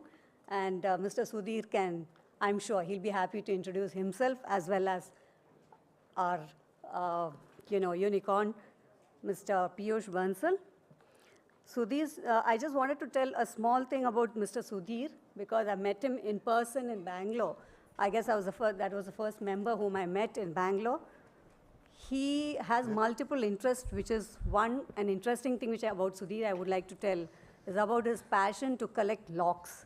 He collects locks from different countries, different villages, and different centuries. He has amazing collection of locks, and so if any one of you visit Namma Bengaluru, you have to visit Mr. Sudhir's office. He's also a wildlife enthusiast and a photographer, wildlife photographer. So over to Mr. Sudhir. Sudhir, thank you. Thank you. Can you hear me at the back? Okay. Thank you very much, MR Indiaspora, for inviting us here. Let me go straight to the point, introduce to you dear friend, Piyush. Thank you, Piyush, for coming here. Thanks, Sudhir. Stellar entrepreneur par excellence, and somebody who is perhaps symbolic of what Indian entrepreneurship can do not only in India, not just building a firm, but building something which is impactful and changing the lives of people in the country. And I'll ask Piyush to elaborate that later. Overall, Piyush is the founder of Lenskart, started in 2010, along with Amit Chaudhary and Sumit Kapati, his co-founders. started with a pure play digital distribution approach. Today, Piyush has evolved Lenskart into more than 2,000 retail stores, 3/4 of which are made in India, and the balance are outside the country. Presence in 15 countries, and Lenskart eyeglasses and related products are manufactured in the world's largest eyewear manufacturing facility based out of Delhi. There are 2 facilities, and produces 10 lakh glasses a month overall, and the annual production capacity of both the factories put together, including one outside the country, is 5 crore glasses a year. That is humongous scale as such. Lenskart is not just a leader in the Indian market, it's also an upcoming leader. You would be 7th largest in the world today, or 5th largest? Don't know. Okay, in the top 7 in the world in dollar terms, and one of the few companies who are approaching $1 billion revenue this year. When we came in 2011, and it was nice of Piyush to let us be investors. It was amazing. That time we invested just $4 million in the company at a post money of $10 million. Today the company has just completed a round with Adia at $4.5 billion. That's a journey of around 11, 12 years, which is unparalleled. But it is not going to be the only journey. There are today 7 companies who have reached almost $1 billion revenue, and in the next 5 years we expect around 30 more companies to reach $1 billion revenue. All these companies were something similar to Lenskart, doing a few lakh rupees a month, 10 to 15 years behind. So, welcome Piyush. Thank you for joining us today. Piyush, you decided to come back to India after studying and working in the US. And that too to become an entrepreneur. What made you change that decision? What made you come back to India? Yeah, so it was about, thanks Sudhi for inviting, and thanks everyone for having me here. It was about 12 years back. I just somehow managed to get a job at Microsoft after failing the interview once and then preparing for that interview for 3 months the next time I applied. And I finally got the job, which I was dying to get. And after doing the job for a year, one fine day Bill Gates had invited some few employees to his lakeside house, and you know, sometimes you get inspired by people and beyond limits. And you know, he was talking about how he's going to move to Bill and Melinda Gates Foundation and make the world a better place. So I was thinking, I was sitting in the office and making PowerPoint better and Excel better every day, talking to expensive customers in Morgan Stanley and JP Morgan, adding the next feature in Microsoft Excel and PowerPoint. And I thought I also should be doing something which is change the world like Bill Gates is. And you know, I was just literally 27 years old. And so yeah, I was thinking in the night in my apartment in Redmond that I should do something like that. And I did it. I just left the job without and came to India. And just came to India without an idea. And I thought that that US will not have opportunity to create this kind of revolutions. India would have. Okay. Because like everywhere there are problems to be solved. So when I first met you, you had 4 businesses in the company. Yeah. And so what made you start the 4 businesses? And please do explain what the 4 businesses, and what made you focus on eyewear? Okay, so I'll correct that. So when you first met us, we were so enamored by, so then when I came across this problem of vision correction, which I read in a newspaper that India is the blind capital of the world and 75% people here who need vision don't have it. It was like that moment which I was looking for after Microsoft to, you know, where I could probably make an impact. So I was on that journey, and I don't know investing or fundraising. So we were just quietly doing that out of our basement office, meeting customers, trying to understand. And then you guys reached out somehow. I still remember TCM came to our office and he said, "What are you guys up to?" I got an email from about Lenskart, and e-commerce is hot. And you suddenly said, take money. I didn't know how much money to ask, so I asked 2 crores. You gave 4 million. My dad is a CA. He said, this doesn't sound right. Something is wrong. But yeah, we took the money. after you took the money, you said that, eyewear is not so big. So we should build a larger company and be like Titan of it's the other way around. Okay. Online Titan, right? Online Titan. So we opened 3 more businesses very quickly, watches, bags, jewelry. But 2 years doing it, I remember TCM and we were sitting and Ronnie was asking me that what is my dream? And I told him I want to change the vision correction problem. So he said, then why are you doing the other stuff? I was like, I don't know. So he said, if you shut the other stuff, then we will give you money. Now top line that time was 10 crores. 2 crores was coming from eyewear. I literally used to spend 95% of my time on eyewear. And rest 5%, 80% of top line was not my goal. So then TCM, your partner, and Ronnie told me that if you want to do just eyewear, we will continue to fund you irrespective of valuation for you to do that because we like you, what you are doing. That's it. That's why we shut the other 3 and the GMV went down. Nobody wanted to invest, but I was happier. So that was in some sense your pivot. Yes, in some sense it was the right thing to do. For me it was more of an emotional decision because my calling wasn't to create like $1 billion business or anything. It still isn't. And when that burden of raising the next round of money got away, I could literally do. And what happened is we had like so much overhiring done because of these other businesses. We suddenly had so much talent which could be put on eyewear. And I remember 2 crore revenue in the next, like literally 1 year went to like, 2 crore a year went to like 50 crores a year very quickly. Because everybody was just focused on the same problem, not just me alone. So would you advise entrepreneurs in the early part of their journey to focus? Yes, I think I would advise entrepreneurs to really know what it is that they want to do and what is it that they are solving and where are they adding value and what is arrival for them. Not for the VCs, what is arrival for them, when do they think, and which is why I'm still discontent as an entrepreneur because from where I started, which is my meeting with Bill Gates, I haven't really done anything. So for me, arrival hasn't come. For many people, for Chirate maybe it has partly. So I think I would urge entrepreneurs to really think hard because don't do it just for the sake of doing it. It's not like you need to stay motivated in the journey. Right. So otherwise it kind of becomes dragging and you're doing it for the wrong reasons. So coming back now, maybe the last question on impact. You mentioned Bill Gates and then you mentioned your ability or your vision to have an impact, switching over to Lenskart as a focus. What is the impact which you've had through the eyewear business in the country? Can you sort of quantify that and define that? And what's your vision for that?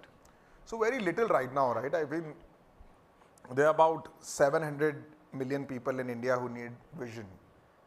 Vision correction. Vision correction. I think about when we started, maybe 170, 180 million people had it. Maybe we have added another 30 million people in India with vision correction. And globally, there are about 4.5 billion people who need glasses. Only 2 billion have it. According to World Health Forum and the largest health ailment in the world is not hearing aids, not malaria, not dengue, it's vision correction, right? Because a child who's going to school cannot really, we do so much work in the foundation, which my wife runs.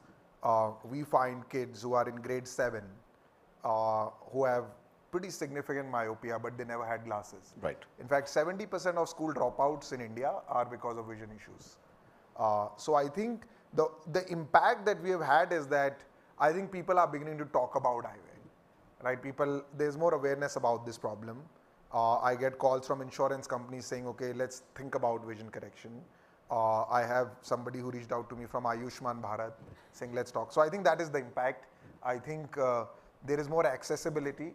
We haven't been able to make a national impact, but in a city like Bangalore, I think there is more impact. So Bangalore, we would be serving maybe 1 out of 3 people now.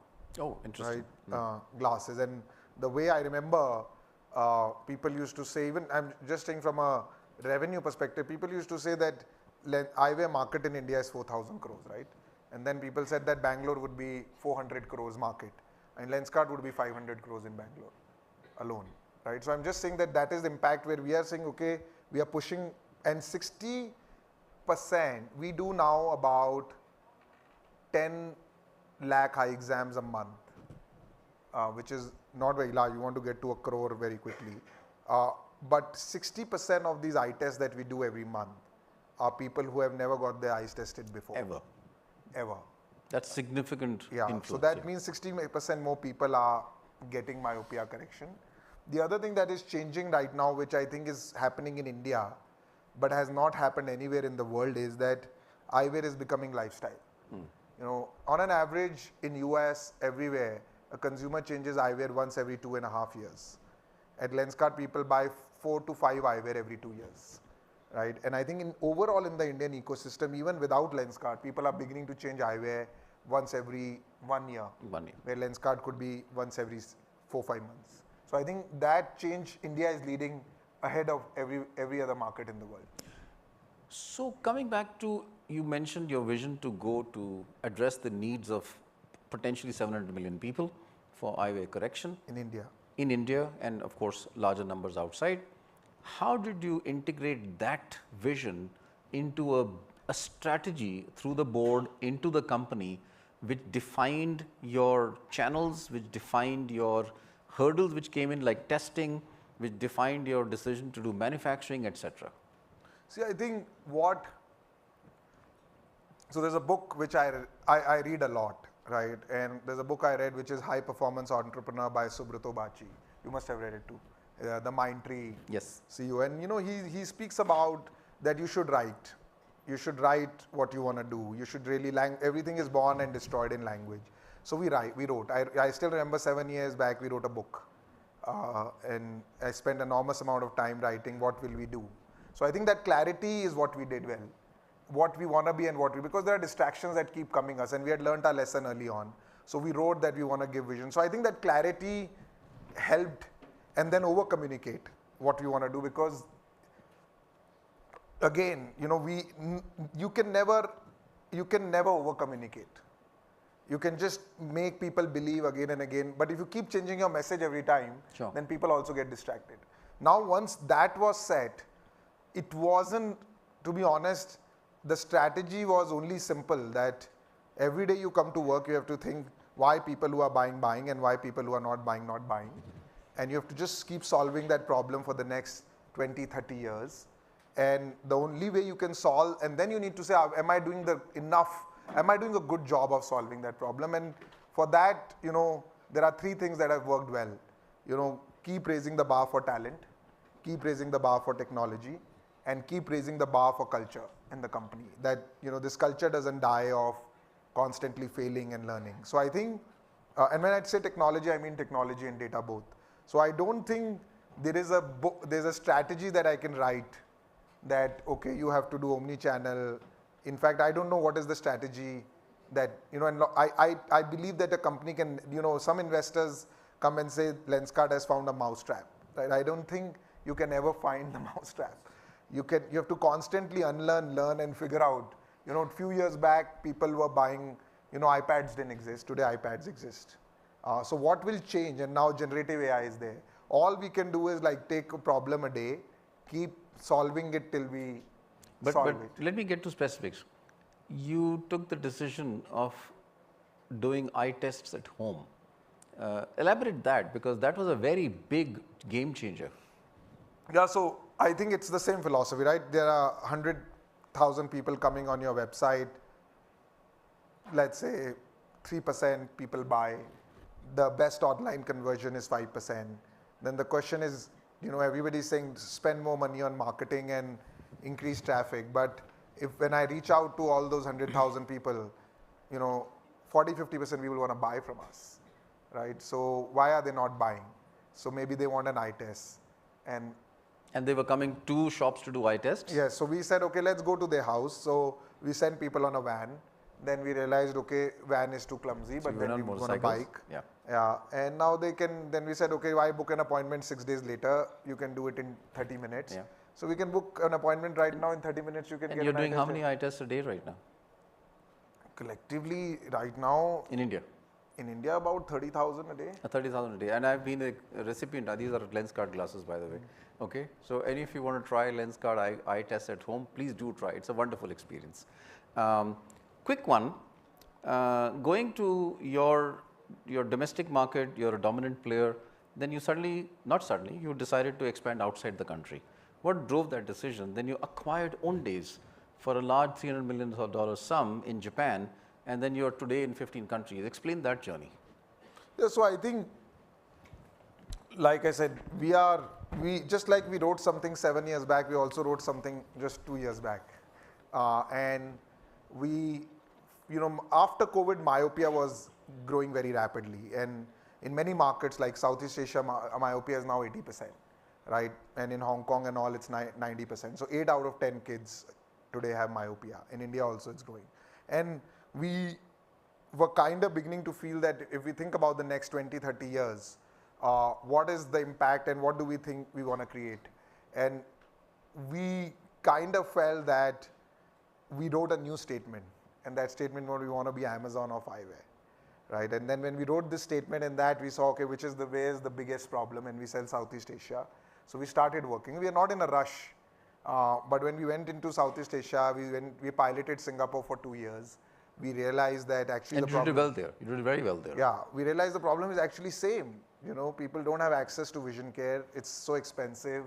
The awareness is low. People are not. And when we met those customers, we could realize. So then we realized this dream, and we took a bold bet.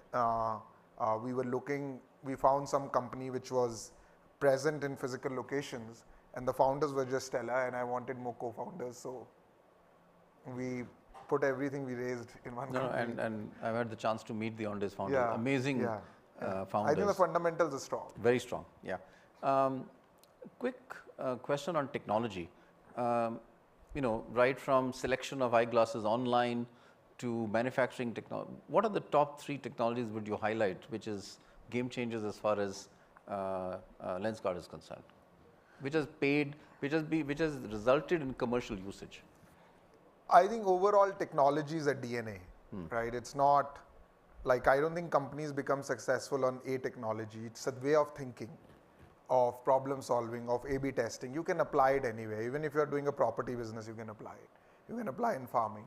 For LensCard, I think that establishment of that DNA was, and I've seen it over and over again. We hire so many leaders. I've seen people who have leaders who have a technology mindset. They end up breaking the barriers and doing a lot more. But generative AI has just become popular, but LensCard started using AI like 7-8 years back. And we were when we started opening stores, there was this whole question that I used to sit in this review meeting where people would present properties for store locations, and people would ask me, do I approve or not? And I used to feel kind of stupid because I was flipping a coin and approving. I didn't know whether it'll do well or not. And everybody else was waiting whether, if I answer first, then everybody else would say yes. If I say no, everybody else would say no. So I started answering in the end, but the success rate was still poor.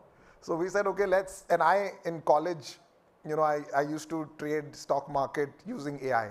That was my background. So we started creating algorithm, okay, there's so much data on the internet about food delivery prices, etc. And we started predicting. So today, I think if you go to a latitude, longitude, we can predict with 95% accuracy what revenue would a LensCard store do there. And that allowed us to open like 400-500 stores a year.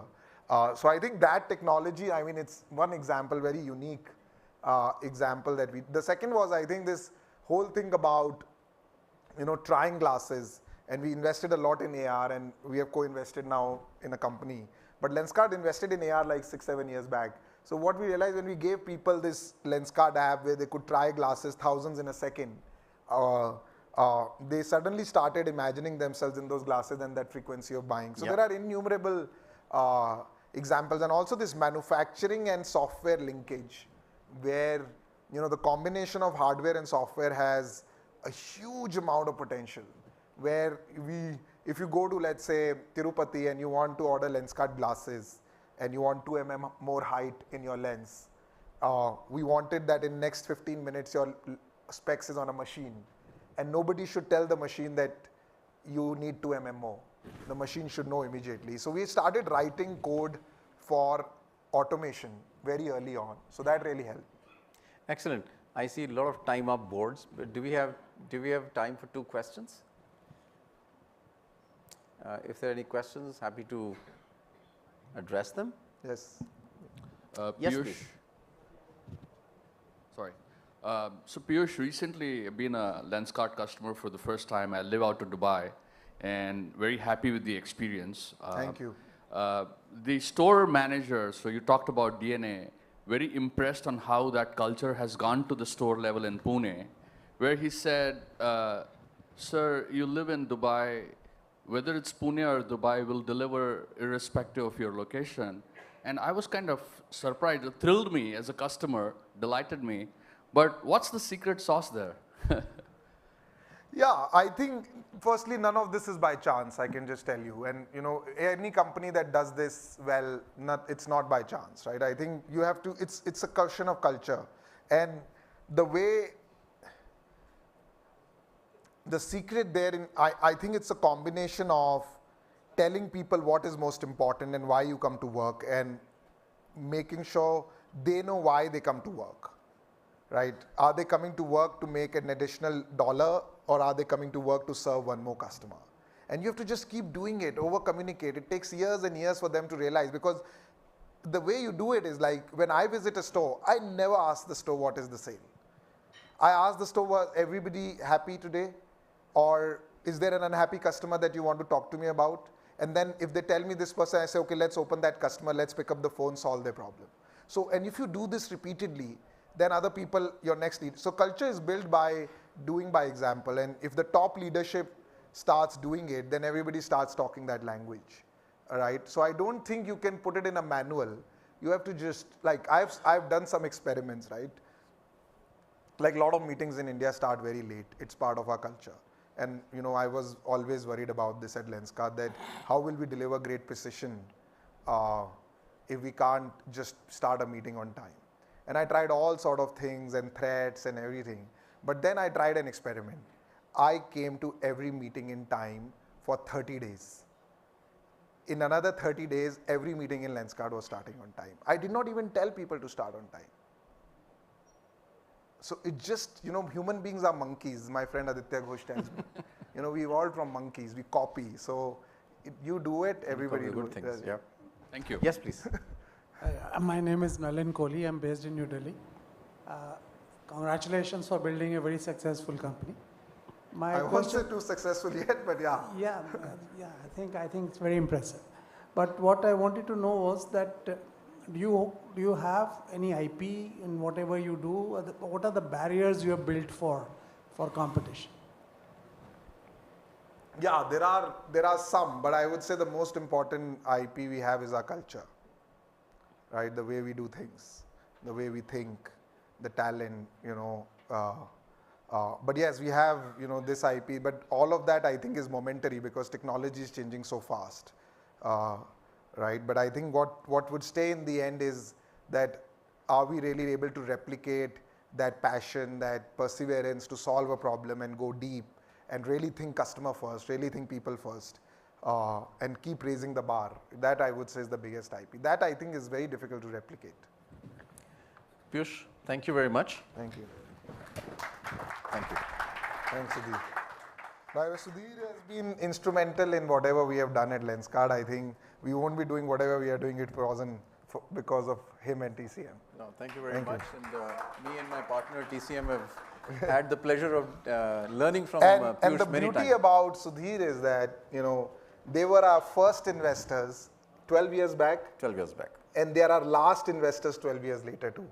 So, it takes a lot of courage to invest in a company at a valuation of 10 million and a valuation of 4.5 billion for the same investor. It's not normal, Thank you. Thank you.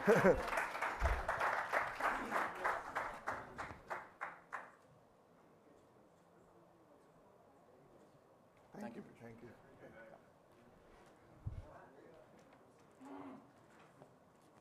Thank you, Sudhir and Piyush, for an inspiring conversation. We are on to our next panel now. Because of time issues, P.V. Bokasam is stepping in to moderate this panel for us. And when I asked him what I should say in introduction, he said, He's an investor in boring B2B companies. That's what I'm supposed to say. And he's a proud Indiaspora member. And if you ever have time to chat with him, ask him the story of his last name. It's an interesting story. Please come up, PV.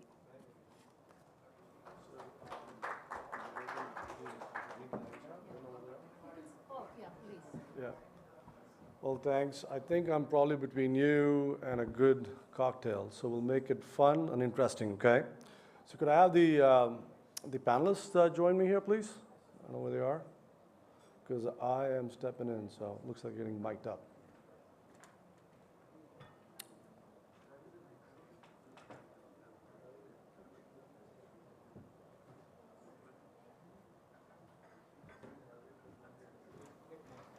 So Ankit.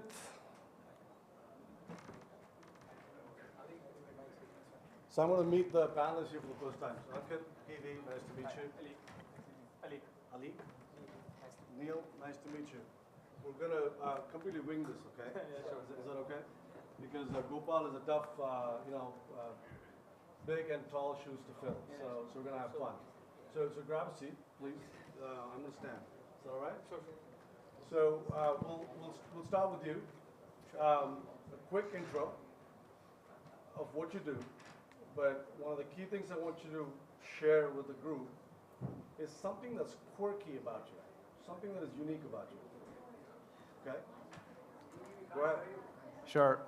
First of all, thanks for having me, everyone at Indiaspora and the team, for inviting. Privileged to be here.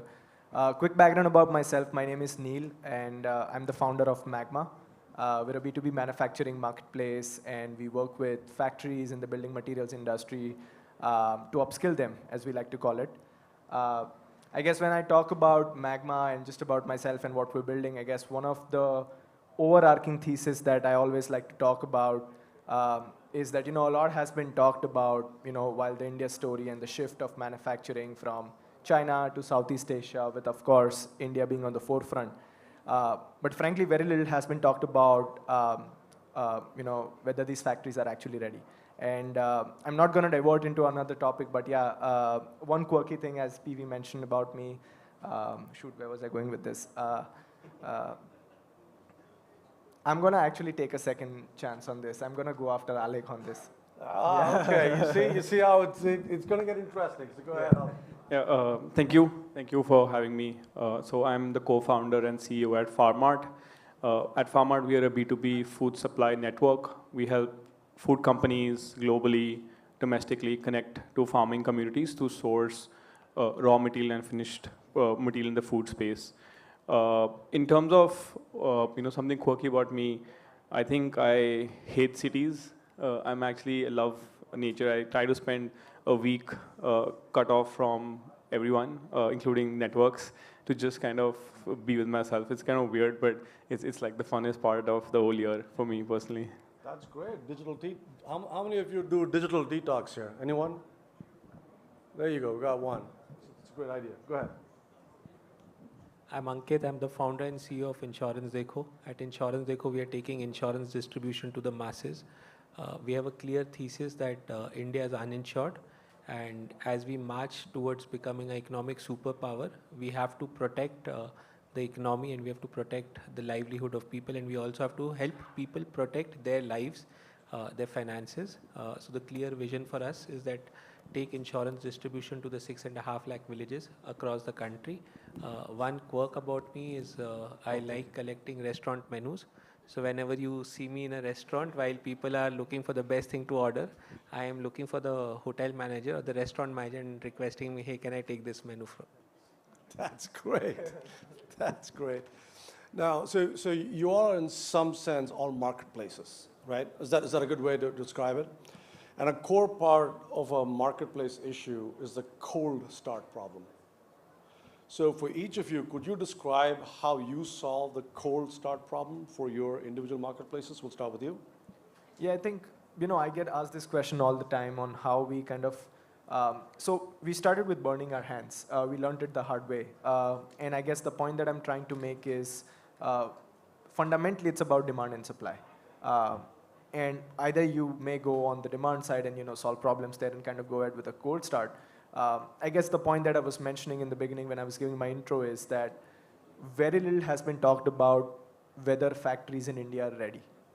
We've read about China plus one, we've read about global manufacturing, and I think it ties on to how we solved our cold start problem is by focusing on suppliers, which is factories themselves. What are we going to do that's going to help them unlock the next level? Whether it's unlocking demand, unlocking quality, unlocking supply chain. And eventually, when we started Magma, we had a very simple fundamental that we need our factories with us for the longer run. And if we need to do that, we need to create a business model to cater to the factories first before we kind of add multiple layers on the demand side to it. So I think over time, having more of the suppliers with us, creating a business model where we're adding more to the stack for them, we're servicing them, we're providing value addition services, just helped us create a defensible network to kind of overcome the cold start problem. Great. How about you? Yeah, so we are in the food and agriculture space, and what I believe, it took us actually 7.5 years to just kind of get off the ground, but we all think, according to me, in the B2B space, we actually don't have a demand problem. We actually have a supply consolidation problem because of the fragmentation in most markets. And similarly in India, fragmentation of supply is just too vast in most cases and most verticals, at least I've come across. And what you have to kind of solve for is how do you consolidate supply by using the least amount of resources on ground and using technology-first models. And once you're able to kind of solve for supply, demand actually realigns extremely easily. But the harder problem is to be product first, to be technology first, and invest the lowest common denominator to acquire supply on any kind of a platform. So that's what really has been my biggest learning in building anything which is B2B domestically and globally. Great. For me, I think the most difficult problem was that we Indians are eternally optimist, right? Optimist people. So you ask any Indian, क्या आपके पास life insurance है? मैनू की फर्क पड़ता है? You ask anybody, do you have a health insurance? मेरे को क्या हो जाएगा? है ना? तो लोगों को ये समझाना कि आप अमर नहीं हो and आपके परिवार में कोई है जिसको आपके जाने के बाद भी आपकी ज़रूरत हो सकती है and the only protect them is by making sure that they're financially secure, by making people understand, hey, no matter how fit you are today, probably 10-15 years down the line, because of the kind of food that you eat, because of the lifestyle you have, you may fall ill, and at that point of time, medical insurance, medical treatment may be expensive, and you need an insurance, right? So I think that educating people was the most difficult part, because unlike other financial products where you give money, in insurance, unfortunately, you have to convince people to part with their money for something which is going to happen at some point of time in the future. तो वो समझाना लोगों को थोड़ा मुश्किल था. I think that was the difficult part. Now, you all are, I believe, at different scales, right? So if you're comfortable talking about the scale of your revenue or customers or your GMV would be very helpful, I think, for having a discussion. So could you share kind of the scale at which you're operating today versus where you want to be 3 years from now? Yeah, so Magma, as I like to call it, we're 110 factories old. On a GMV wise, we're clocking close to 200 crores a year, so that's close to $25 million. But I think one of the biggest metrics that we internally track is on becoming a Magma powered factory, what is the revenue uptake and operational agility that you get? And I think that's something we really boast that, as a factory, if you work with Magma, within 6 to 8 months, you're going to increase your revenues by 25%. So I think, yeah, if that answers your question. That's great. So at Farmart, we, on a two-sided marketplace, we work with about 250,000 suppliers, 3.5 million farmers are registered on the Farmart platform. We have over 3,700 food companies that source from us. We do about $200 million in scale, and we've actually built this in the last 2 years itself, spending less than $5 million in total capital. We are present in 6 countries, and mostly India is our biggest market, where we drive 78% of our revenue from India. Wow, so you do $200 million in GMV or in revenue? GMV, okay. So do you have take rates Yeah, so we make about 15% gross, and we make about 5% net on that. And how about in your business, Neil? We do about 8% in gross and about 4-5% in net. Fantastic. How about you, Ankit? So we're in the insurance business. So we do about $360 million in premium annually, and we did about we're at a ARR of $100 odd million. That's incredible. Yeah, we insure about 1 million Indians every year. 3 years out, I think and we work with about 1 lakh partners across the country. 3 years out, we would like to work with about 1 million partners, be insuring about 1 crore Indians a year, and be at about a annualized premium run rate of anywhere between $700 to $800 million. Great, maybe $1 billion. I think we should go for $1 billion. How about you? Where do you think you'll be in 3 years? Yeah, so I think we should cross about 2 billion in run rate. And the reason I don't say is because India is like a $500 billion food market, right? So it's a very, very deep market to operate in. We would still not be anywhere close to being a market leader. We'll just be a drop in the ocean at that scale also. Yeah, I mean, we've been vocal about this since day one. So we complete our first year later this month. So we've been hoping that by the end of this December, we'll close at about $50 million in revenues. And we should be, by mid-2025, close to $200 million. That's incredible. Man, how about a round of applause for these amazing entrepreneurs? That's amazing.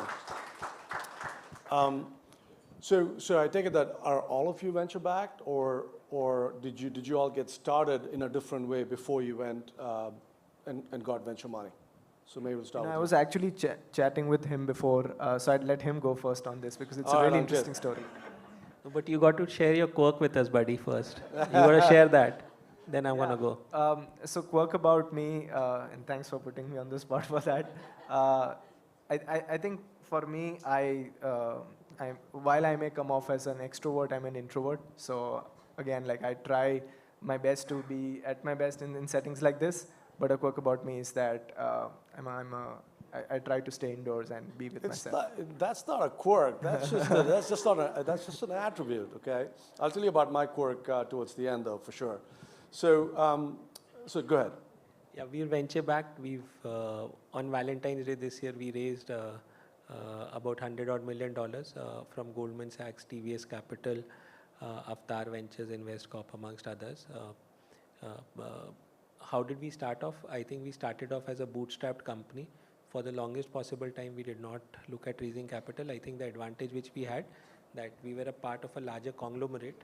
So as we say it in India, our roti, kapda and makan was taken care of. So as a founder, I did not have to worry about those vagaries of where will the next paycheck come from, how will I manage working capital, etc. While you've not asked this question, I would urge all founders to delay capital raising as much as possible. I think in the first 5 years, the last 2 years, we've raised about 43 million in equity and about 25 million in debt from General Catalyst, Matrix Partners, Omidyar Network, and Avana Capital, and some of the top banks which work with us on the working capital side. Wow, great. How about you? Yeah, I think I have a very different opinion to that because I feel like I'm a Gujarati at heart, and I feel like जब bank में पैसा हो तो नींद अच्छी आती है. It encourages abundance mindset and it encourages you to do what you're supposed to do. But of course, that shouldn't come at the cost of a poor sales process or a distribution process. So we've been just 1 year old. We've raised $3.3 million in equity and about $1 million in debt. We share the same investors, Alec and I. General Catalyst is our largest shareholder, and of course, we've got amazing angels and funds like Axion Venture, Global FinTech Fund. So I think just like piggybacking on Ankit's point, when we were starting Magma, we were presented, and of course we're like a very young company, so I can be very wrong with what I say. But yeah, I stick to the opinion that if you have money in the bank, you're able to spur innovation. But again, that's just me. That's great. So let's do a little quick round fire questions, okay? So like maybe one word or one sentence. So in one word, if you had to describe the culture of your company, what would that be? Just one word. Frugality. Frugality? That's what I thought you might say. Fantastic. How about you? Yeah, I think from one word is actually openness. Openness. Yeah, it's quite flat out. We're pretty open, chill people. For us, aggressive. We're all mid-20s, 19-member team, very young, and yeah, we just focus on being aggressive with our numbers and Great. process. Where does that come from? Where does the aggressiveness come from? I think impatience. One thing that again a lot of our investors also guide me on is when you pair impatience with that sort of optimism, I think good things tend to happen. And I'm the youngest. I'm 22 years old. I'm the youngest one. You're 22? Yeah. Oh my goodness gracious! Wow. Yeah. So I think we've encouraged our team to be a lean and mean machine to help us achieve that. That's great. Look, I think we'll save that for we'll do a little bit more, quick fire, okay? So for your product, are you a product guy, a technical guy, a business guy? How would you describe yourself? Like what's your core? I'm a product ops guy. Product ops. How about you? I'm a product guy. I love product. Yeah. I'm a business guy. Business. Okay. So did you pair yourself with a product person? Or how did you, do you have a co-founder? I'm the solo founder, but yeah, I spend most of my time with the product team to actually have that sort of balance in the organization. Okay, how about you? My co-founder and I went to boarding school together, so we've known each other 23 years. He's more like a finance guy. So yeah, I paired ourselves with some finance people. And that's why I think we've just been very conscious about the capital and the way we build this company, especially in India. Fantastic. How about you? My co-founder was my running mate, though it doesn't look like I used to run earlier. He's the techie. He's the techiness. That's great. So, so we'll get into a little bit of, so do you as co-founders disagree? And on the things that you disagree, how do you all resolve conflicts? We'll start with you. Do you just punch them in the face because you're aggressive? Like, No, that's okay. No? I think it's like what recently helped me, and I was just speaking to a colleague of mine a few months back, and I recall that conversation again and again because, as the organization, one of the biggest, I think, challenges that I personally envision at Magma is, and I was speaking to Alec earlier about this as well, is that as you become a big organization, like what if it leads to a big bureaucracy? Like what if that entrepreneurial spirit dies? Like how do you see that evolving? And I think to answer your question here specifically, it's really about whether it's you versus the problem or both of you versus the problem. So yeah, receptiveness towards the organization. So give me a specific example of a conflict that you all had and how you resolved it. I mean, one of the recent conflicts, and I see a timer board, so I'm going to keep this short. Oh, how much time? Time up. Dang, we're just getting started here. Okay, so just give us a quick one. Quick one is again distribution versus product. So I'm very distribution sales first, and we've got our set of team who are focused on tech and SaaS first. But I feel like you earn the right to build a good product once you have a good sales process and distribution on. And without that, it's just a waste of money. So yeah. How about you? Yeah, so for me, actually, we very early on decided that our friendships is more important even than the company. It's quite opposite counter viewpoint, but we realized that the company will only do well if our friendship really works within the frameworks of being co-founders. And the second thing is we are extremely transparent and respectful for each other. So that means same compensation, same shareholding, very transparent decision making, taking second person's opinion on everything. I know it's hard in most cases, but like I said, by the end of it, you don't want to end towards the end of your journey of your company and look back and kind of be, yeah, this guy was quite an asshole to the one person who really mattered to him.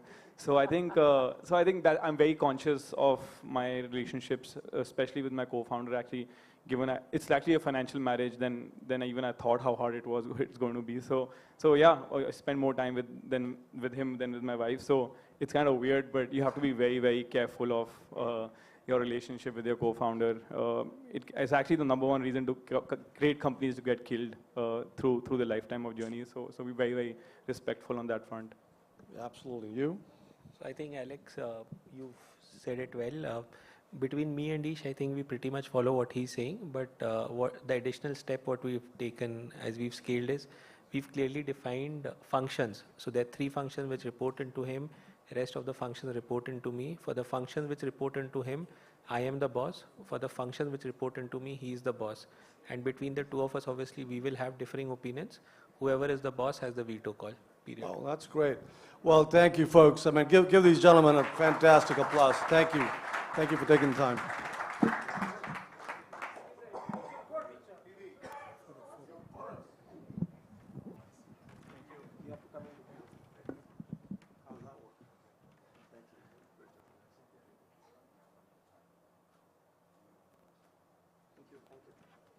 Thank you, guys. Thank you, everyone. Now for the last session. So you've noticed every day we've been getting better and better and better, right? Chandrayaan to Rahman to Niren Chaudhary to, we saved the best for last. And he's going to be the youngest guy, I guess, to present at Indiaspora this time. Grows up in a basti, about an hour from in Delhi, but an hour away, next to the railroad track. Fights his way through school, gets a scholarship to Stanford, and at Stanford, instead of joining the ranks of the aspiring billionaires, decides that he's going to start a nonprofit. And he decides it's going to be a nonprofit to, get people in his country, the country of India, out of poverty. And also uses AI to accomplish what he's doing here. Recently, you may know this guy. He and his nonprofit Karya was on the cover of Time magazine. But more than that, I think you'll feel his energy, feel his passion, and we will believe that he can really get millions and millions of Indians out of poverty. That's the transforming nonprofit that he started. So please welcome Manu Chopra.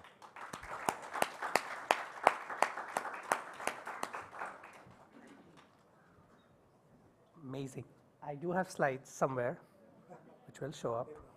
Oh, perfect. Do we have a clicker, or I will wink every time I want you to go to the next slide? Perfect. Thank you. You don't need a mic if you're using that. Oh, yes. Perfect. Or I'll just walk and talk. Sure. Yeah, perfect. So very excited to be here. That was probably the nicest introduction I've ever gotten, and a very hard introduction to live up to, but I'm going to try. So my name is Manu. I am the CEO of Karya. Like MR mentioned, I grew up in a basti, in Shakur Basti, one of the poorer corners of Delhi. And growing up, I spent most of my afternoons dancing to Bollywood music and learning how to code in the community computer lab, right? Through a series of scholarships, I became the first person from my community to go to a college in the US.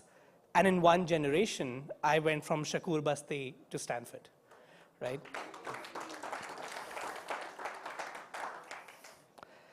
Obviously, unfortunately, my story is not normal. India has 230 million poor people, more than any other country in the world. And for most of them, there is no single path out of poverty, right? A 2019 World Economic Forum report says that it'll take an average low-income Indian 7 generations to reach India's mean income of $1,500 in savings. I'm going to repeat that for all of us to sit in it. It will take an average poor Indian 7 generations of labor or 200 years of labor to get to 1.2 lakhs in savings, the cost of the laptop I was using a minute ago. This is obviously ridiculous, right? And it is our responsibility as people with privilege in this room to change that. And that's the mission that we are all on here. At Karya, Karya of course is a Sanskrit word for work that gives you dignity, work that gives you a sense of purpose. That's exactly what we do. We bring dignified digital work to rural Indians, helping move them out of poverty. And I want to walk you through how we do it, why we do it, and what's the future ahead. So every single year, big tech companies like Microsoft, Google, Meta, Facebook, all of these companies spend billions of dollars. They spend billions of dollars collecting training data for their AI and ML models. Unfortunately, this highly lucrative work doesn't come to rural India yet. At Karya, we are changing this. I want to take a step back and talk about what's happening in this country economically. And what's happening is Indians are getting richer faster than the rate at which they're learning English. So suddenly imagine two graphs and the gap between this graph increasing dramatically. And what that means is Indians who speak Marathi, Tamil, Telugu, Kannada, Malayalam are suddenly becoming customers for companies like Google, Samsung, Microsoft, and buying their devices, right? So Microsoft is suddenly very interested in building a computational language model in Marathi so they can offer Cortana in Marathi. So they decide, hey, I want to build a model in Marathi, so I need data in Marathi. They reach out to Karya and say, can you collect 1,000 hours for me in Marathi so I can teach my computer models how to speak the language? Karya takes Microsoft's big digital task and breaks it into micro tasks. And we distribute these micro tasks to our workers in rural India.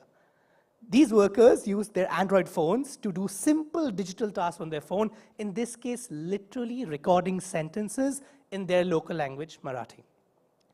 For this simple task of speaking their own mother tongue, we pay workers 20 times the Indian minimum wage, or a minimum of $5 or 400 rupees an hour.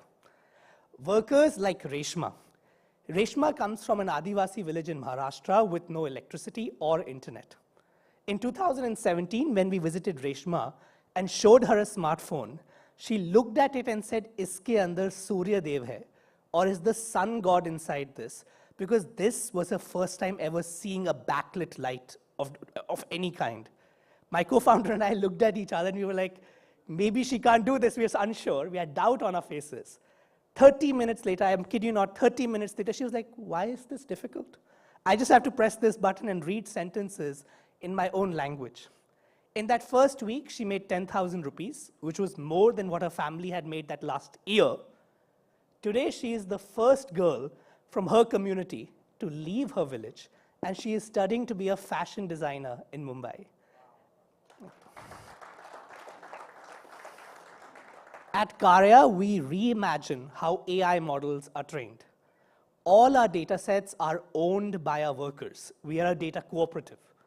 This means that every single time our data sets get sold and resold, 100% of the revenue goes back to the workers. And as people in this room, we know how wealth is made, right? Wealth is made when labor and income get detached. When I can sleep at night and my data sets are being sold and I keep on getting paid for it. And just to add some numbers to this, in 2017, when I moved back to India, an hour of Uriya, so if you recorded an hour of Uriya, I would have paid you $3.50 for it. If you record that same hour of Uriya today, I would pay you at least $40 for it, right? So over the last 5 years, the value of the language has gone more than 10x, and we have community members who got paid $3.50 an hour 6 years ago, and now for the same damn data set, they're getting paid $40 an hour, right?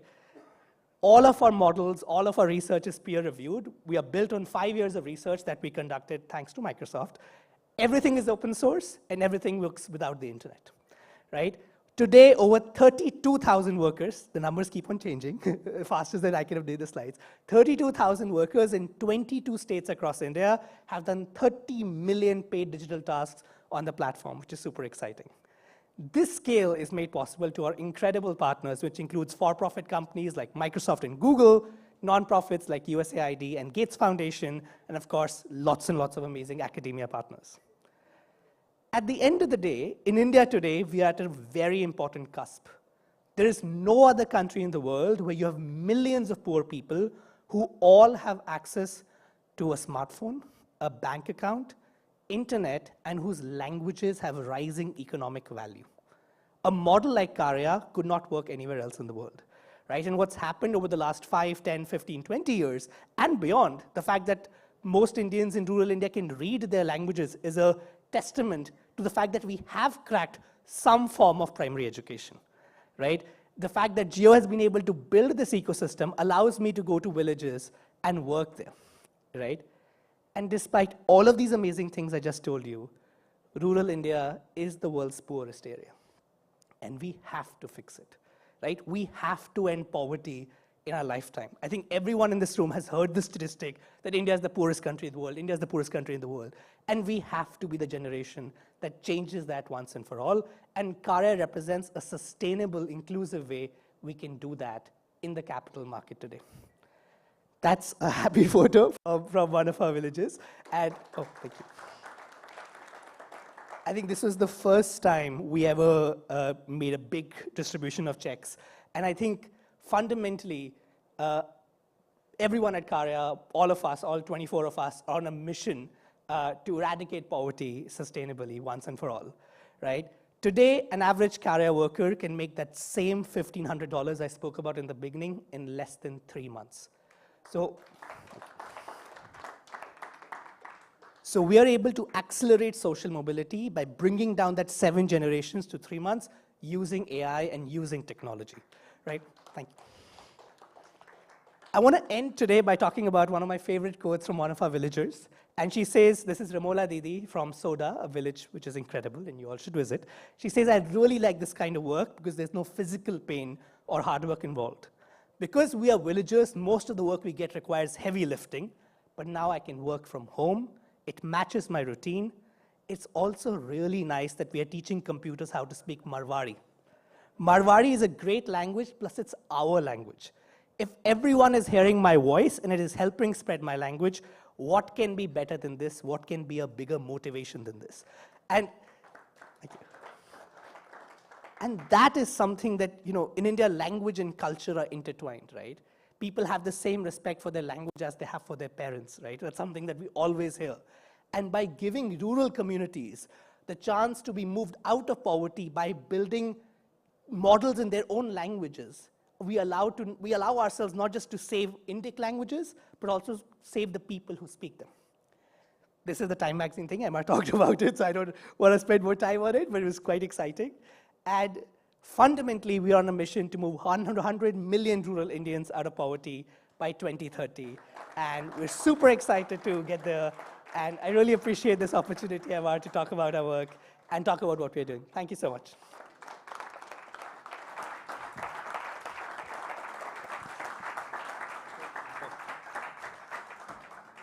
Wow.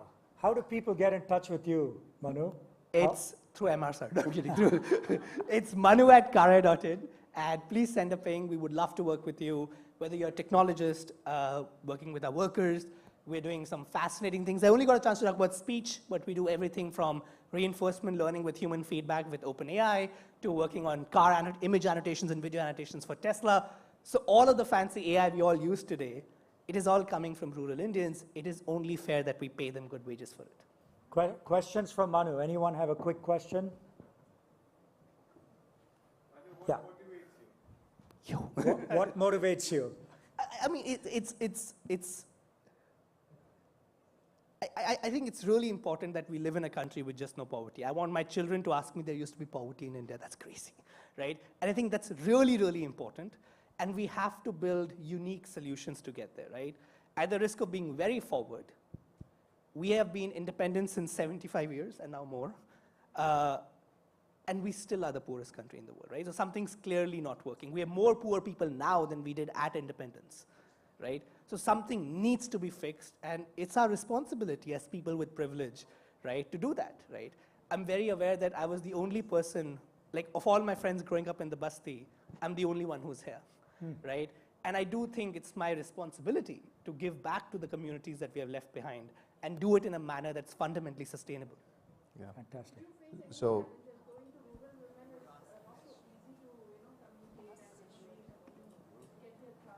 great question. So from women, nothing. From men, a lot. So 60% of our workers are women. And obviously, we pay very high wages. So very quickly, the woman is making a lot more money than the man. So often what happens is, especially in certain states, without naming states and getting cancelled for that, in certain states, we would go knock the door, and the man would say a version of "Meri aurat kaam nahi karegi," or "My woman doesn't do work." And we basically say, "Oh, it's only for women," which is not true. we say it. And we get a shot in the door. She starts doing the work. Obviously, she's brilliant. And she makes, in a week, more money than the man has made in a year. That's a very common thing, people making their annual income at Karya in a week. And then the next time I visited the village, I remember distinctly she was sitting on the sofa, doing the work, like full-legged did, and the man was making chai in the kitchen, right? So that happens very, very frequently, right? It is also a lot more complex than that. For the last 3 years, we've been doing an incredible study with MIT and JPAL on gender and digital work.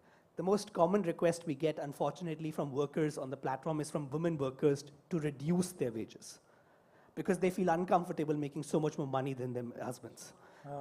So it is complex. I gave you a happy story, which I'm glad we all laughed, but it is very, very complex and nuanced, obviously, right? We rank among the, we are almost as bad as Saudi Arabia when it comes to women working.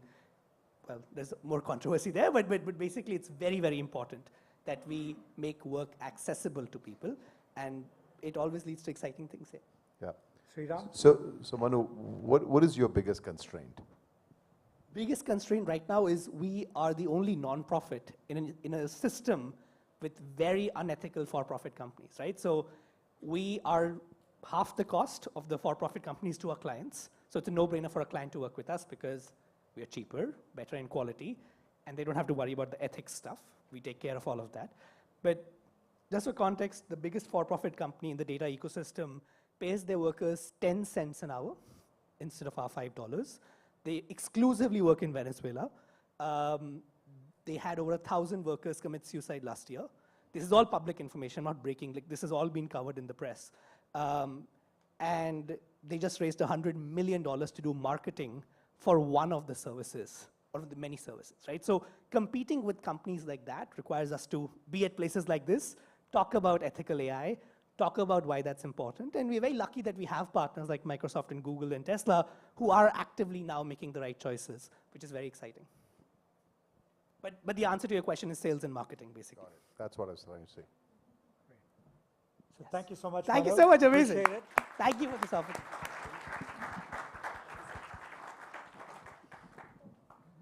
So on that high, I'll turn the floor back to Sanjeev. So that was the best presentation today, I think. This was great, Manu. What a way to close the event. So I'll just take 5 minutes of your time for closing remarks before we all disperse. First of all, I want to say a big, huge thank you to all of you for coming. It means a lot to us. All of you have spent your time and resources and energy being here from different countries, different cities within India. And even if you're just here in Delhi, time is the most precious commodity that we have, and we really appreciate that you've spent your time with us. Just 2 or 3 takeaways. One is, I think all of us were believers in the India story before we got here, but I hope that through the breadth of conversations that we've had at this conference, we are even stronger believers now. That's not to say that there aren't obstacles. Various panels talked about them. The education panel, the philanthropy panel, the trade panel. A lot of you talked about some of the roadblocks that need to be overcome. And that's true. But I think overall, we all are left with a feeling of tremendous optimism that the road to 100 is a road that India will traverse and is a bright path moving forward, right? That's one.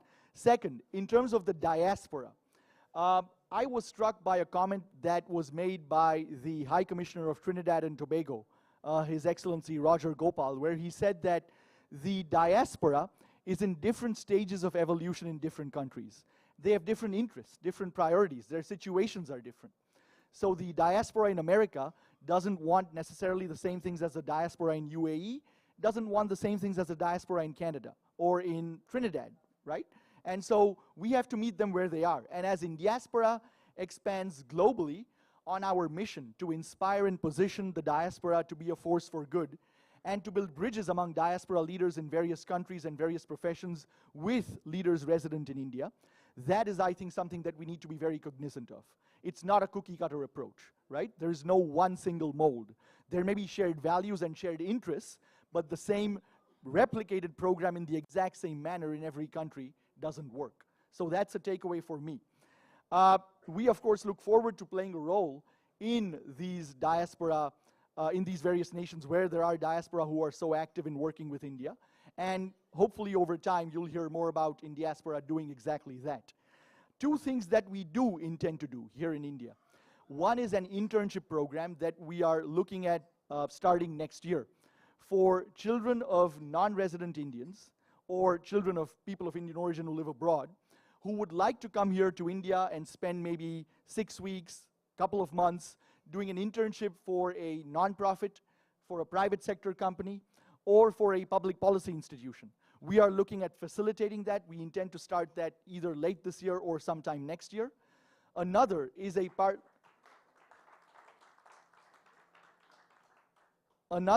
parliamentarian program. We have found in our travels to various countries that there are plenty of countries where the parliamentarians have a strong interest in coming to India and learning about India, the real India, not just the meetings at Rashtrapati Bhavan. Those are important, not just the meetings with the Prime Minister. Yes, of course, those are important. But they will do that anyway. The government-to-government contacts will persist and continue and will only increase in frequency as India gains its power and might on the world stage. But there's a lot more to India besides that.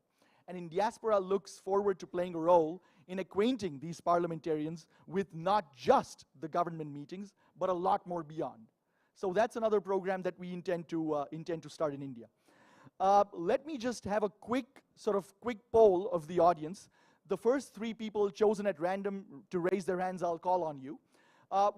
Give me one takeaway each that each of you got from this conference over the past 2 days. I know many of you have been here for all the sessions, and we really do appreciate that. But any 3 people, if you want to raise your hands and tell me what your one quick takeaway was from this event. Anyone? Yeah, go ahead, Sudhir. Stay committed to Karya. Great, that's an awesome takeaway. Love that.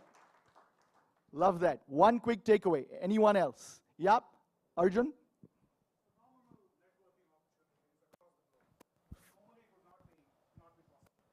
Phenomenal networking opportunities across the globe, which would normally not be possible. Not be possible in this normal circumstances. It would not be, thanks to maybe modern technologies or other ways. But having a face-to-face meeting and seeing faces and names, which normally some people would not have access to, that kind of the network through each country. It's not just United States, NRIs, non-diaspora, but other countries who are also here, Suriname, for example, and people here who are interested in connecting, that ability is there. Yeah, the ability to make unusual connections across unusual countries, yes, perhaps. Not just the usual suspects. Correct. Thank you. Yeah, Amit? Last one. You mean Faisal? Faisal? Yeah, Faisal? sorry. Yeah, Faisal and Shabana? Yeah, yeah. They said that everything is possible with collaboration. You can't do it on your own. Right. So collaboration is the key. No question, and that's been our motto over time, as you've seen. All right. So I think with that, we'll close. What I'd like to do in closing is I know you've met some of them over the Shri on the stage will be, and Shri is in Delhi, by the way. Accompanying Shri on the stage will be Nisha Nambiar, who is our Director of Community Relations from Bangalore.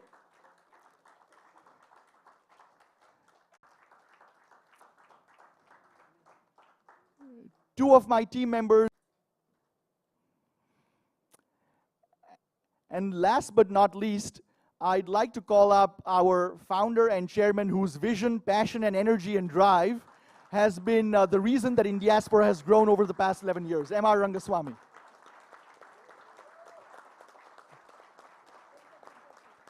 Ladies and gentlemen, thank you for being here again. This is Indiaspora. Thanks, everyone. Thank you all. Have a great